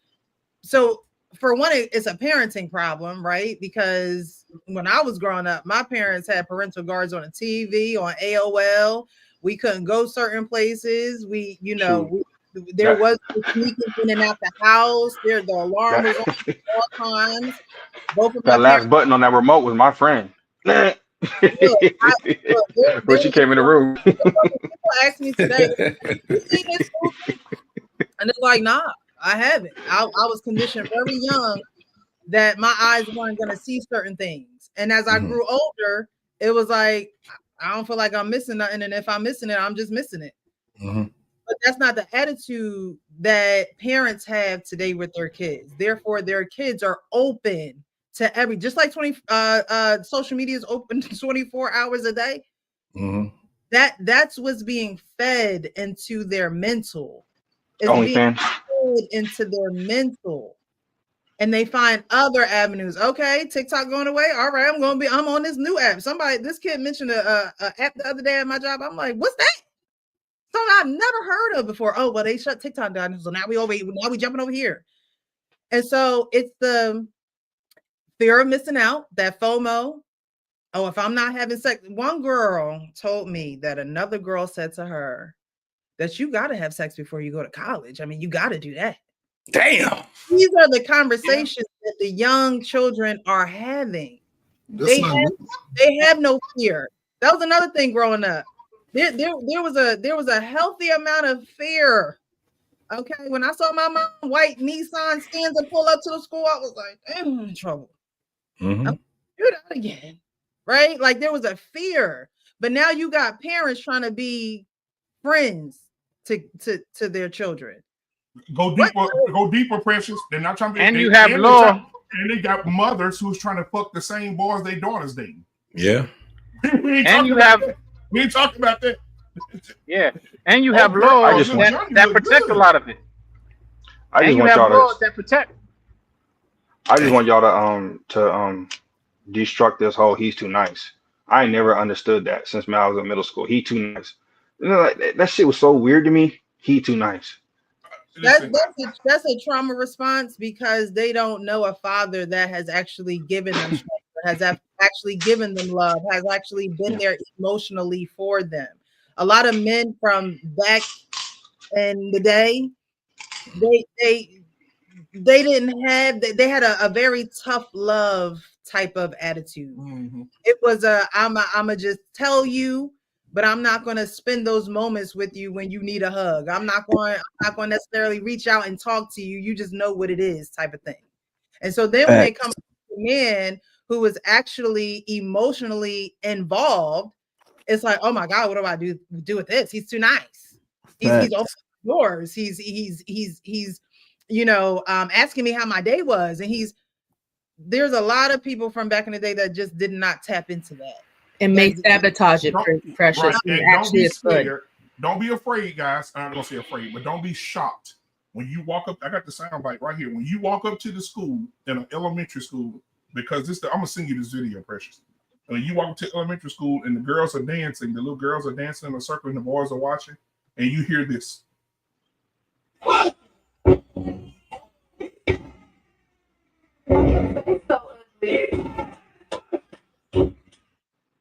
That's what they're saying to the little boys. You scared of this pussy. You scared. Wow. You scared of this pussy. 6-year-old. You scared. Man. You don't want to touch it. You scared of this pussy. I'm telling you. Yeah. And to Frank's point that he was making earlier that we were missing, everything and is like we had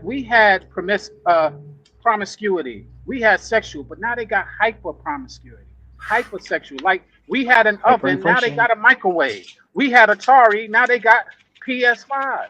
And if we ain't accepting or acknowledging that, we're old age, primitive. A bunch of old niggas. Yeah, and that's the point that he's been making. He's like, yo, it's different. It's very different. It ain't the same. It's hyper now. A7. This is what I will say. I just seen a video today of a girl getting like she had came home drunk and she was trying to fight her boyfriend. Her boyfriend was like trying to get her off of her, slammed her on the trunk of the car. Oh, I saw that. If you look, so if you look in the comments, you will see a whole bunch of women saying, "Oh, I need that type of energy in my life.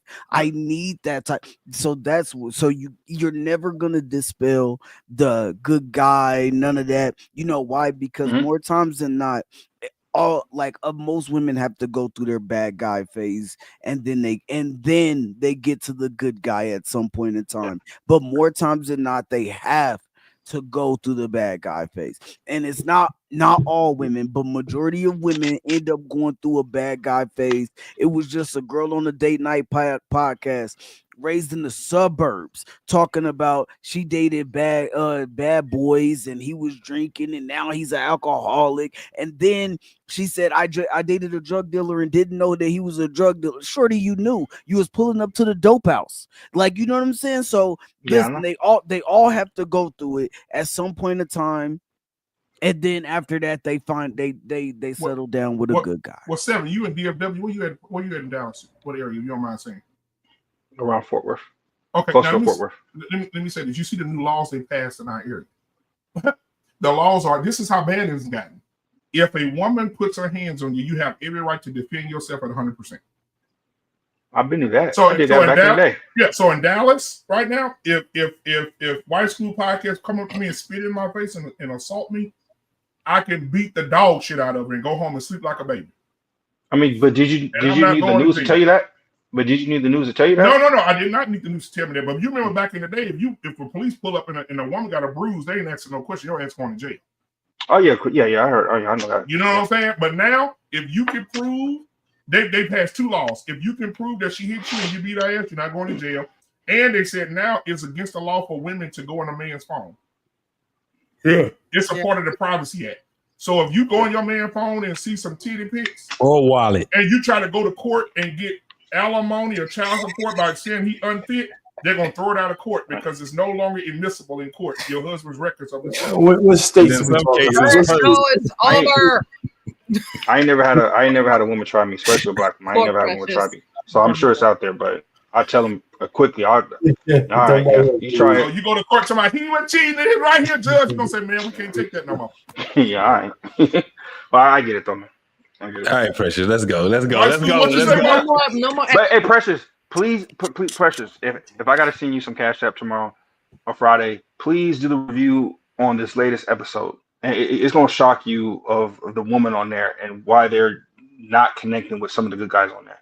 Because as men could tell from from afar or from close who's a good guy, who's not a good guy, and it's kind of crazy. And that's kind of what Frank's talking about. What I was talking about, like, man, these females are on another level, and they'll say 5 years from now, oh, I couldn't find a good guy. There's no real men out there, but you missed a man because he was too quiet or his clothes was wrinkled that day. It's crazy. So I understand what Frank's saying too. This is the Pop the Balloon show you're talking about? Yeah, the one that came out today, the one with Arlette, and it's like the one with a lot of women on there. Today episode. Yeah, Kristen look like she need to get out of here. But you know what? I got an order of teddy bears that I have coming in. I'm gonna pass it out to your mom. Oh, okay. To your mom. Who mom? What you say? To all you guys up here, I'm gonna pass it to all the men on the panel, the young ones. I got some teddy bears. I'm gonna pass out. Your emotional You know, I'll give you one too. R-Pain. You know what? You know what, R-Pain? You know what I ordered? R-Pain.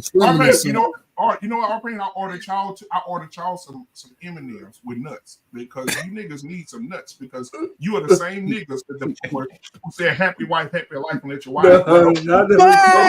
Get with that.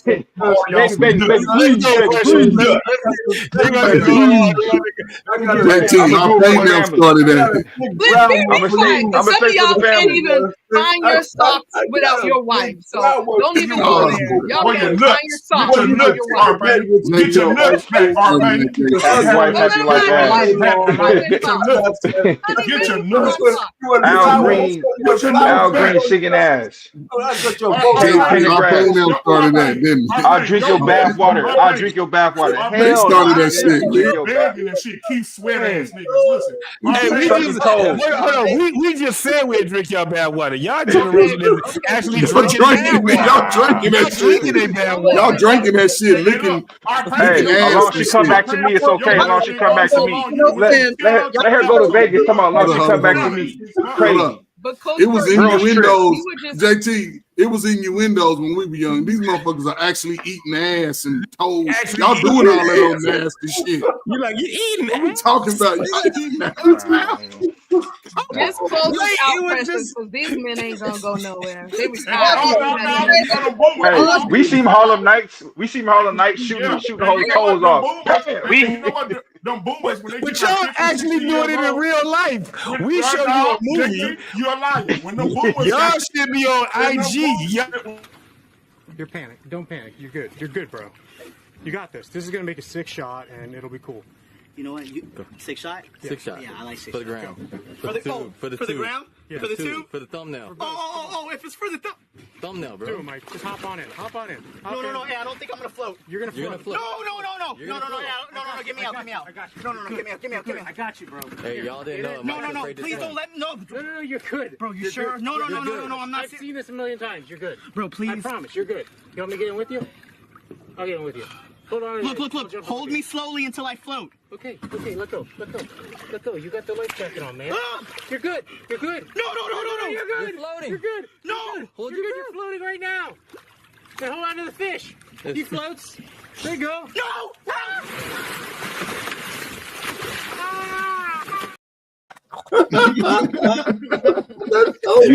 You niggas marching with Martin Luther King just to get spit on.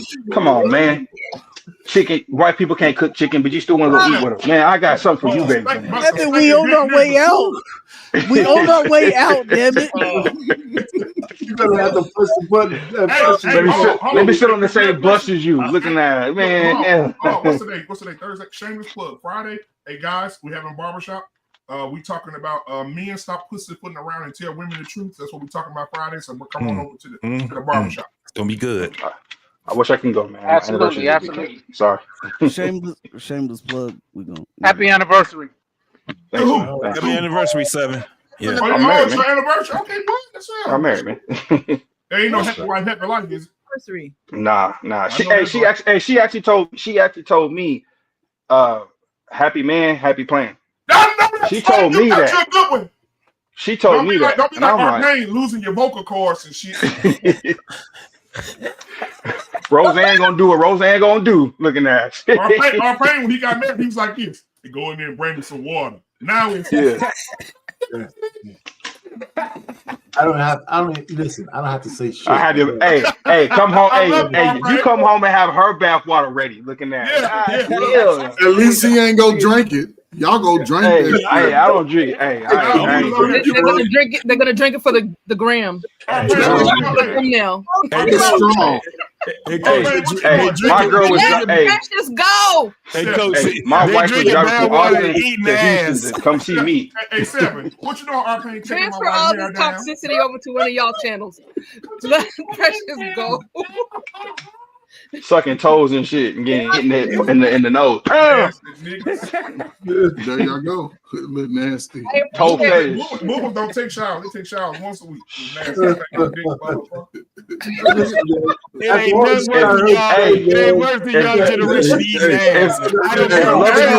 If loving you was wrong, I don't want to be right looking at. Nigga, no,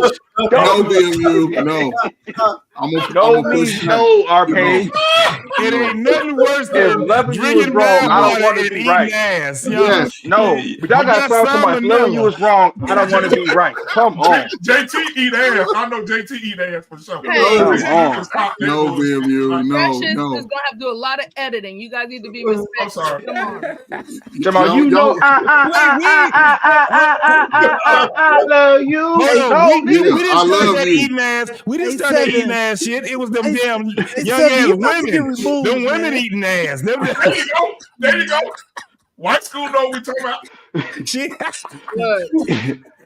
This is one night. Looking at us. JT. Hey. Bye, Precious. I don't want this on my channel. Bye. Y'all started eating groceries and y'all ain't looked back since. Right. Listen, man. I will give y'all something. I do miss Quiet Storm. I do miss Quiet Storm as a kid. I do miss Quiet Storm. Me too. I do miss that. You know what I mean? What your kids gonna miss? No. Now, here's the one part that I do feel sorry for you guys, Frankie, y'all ever right? Because most of the women today, they not washing. They coming at y'all with foul ass cat. They ain't washing. Musty ass? Who? Yeah, they musty. They musty as hell. They got coon cat. Come on, I feel sorry for you. Precious, cut us off. We done. We done. Yeah, it's over. The show done fell apart. My woman listens to the Snoop Dogg with the whole. Trust me, man. She going. Yo, Precious Good is night, trying. Precious. Precious is trying to go. Precious. Good night, Precious. Good night, Precious. Precious. This is a good commercial for you right now. Precious, you can pull your roll together right now and say late nights with Precious. It's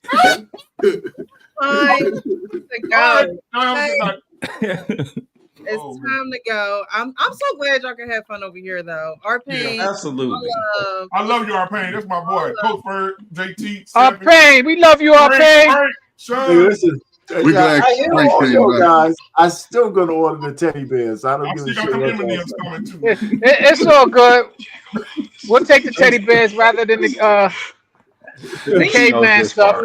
Hey, this is her song because she know this song ain't fun if the homies can't have none. Hey, you know what I mean? She know what part I like. Hey, all you boomer niggas, go get your kids DNA tested. Yeah. All you millennials, go get tested and see if your daddy. See if y'all can find that motherfucker. Y'all ain't gonna laugh at their pain. We are.